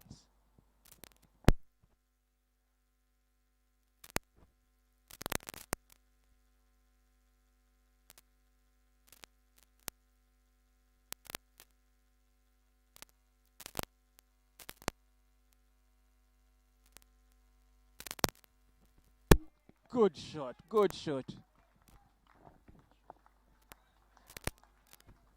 Kenneth Waiswa manages to find a boundary, trying to turn up the heat in the cold area. As I said, it's a short and sweet affair.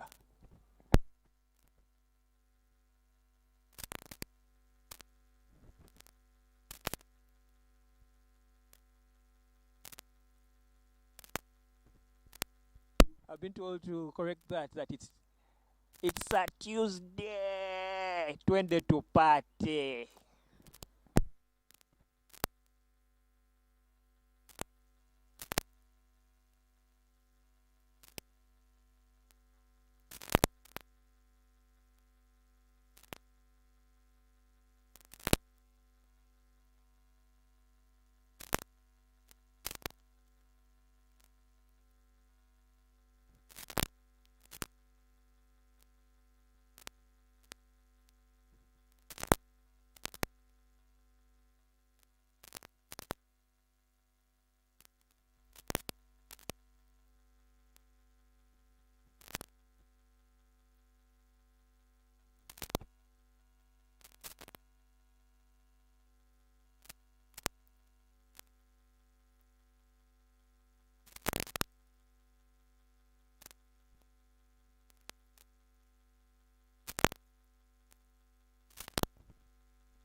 Shemo Bado retains the in and out field, and he will be looking to try and probe and get the outside edge of Dinesh Nakrani into play. That's why he's left the slip fielder there. But he's also aware that Dinesh likes to play short, so that's a short ball. Shem seemed to have been trying to bowl the other ball. Doesn't get it where he wanted it, but Dinesh is able to pick up at least a single of that.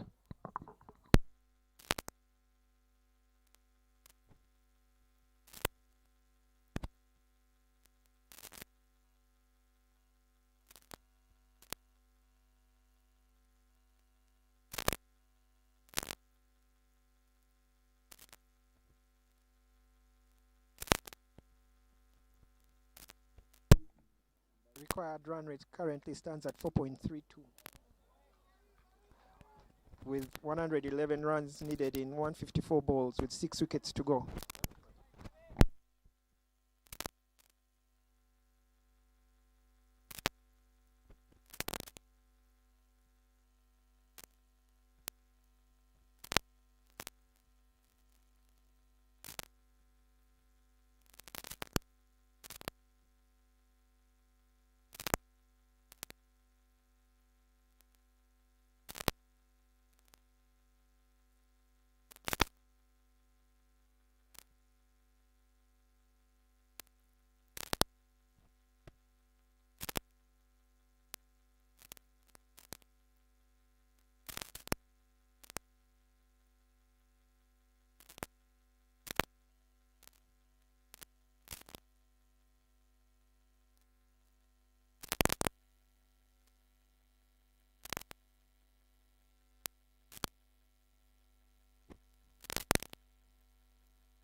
Davis, what should Team Uganda opt for right now? Looks like what we're at the point of in but not out, hot and cold. I think we're still in a good position. It's very, very key for the batters that are on the wicket to understand that one, they've just lost a wicket, so they should be able to just simply look to keep rotating the strike. There's a bit of again an in-out field, so there'll be chances to try and pick up a couple of singles and doubles if you can. So for me, it's just to not overthink things, keep things as simple as possible, and keep doing what we've been doing. And it's good to hear that Dinesh is doing exactly that. Given that now we're at the halfway mark, 25.1 overs, we need 111 runs, so they should keep the singles going. Yeah, I think for me the singles are important because, as I mentioned earlier, they allow the scoreboard to keep ticking.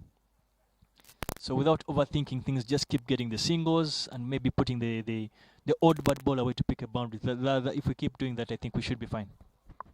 And should Kenya look for the wickets or cut out the boundaries for now? Kenya will recognize that it's key for them right now to see if they can pick a wicket. However, they cannot go all out attacking because they don't have too many runs to play around with. But they must, they'll at the back of their minds, they'll know that if they can manage to pick a wicket here without letting Uganda get, say, another 30-run partnership, then they have a chance.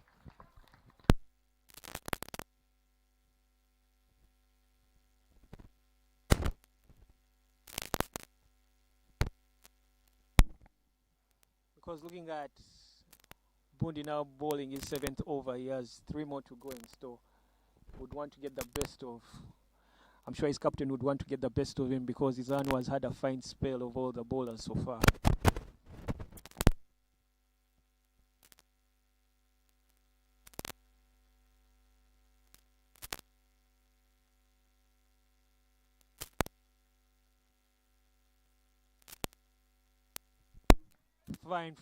Fine bowling. Getting back into my favorites book. As a neutral, of course. Yeah, of course, that's another brilliant ball from Emmanuel Bundi. As I said earlier, he's the one that has seemed the most lively of the seam bowlers. He's the one that has really beaten the bat on both ends of the bat, the in and outside edge. Interesting that we've not yet seen Nelson Mandela bowl in the series. I don't know if he no longer bowls for Kenya, but his experience, of course, and his ability to swing the ball as well, both ways, could have been instrumental for Kenya right about now.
As the battle, the McJingo Derby continues on the ground, Peter Koech, of course, has a bowling change and Shemo Bado takes himself off, giving Peter Koech yet another chance, probably looking and hoping that Peter Koech can utilize the conditions as he had done earlier.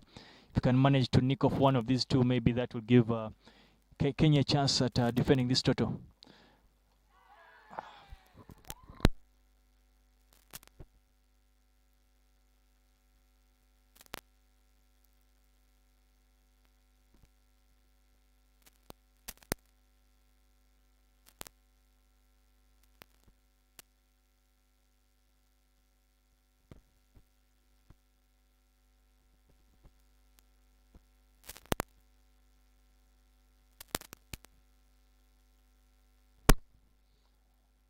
Unfortunately, I'm already getting too many inboxes. People on my case telling me to shut up because I seem to be saying things, and unfortunately, they happen.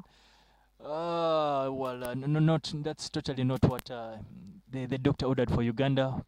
Uganda had been hoping for an even better partnership from Kenneth Waiswa and Dinesh, but now, unfortunately, without that happening, that brings Riazat Alisha onto the wicket with Uganda at losing their 5th wicket.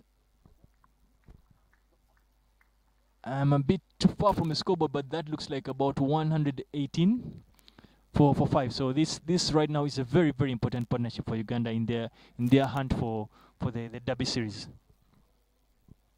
Well, as that goes on the field itself, we are joined in the commentary box by a seasoned sports photography journalist, and he fully understands the art of sports journalism. Some of the pictures that you've been able to find on different platforms like, of course, Instagram, Twitter, on Facebook itself. His work and his contribution to Uganda cricket, and not just Uganda cricket, but sport, is one that we do not take for granted. Allow me to introduce Mr. Batanude John. He joins us in the commentary box.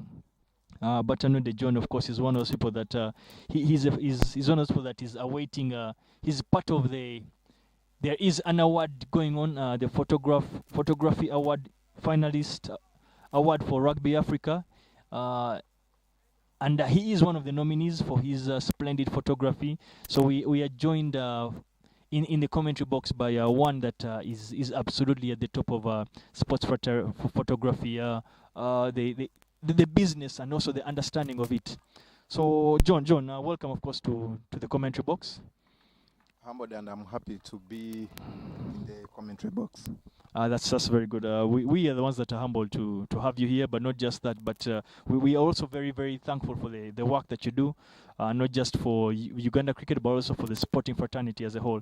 For me, interestingly, I'm one that admires your work, and I've made that admiration absolutely known to everyone that has ears and has heard me or has read some of the tweets and the comments that I've made about your work. And I'm one of those that wants to understand, how do you not just get into this business, but how do you get to take those exquisite pictures that are always spot on and they never miss the moment?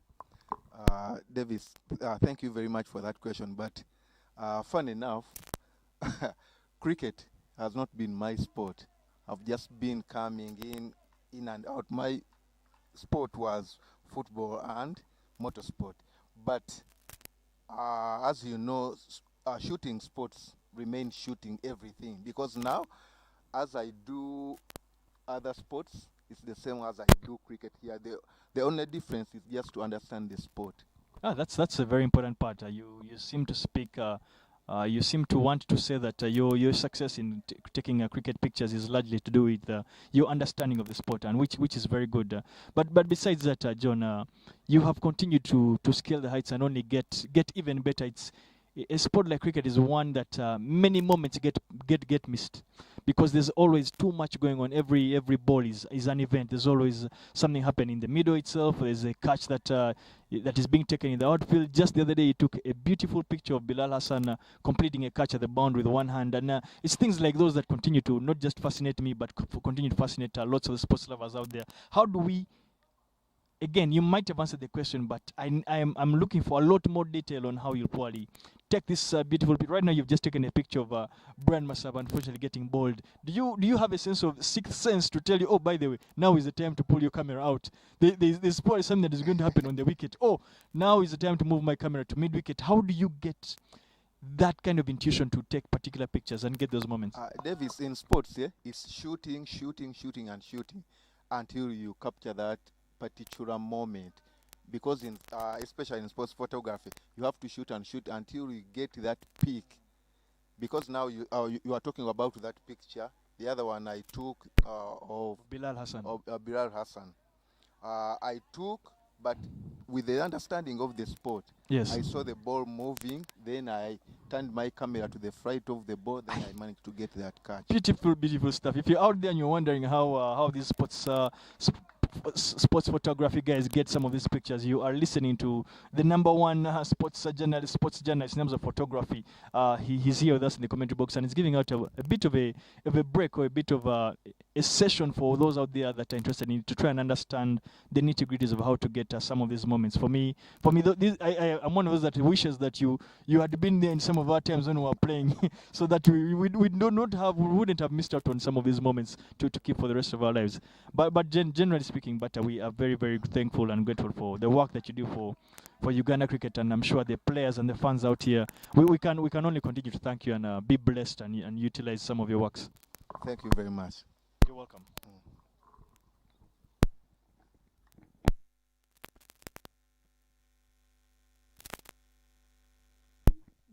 Davis, thank God he wasn't there during your times. You would have no runs to speak of. All you would do would be to pause, then settle for the camera and all, and end up getting into modeling instead of molding your sports or cricket game.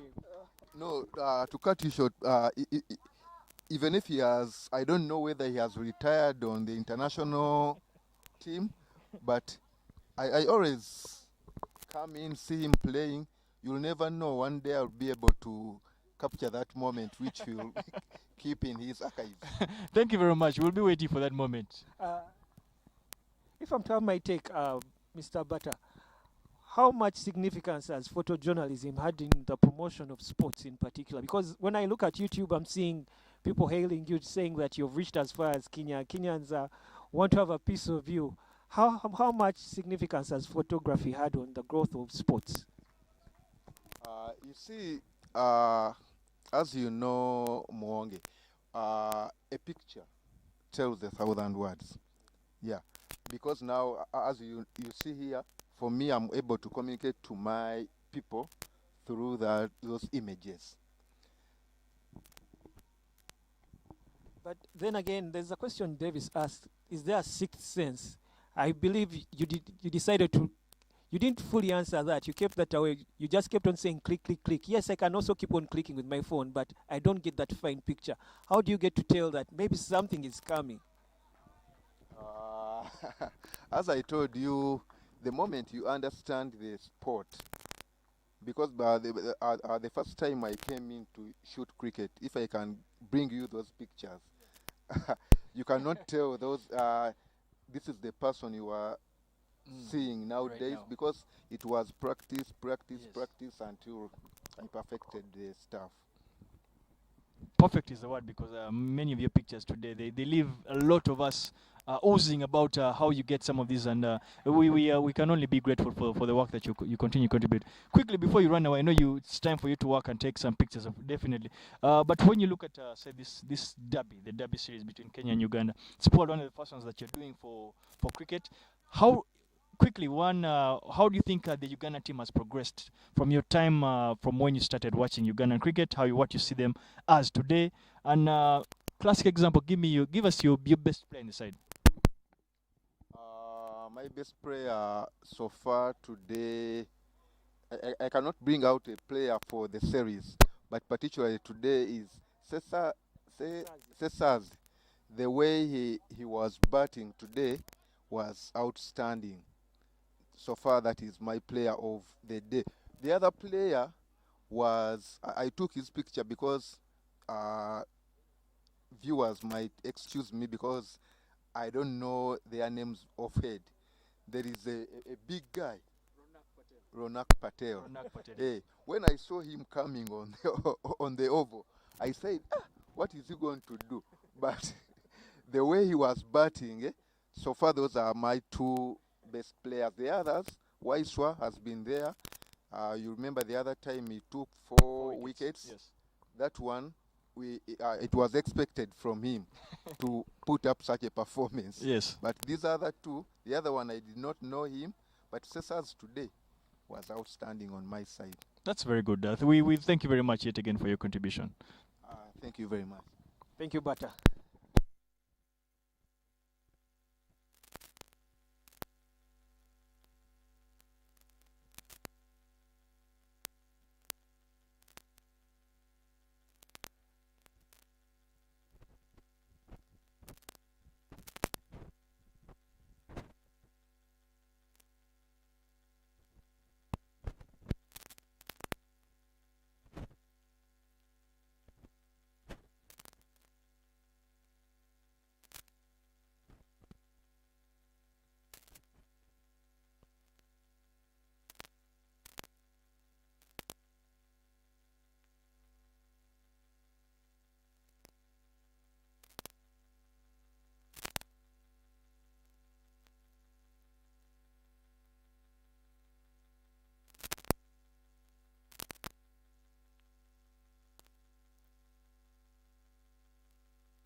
Candy, John says thank you very much for the compliments. And today, as Davis earlier said, John has been nominated in one of the best photojournalists in Africa in the category of rugby.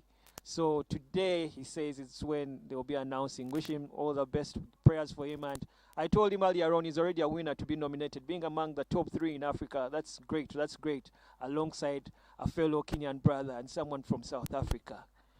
Back to the cricket oval. We have Dinesh and Riyazat in the middle. Uganda is 125 for 5.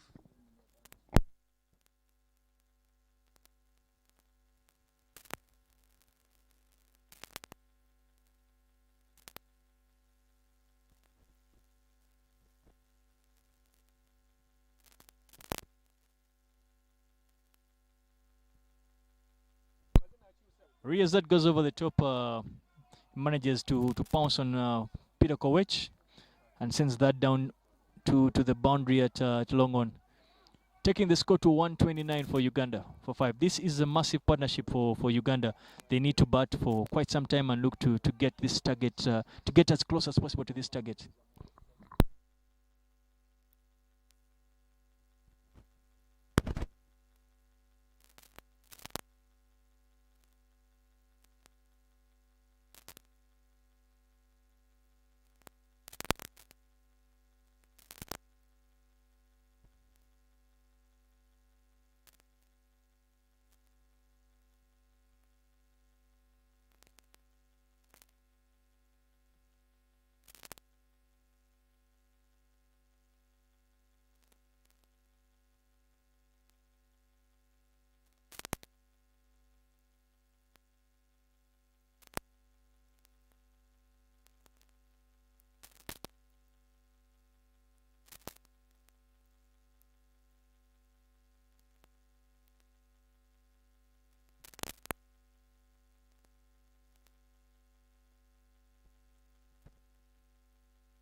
Peter delivering. He has really delivered for his captain. And off goes Dinesh. And there's silence in the Ugandan dugout. And so is all round. The fans have gone cold. It's a Rice moment. Score is at 130 for 6. Dinesh Nakrani, unfortunately, he's yet to get any substantial runs. And he's sent back to the dressing room, of course, of another Peter Kowech.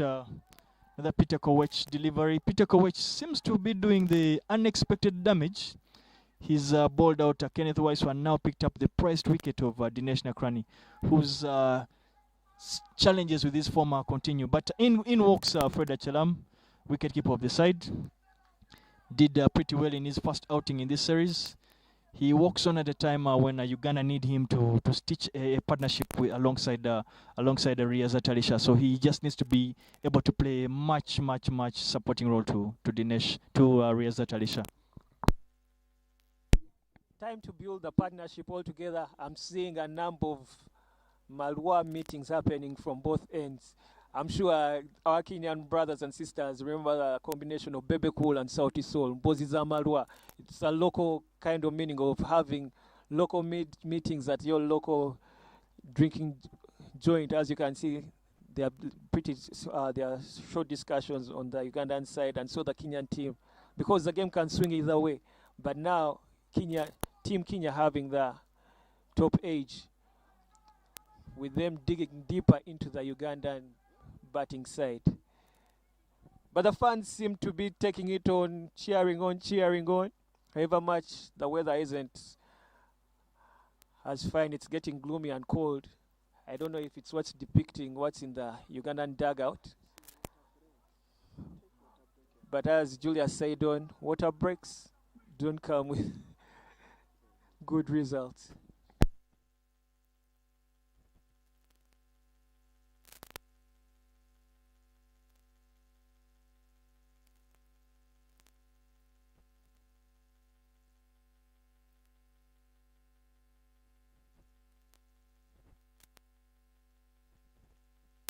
I don't know if it's a Ugandan or Kenyan style. Before every water break, we've had a wicket fall.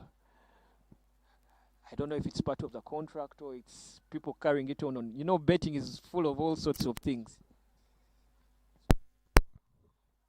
No, yeah, a bit strange that the wickets fall before the water break. Normally, it is the other way around, that wickets tend to fall right after the water break. But again, now is another. It's a crunch time for Uganda. They need to put together a partnership. Uganda needs only 96 runs in 21 overs. So they'll be looking to try and make sure they can try and stay on the wicket for some time. That's about 4.5 runs and over. It's an opportunity for Fred Achelam to come out and showcase what he can do, especially in a high pressure situation when his country needs him to step up and stand up and be counted. And I would say it's T20 time. T20 time. Time to call the Bermuda boys, West Indies. Have them on speed dial. Davis used to have a couple of friends from the West Indies. Don't you have them on speed dial? Isn't it the time? I wish the person I wish we probably had on speed dial is a guy like Joe Root, the form that he has been in. We could do with it right now, because we just need someone to be there and literally drop anchor and stay on the wicket to try and make sure they can get these ranches down as quickly as possible. I doubt he would pick, because he has his side to beg to sort out all together, because the Indians are not going with easy on him. They have a 2-1 lead in the series. Fantastic finish to the fourth test yesterday, of course. Strange decision, of course, with Rohit Sharma being awarded the Man of Match award. Quite a number of controversial opinions. People thinking maybe Bumrah should have taken the Man of Match award. Others thinking Shadal Thakur should have, for his half centuries in either inning, and then the value of the wickets that he picked up, him coming and being one of the contenders for the Man of Match award. But today, as you said, you rightly mentioned, of course, Jorot would not be available. He has a lot of work to do with his English side. But today, the onus and the responsibility is on Riaz Talisha and Fred Achelam.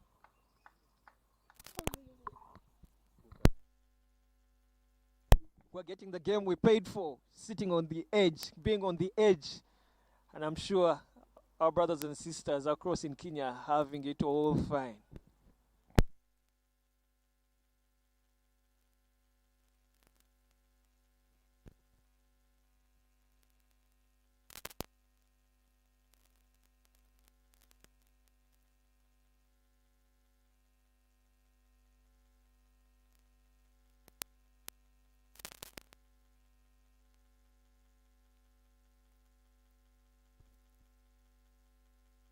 Now it's becoming a game of chase, Bana. Eh? Too much thought process. Uganda, what's with you and thought processes? Well, if you remember right, those that showed up on Sunday and found the game, found that the game had ended pretty early. They seemed a bit disappointed that they hadn't gotten value for money in their effort to come and watch the game on Sunday. Those that said that, I think now is a good time to drive your cars or turn onto the YouTube channel to get watching, because we are in for a roller coaster of a last hour, gentlemen, ladies and gentlemen.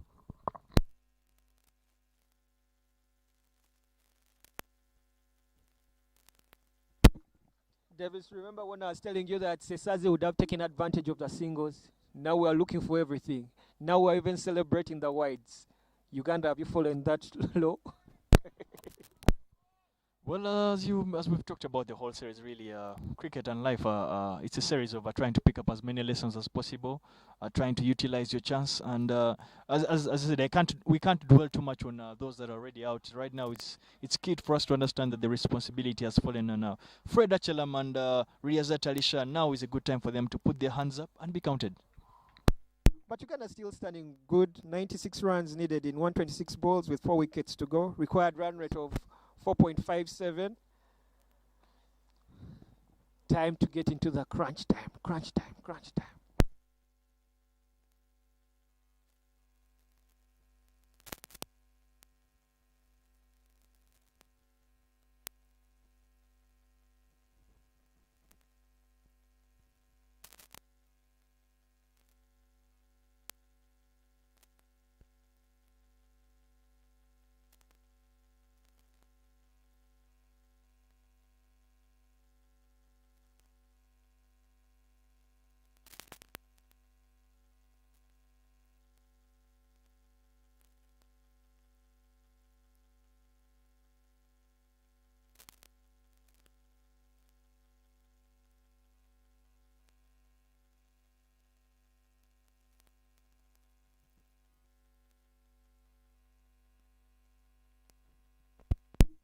Eugene should be using his experience right now, bowling a couple of wide balls. That's not good. Giving Uganda those extras that they need if they're supposed to fight for it till the end. Speaking from a neutral side of point.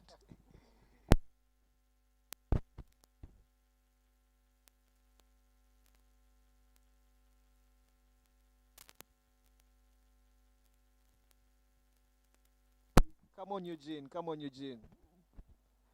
Get rid of the extras. Now, those are valuable runs, of course, for Uganda. It allows them to start the building of a bit of a partnership, which is much needed for Uganda. So Eugene needs to find his red as quickly as possible to try and make sure it does not give out any easy runs or easy singles for this Ugandan partnership.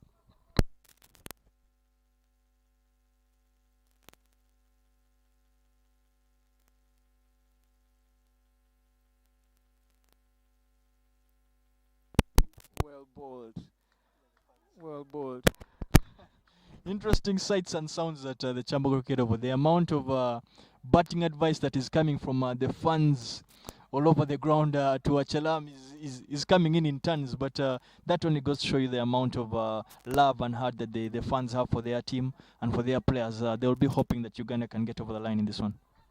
And yet the last I checked, Uganda only has 28 qualified coaches, but when you hear the noise that's coming from the ground, I think we have plenty more.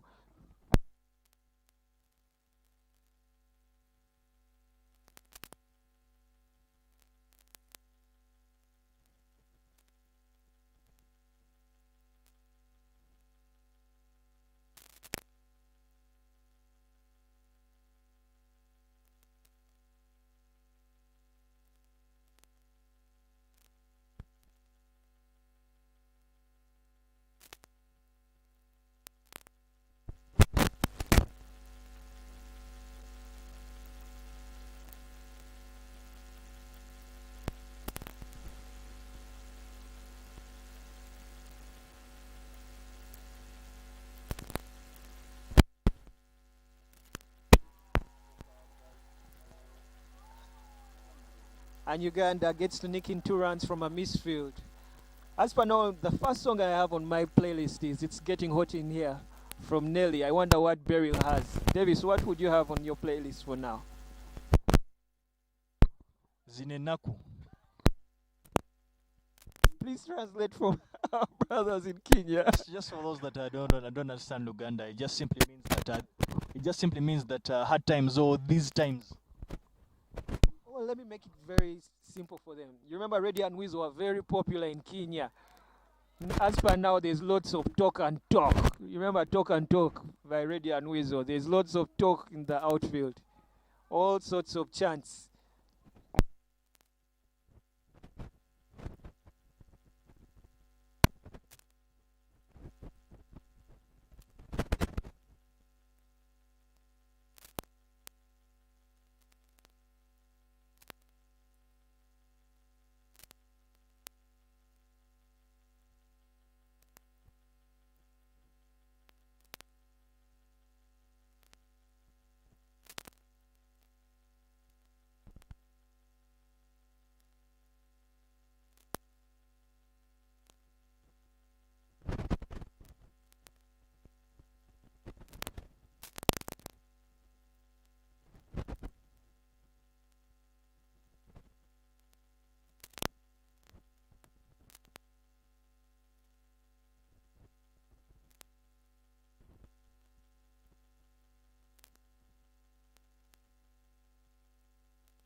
Oh, Rizzo. If I would define him in 2 words, I would call him Father Christmas. Comes through when you least expect. Yeah, that was a beautiful shot from Riyazat Alisha, of course, coming a bit of the nerves of the Ugandan dugout. Gets a big six out there, but I don't think it is one that the Kenyans would worry too much about. Kenya will be very, very grateful that Riyazat Alisha is playing a couple of shots.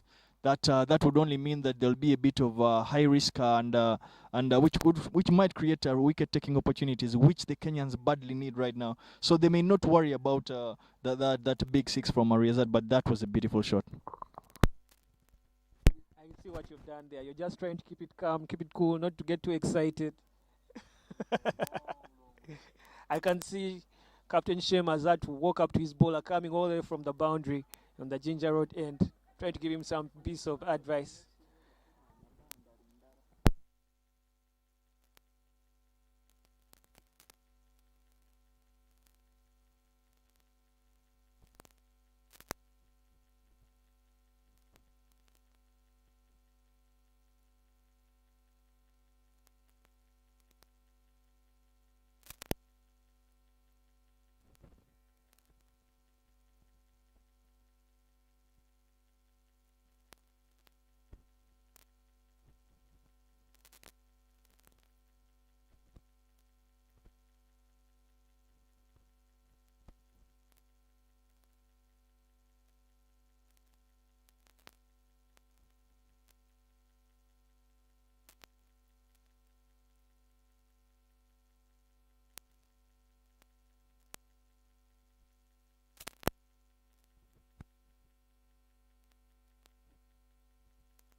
Freda Chalam picks up a much-needed single, simply just trying to rotate the strike, I think, which is a very good plan from him.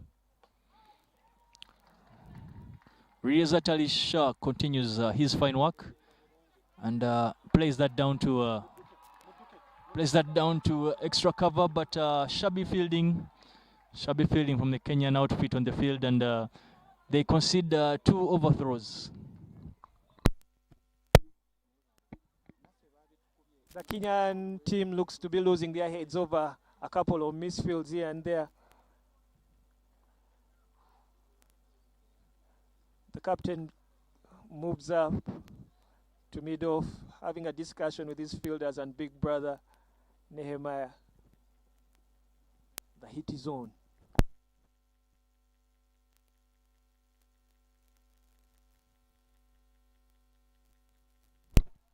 Beautiful shot from Fred Chilam, showing a lot of confidence, showing the fact that he looks like he's going to embrace this situation and this moment. It could be his moment, and as Ugandans will be hoping that he can capitalize on it.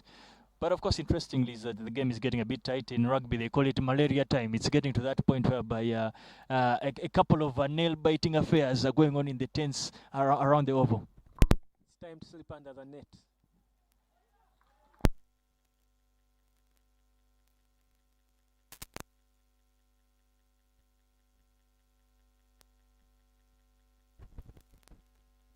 It looks like it's a weighing scale. It keeps moving, tilting one end, tilting the other, tilting one end, tilting the other.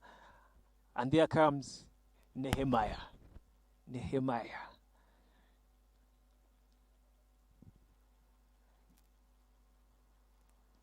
Taking up his run up. Will he have another fine spell?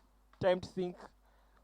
It looks like the Ugandan team is looking for the boundary and the singles as they try to catch up with the runs.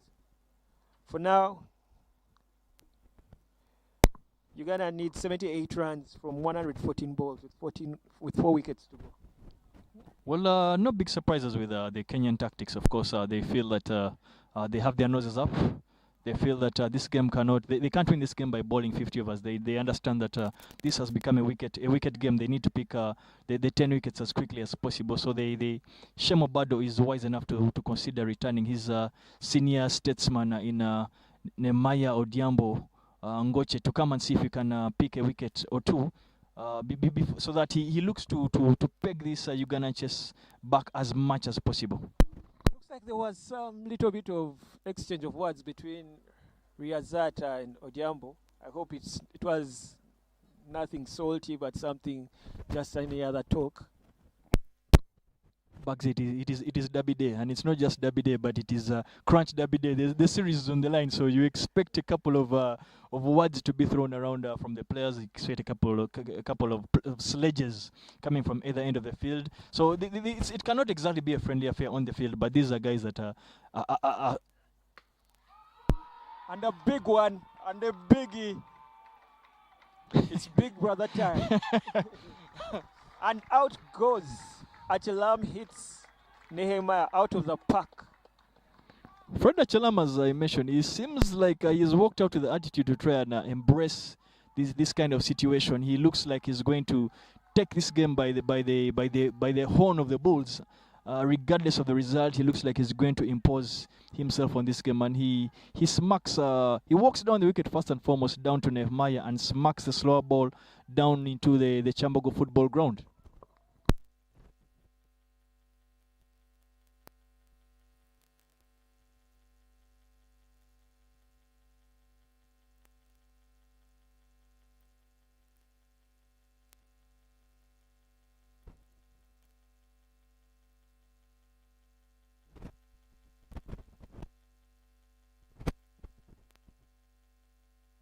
Ladies and gentlemen, dot ball from Nehemiah Odhiambo. He clearly looks dissatisfied with the umpire not giving out what he felt was might have been an LBW, but Chalam gets to continue batting on. And this is one of those sports whereby the rules have to be abided by. And umpire Makumbi has a word with Shemo Bado just to remind him about the importance of them staying as law-abiding as possible. The heat is on. That's when there is need for technology. If there was technology, we wouldn't be getting into all of this.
Uganda scamper through for a single, a bye in that.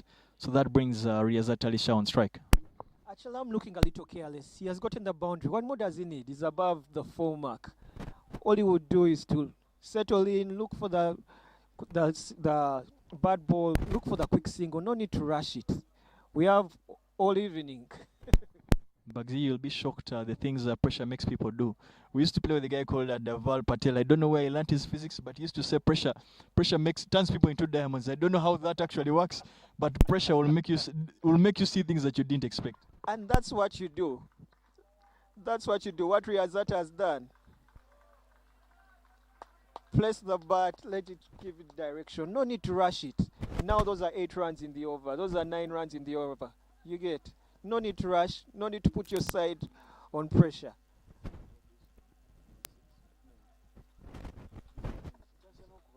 This is when you start blaming people. This is when you see how tough it is to be a coach.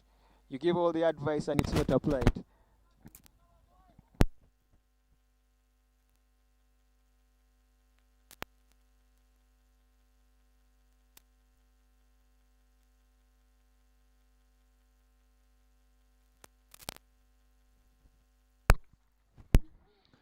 Cricket is about transferring pressure, and it clearly apparently looks like Uganda found a way of transferring the pressure onto the Kenyans. The Kenyan fielding is looking a bit out of sorts. They're conceding too many overthrows. They're fumbling the ball and allowing the Ugandans to take extra runs.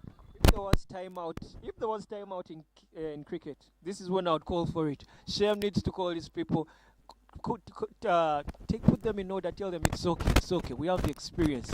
Uganda, that batting depth is running out. If at all we play according to plan, we shall be able to sort this. No need to get over the heads, not to have red heads all over. I believe they still have the game. It can go either way. As I said, need for a playlist. Bowling change on the ginger round end. And Peter Coach takes a break, even after picking up 2 very, very huge wickets. This bowling change for me looks like this is the joker. If you are playing cards, this is actually the joker. Shemo Bado cannot wait any longer, but he's been forced to bring himself on as the joker. This is the trump card. He'll be looking to pick up a wicket or 2 as quickly as possible. The wicket is taking a bit of turn, so he will be hoping that he can come and actually penetrate and break through. Davis, a little bird has told me that Takas may bite. But as we said, we are neutrals from a neutral perspective. I've seen a couple of questions on YouTube. I'm sure you will be able to answer some of those.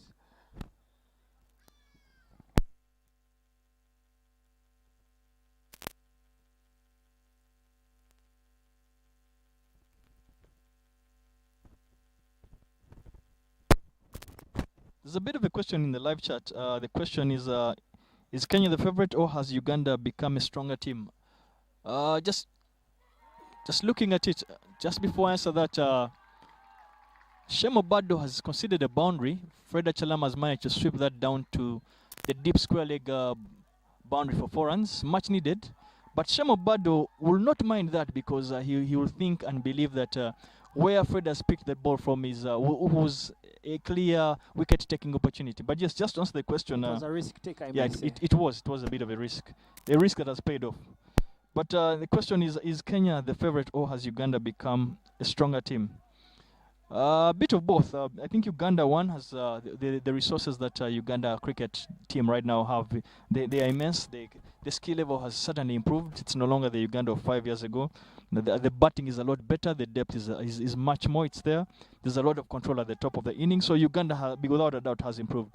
And Kenya being, of course, a former ODI nation, that cannot be taken away from them. So they would, or on paper, at least they would appear like the favorites. Kenya are ranked higher than Uganda. So on paper, Kenya would be the favorites. But just to let you know that Uganda has certainly improved.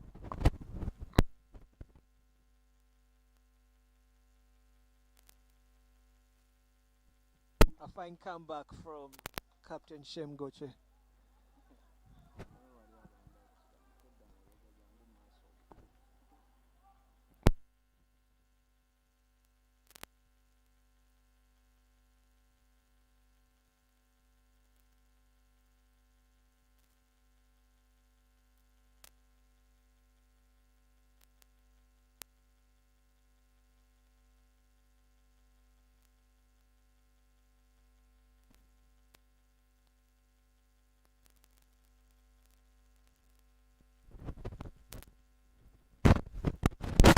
Fine competition from both sides.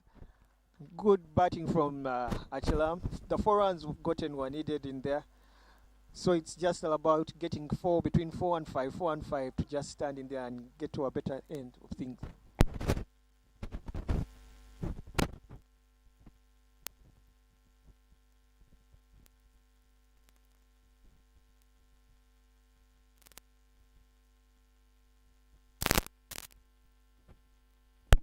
.63 runs needed in 17 overs, so I may break it down further. It's 102 balls with 4 wickets to go. Required run rate is 3.71.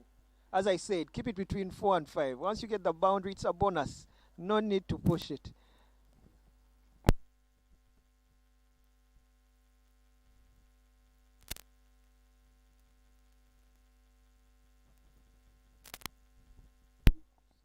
Nehemiah returning from the university end, with Riyazat on the receiving end.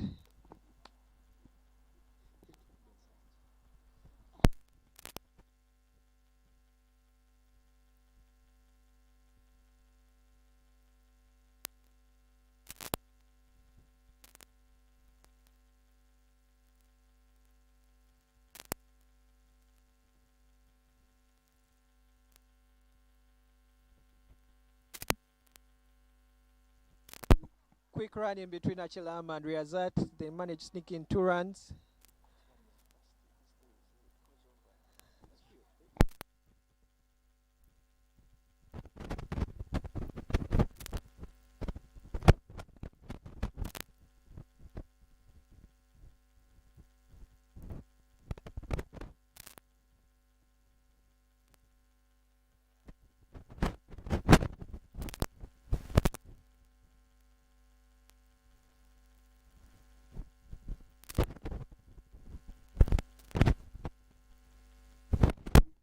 Good yoker ball from Nehemiah. This is when experience kicks in. Bring down the run rate. It's 2 runs so far. And for as long as it's below 4, he's bringing his team back into it. It's all about crunching the numbers. Runs versus balls.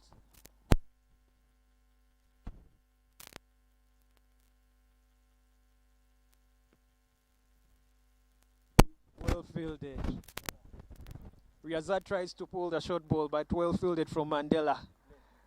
Good experience.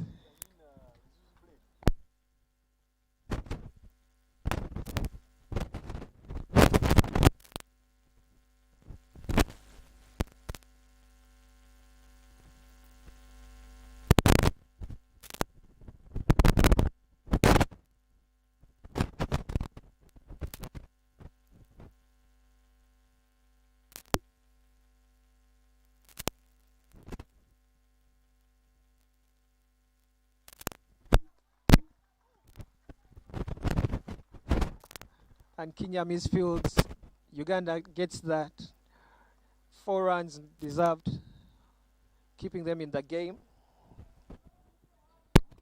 Well, the oohs and the ahs continue on the field as the Kenyans look to try and effect a run out that has continued to elude them. But that was a bit of a risky single.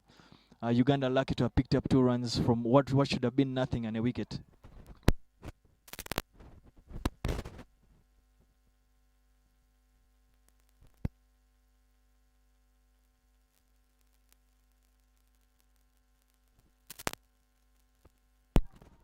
Four runs from Riyazat Alisha's blade.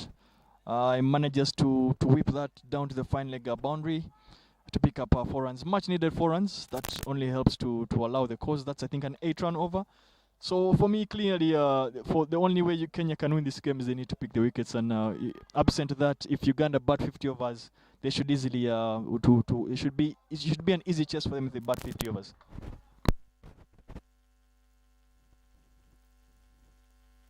Uganda needs 55 runs in 16 overs, 96 balls to go, with 4 wickets spare.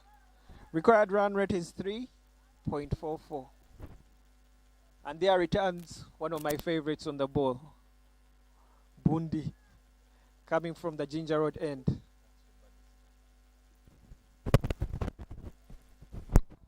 Interesting bowling change. Shemo Bado takes himself off and he returns Emmanuel Bundi. Shemo Bado for me looked like one that would have, he seemed to have created what you would have called a bit of a chance, because the sweep shot that Chalam played of him should have been one that should have kept him excited and interested in seeing just what more Chalam would have been willing to offer. But he makes a bowling change and Emmanuel Bundi comes in to bowl from the ginger red end. I think Shem must be looking at the visibility. As you can see, it's a little bit cloudy down here in Chamboko, with the clouds singing here and they are coming up with different rhythms. So he may be looking at the visibility factor.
Beautiful square cut from Fred Chalam.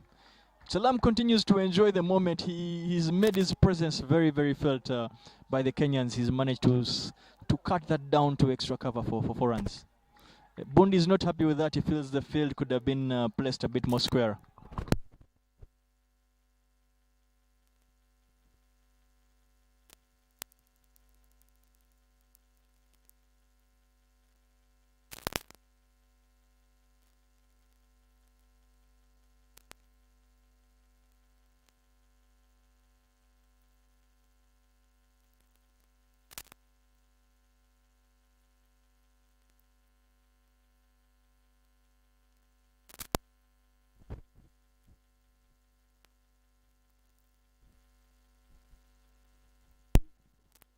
Davis, I've just received a phone call from one of the tourism guys. They're telling me the wildebeests are heading towards Uganda because of the fine display that your batsmen are pulling off. I don't know what my Kenyan brothers and sisters have to say about that. Yes. Another overthrow there, and Kenya yet again conceded 2 runs. Very, very costly. This has been a fielding display they will want to quickly forget. They haven't pitched up in the field. They have given out quite a number of free runs. They wouldn't be too happy with. But yeah, the Ghana chase continues on, and Achalam picks up 2 extra runs.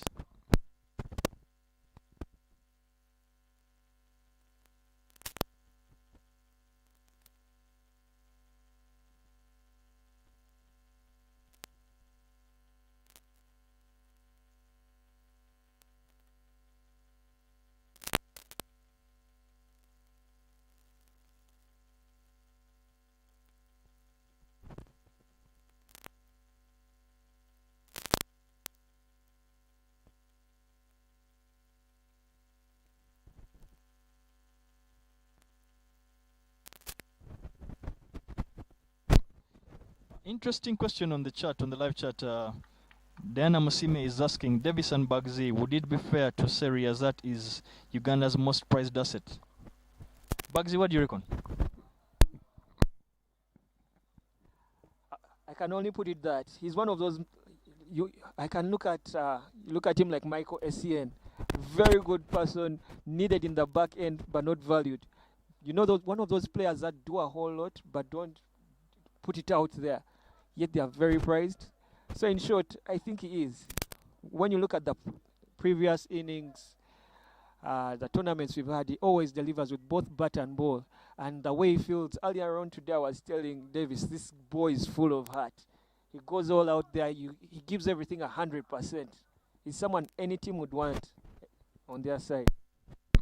Well, yeah, Bugsy, very, very good submissions about Riyazat Alisha. And Diana uses interesting words, superlatives, to define Riyazat Alisha. I don't know if most prized asset would fit what Riyazat Alisha brings to the table. I mean, for me, he's an all-rounder. He's a three-in-one all-rounder. He bowls pretty well.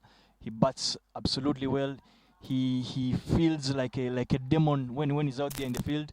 So he for me, he does his job. He's in the side to do exactly that, and he does his job. It could be the same debate if someone asked about Senyondo Henry. Senyondo Henry is played in the team to play as a left-arm spinner, to do a job, pick wickets, and keep the runs squat, and he does exactly that. So it's interesting. If we're going to call everyone who does their job the most prized asset, that might be a bit too much. But yeah, especially in a country where we have been known to misuse some of these words, these nouns to define people. Uganda is the country that has, as they say, the most legends in the world. Everyone in Uganda is a legend, but for me, I think it would be a bit too early to call Riyazat Alisha the most prized asset. But without a doubt, I feel like his addition is immense to this team. Besides that, I've had this debate before again on this platform and on other platforms. I think he bats a bit too late for me. I think the quality he provides with the bat, his balance with the bat. I think for me, we need to find a way of possibly finding a way of squeezing him in to bat a bit earlier, give him a lot more balls, but not just balls, but give him a lot more partners for him to bat well and actually bat much longer without having this much pressure and this much attention to detail. Davis, I beg to differ. I believe Riyazat Alisha plays the role of Ben Stokes. Having someone in the deep who comes to just clear out. When you tell him flip the switch, he flips it up. It's time to hit, it's time to hit. Instead of pushing him up there, because he has been shown to deliver at that level. And then saying that something is red, is deep red in different shades of red isn't a crime. She's just making a comparison and saying something in that regard. We're not saying that, oh, he's the best there has been ever.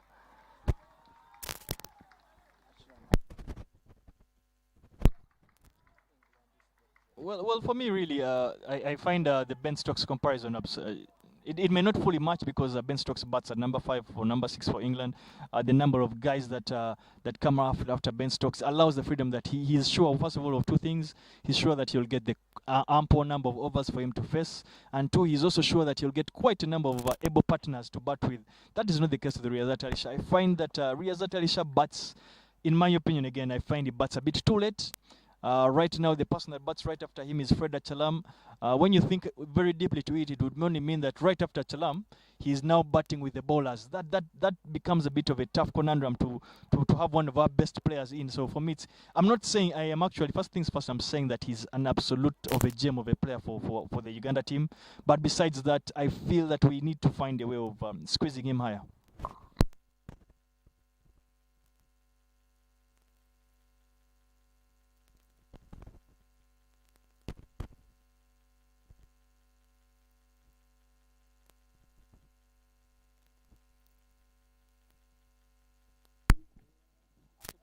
Uganda needs 38 runs in 14 overs, 84 balls to go with 4 wickets.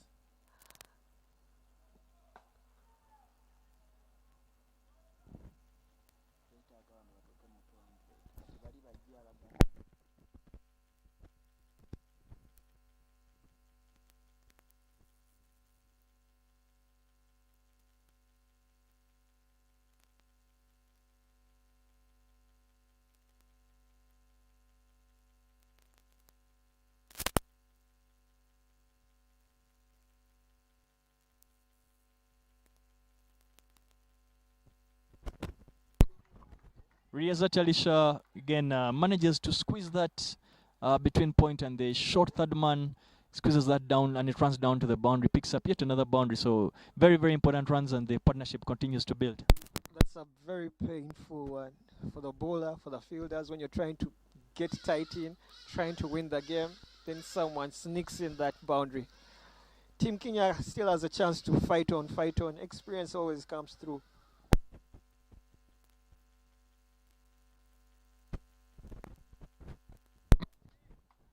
The believers in Greek mythology, those who seem to have sent us Poseidon, the clouds are getting much darker here, like the rain is looking like it might be coming down for an early shower. We are hoping that the Greek gods can get out of here and we have a full game of cricket. My oh my, who knew Davis had some poetry in him? Small Greek mythology and you're calling it poetry. Take on all the compliments, sir.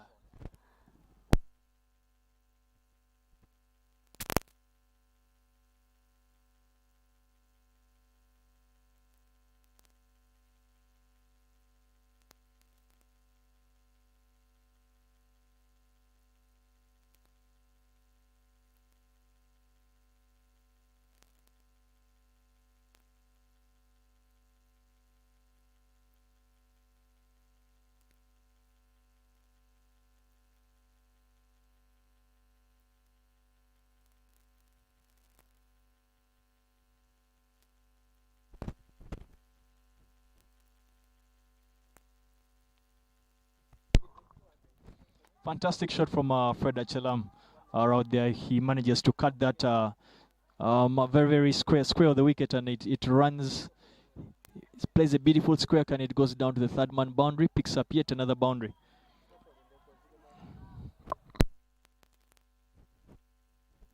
Some interesting submissions, of course, on the live chat, and a couple of guys, of course, getting quite a number of things wrong.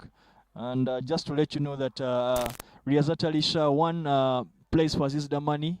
Besides that, Riyazat Ali Shah, I think, has just been, he has just received, I think, an admission letter to MUBS is a university in Uganda. That's Makerere University Business School. That's So business school in the country, yeah. So Riyazat Ali Shah is literally a student. He's intending to go to MUBS to study his business degree. So the fact that he comes out to play for Uganda is fantastic. He obviously meets the grade, and he already meets the regulations in terms of the length of time he has had spending in Uganda. And citizenship comes in all sorts of ways, by birth, by naturalization. Yeah, I'm not into law school right now, but we can always look up the Constitution.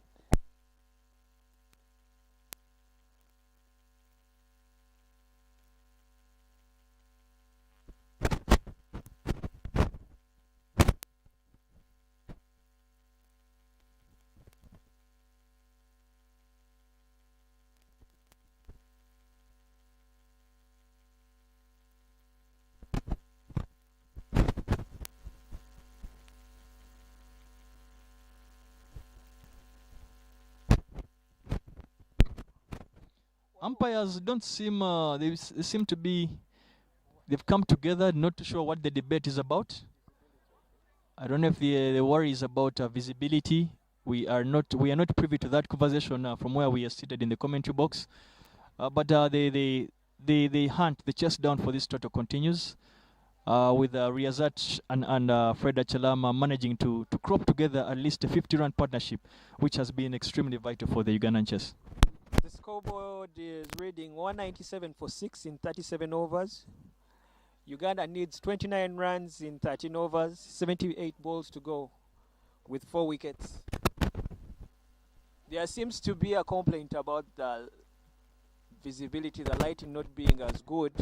Very strange complaint from the Kenyan team. It's rarely do you find the fielding team trying to seek some help from the light. You normally find the batters, because of the guys that complain normally about the lights. But a bit strange to see from the Kenyan team.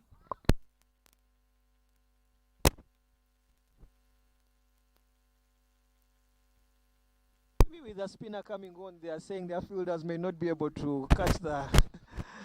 I wouldn't blame them, because the fire and the way the Riyazat and Achelam blades are hitting it, they would be right to fear for their lives.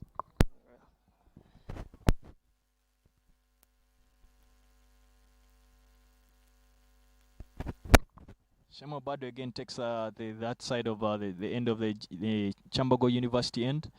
For me, this is literally one of the last throws of the dice for Kenya, as they look to try and break this partnership and see what can come out of the next batters.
bowling change from the Ginger Road end. Peter Koech gets another go.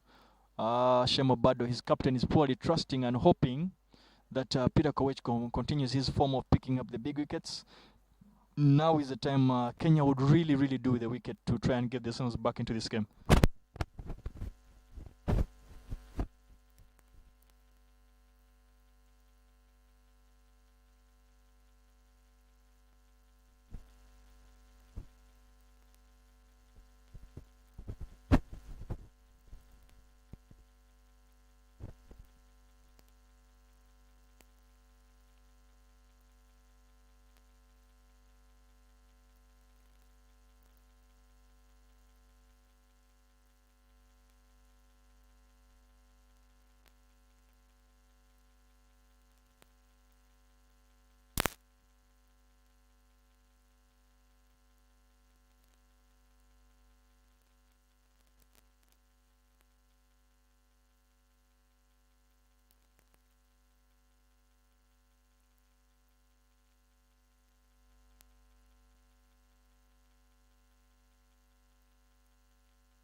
Very good over from Peter Koech. Keeps the runs down at least. He doesn't. He's not fortunate enough to pick a wicket, but he keeps the runs down and gives Kenya yet another chance to see what or how much role they can play to see if they can pick a wicket.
I had mentioned a bit earlier. I thought that Shemo Bado for me holds the key for Kenya's chances of trying to come out and defend this total. I think he's experienced enough. He offers that extra bit of experience and knowledge of what to do. The fact that he's also a left-arm spinner for the right-handers, I felt he might have the chance to actually do a bit of damage. And fantastic innings from Fred Achalam. He's made a big contribution.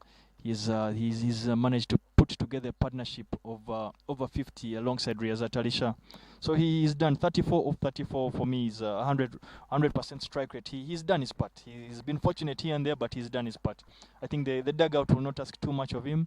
They would have loved him to go through and finish the game off, but he's not fortunate enough to do that. In walks Charles Waiswa. Bilal Hassan. That's Bilal Hassan. Bilal Hassan is going to be batting alongside Riyazat Alisha. The weather seems to be changing down here in Chambogo. There seems to be a bit of a downpour. Though if you're looking that side of Ntinda, and the fans here will be hoping that the rain doesn't find its way to Chambogo.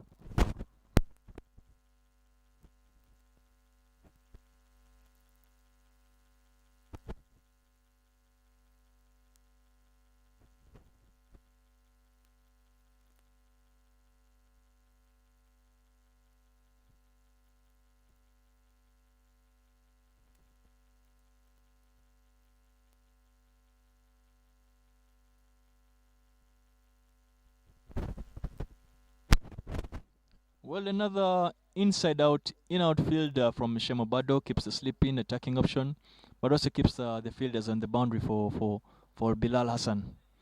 Bilal Hassan starts off by simply keeping that out, blocks that out, and he has a seasoned campaign and Shemobado to look to contend with.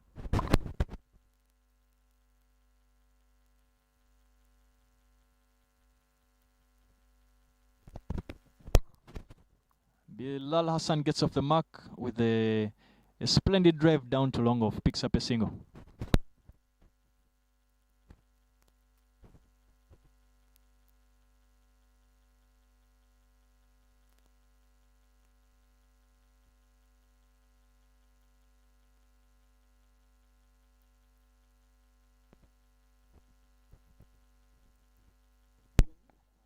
Shem looks to be playing around with variations, with the visibility playing on his side. Good bowling from his end. Fine spell.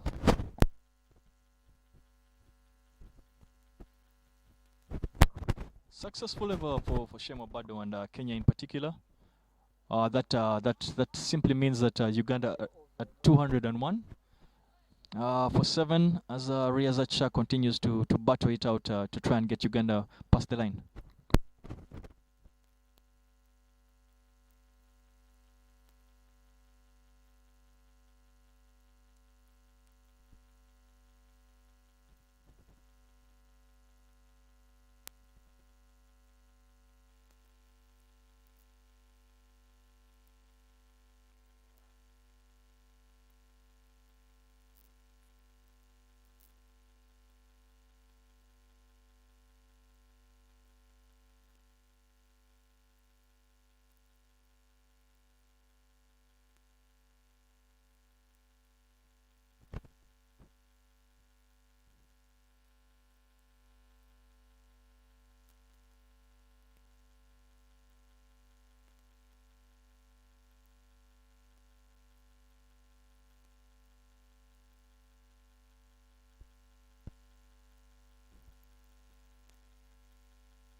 Peter Kowich starts off with a dot ball, a valuable one up against Bilal Hassan.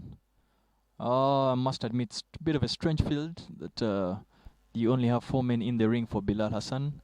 I don't seem to see any attacking options, no slip fielder. I think Hashem Obado has gone the defensive way. He's hoping that Bilal Hassan may be able to sky one in the air and they take the catch.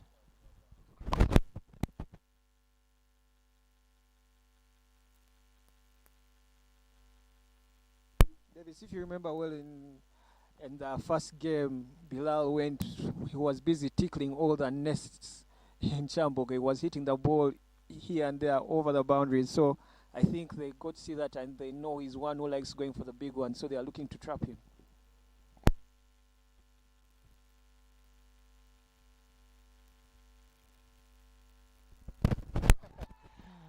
Ladies and gentlemen, you don't often see Bilal Hassan square cut bowlers down to the point fielder. You don't often see that, but today is one of those days that Bilal Hassan manages to find a square cut, square of the wicket down to the boundary for 4.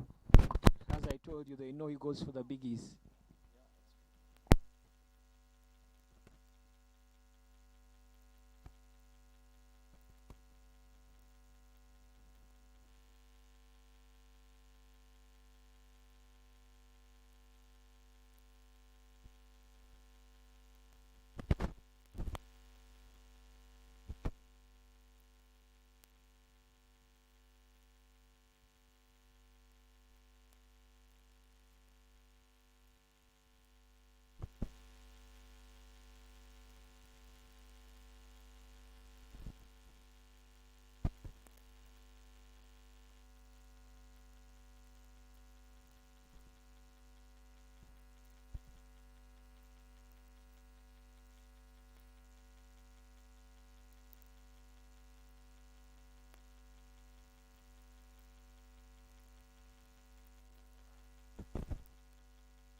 Uganda continue to peg away with this total. They pick up 2 singles in the space of 3 balls. That is very, very important for Uganda. The scoreboard keeps ticking, and Uganda seem to be perusing or cruising through to try and get to the total.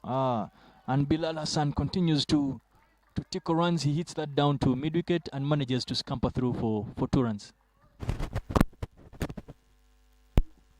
Uganda is quickly drafting all-rounders. Now Bilal is busy taking on the batting role. Bilal Hassan can bat. He's no, as I said the other day, he's no Joe Root, but he's neither a Courtney Walsh. He's not that bad a batsman, so he can hold a bat and use it. He reminds me of the Pakistan bowler. Short like him, fast bowler, but also hard hitting. We're talking about him earlier on. Hassan Ali. Exactly. Hassan Ali, terrible batsman. When he's out there, he brings tears to any side. He's a bowler, but hits it hard.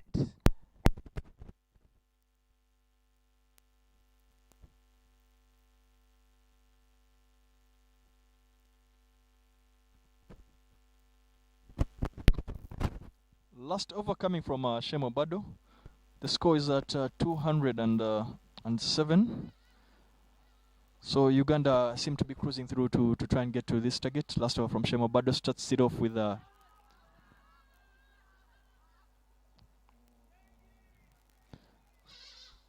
Shemo Bado starts that off with the dot ball to Riyazat Alisha. He seems to be having a bit of a word with the umpire.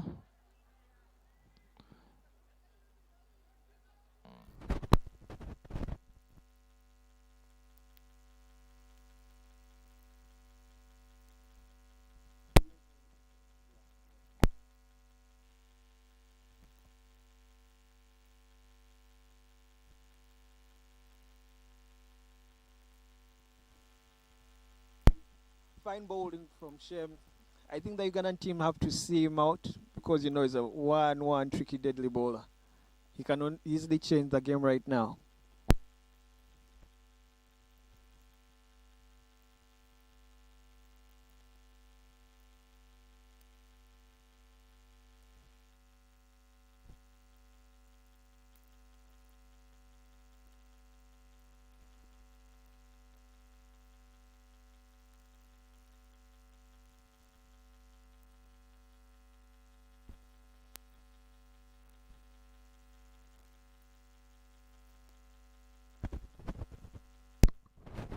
Riyazat Alisha picks a single down the ground. Could have been fielded by Shemo Bado. It wasn't. I'm a bit worried why he didn't field it the way we know him to, but Bilal Hassan takes strike.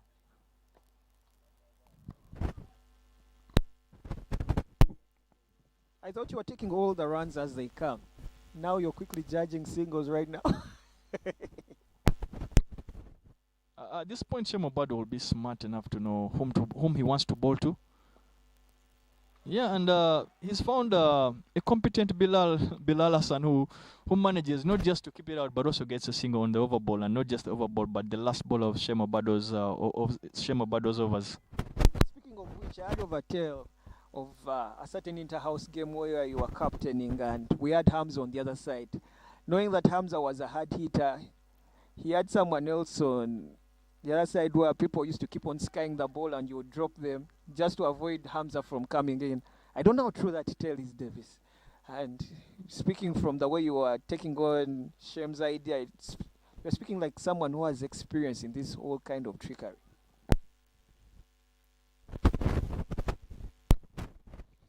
Peter Kowich continues to operate from the Ginger Road end. There you go. And they continue with a bit of a defensive field. Keep the fielders on the boundary rope, the boundary riders. Bilal Hassan does the smart thing and only picks up a single down there. He looks to run hard and is fortunate enough that they managed to get a double in that.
Uganda continue to pick away this total, picking up a couple of doubles in that over and picking up the odd single which is required. That keeps the scoreboard ticking and gets the total to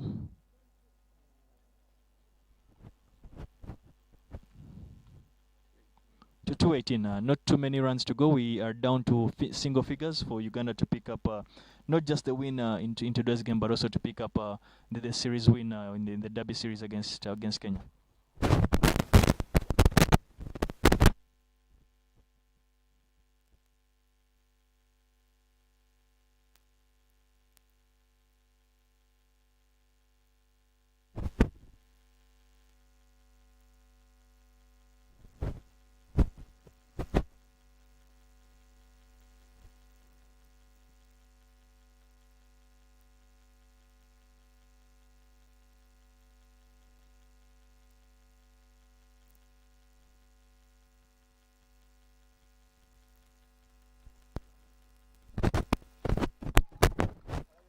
Nehemiah doesn't have the legs to try and run and save that, and that races down to the extra cover boundary.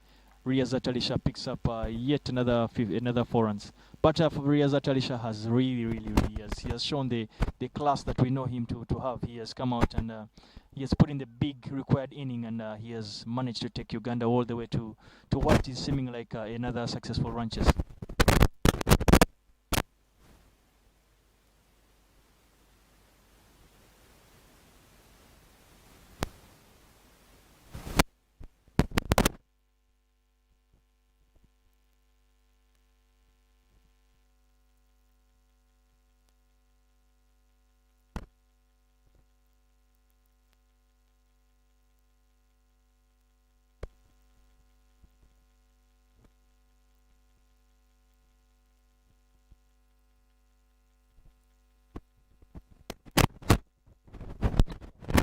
Bowling change, of course, from the university end, and Viraj Patel is asked to come back and give it another go as Uganda will look to try and finish this off. Looking like another successful run chase for Uganda, but Viraj Patel gets an opportunity to come and showcase what he can do in a crunch moment. In the meantime, Riyazat Alisha is 49 runs off 48 balls, 5 fours and 6. With a strike rate of 102.08.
Made an over from Raj Patel, beautiful over from him. At least he has come back to showcase what he can do.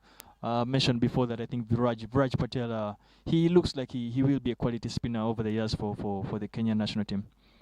Fine bowler. He just has to keep at it, keep believing, and that's a good thing from Kenya, giving out young talent, getting to put them at the big stage and grow. And I remember yesterday Shem telling you that that's something they are looking at, that they were given the opportunities by the big boys and now they are returning the favor, trying to have a sense of transition. Yeah, That's absolutely true. That's exactly what he said. He said that was one of the objectives, to try and give the youngsters a bit of a go at international cricket. And I think Vraj Patel, for me, has done decently well. He'll be one to reckon with in the future. Emmanuel Bundi takes the Ginger Road end. And he's up against Riyazat Alisha. Not too many runs to defend, but Riyazat Alisha has put in a mammoth of a performance this afternoon. It looks like Shem is out to put shame on Riyazat from getting his half century. I see he has moved the field inwards. A field which he should have set up earlier on for Bilal. Looking at Bilal, was looking to chip in the singles.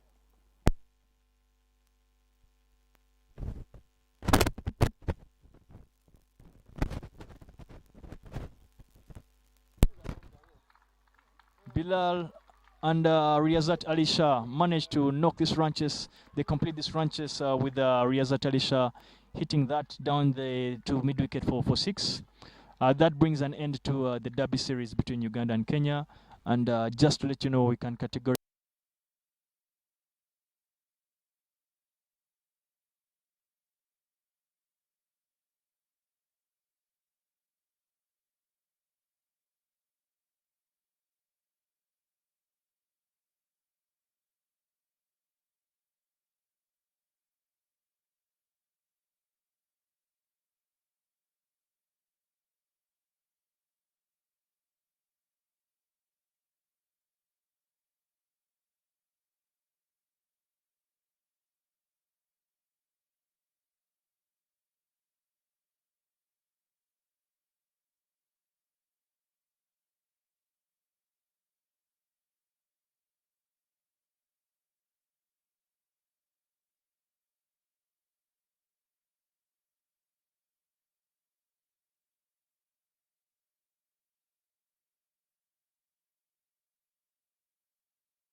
of us, we have 3 player of match awards for the winners trophy.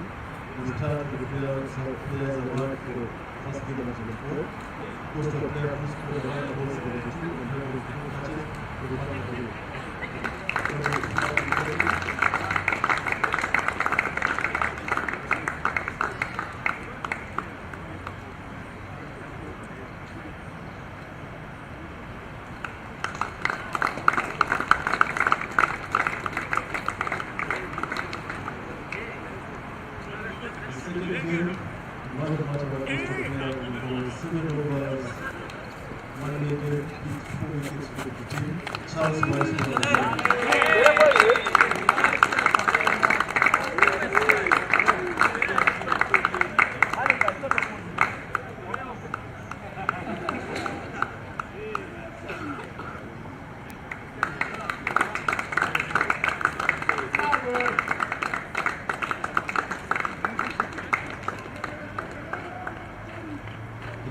Classic finish, man of match award goes to the player who scored 55 and 20 runs and 101 catch for the field, Alisha.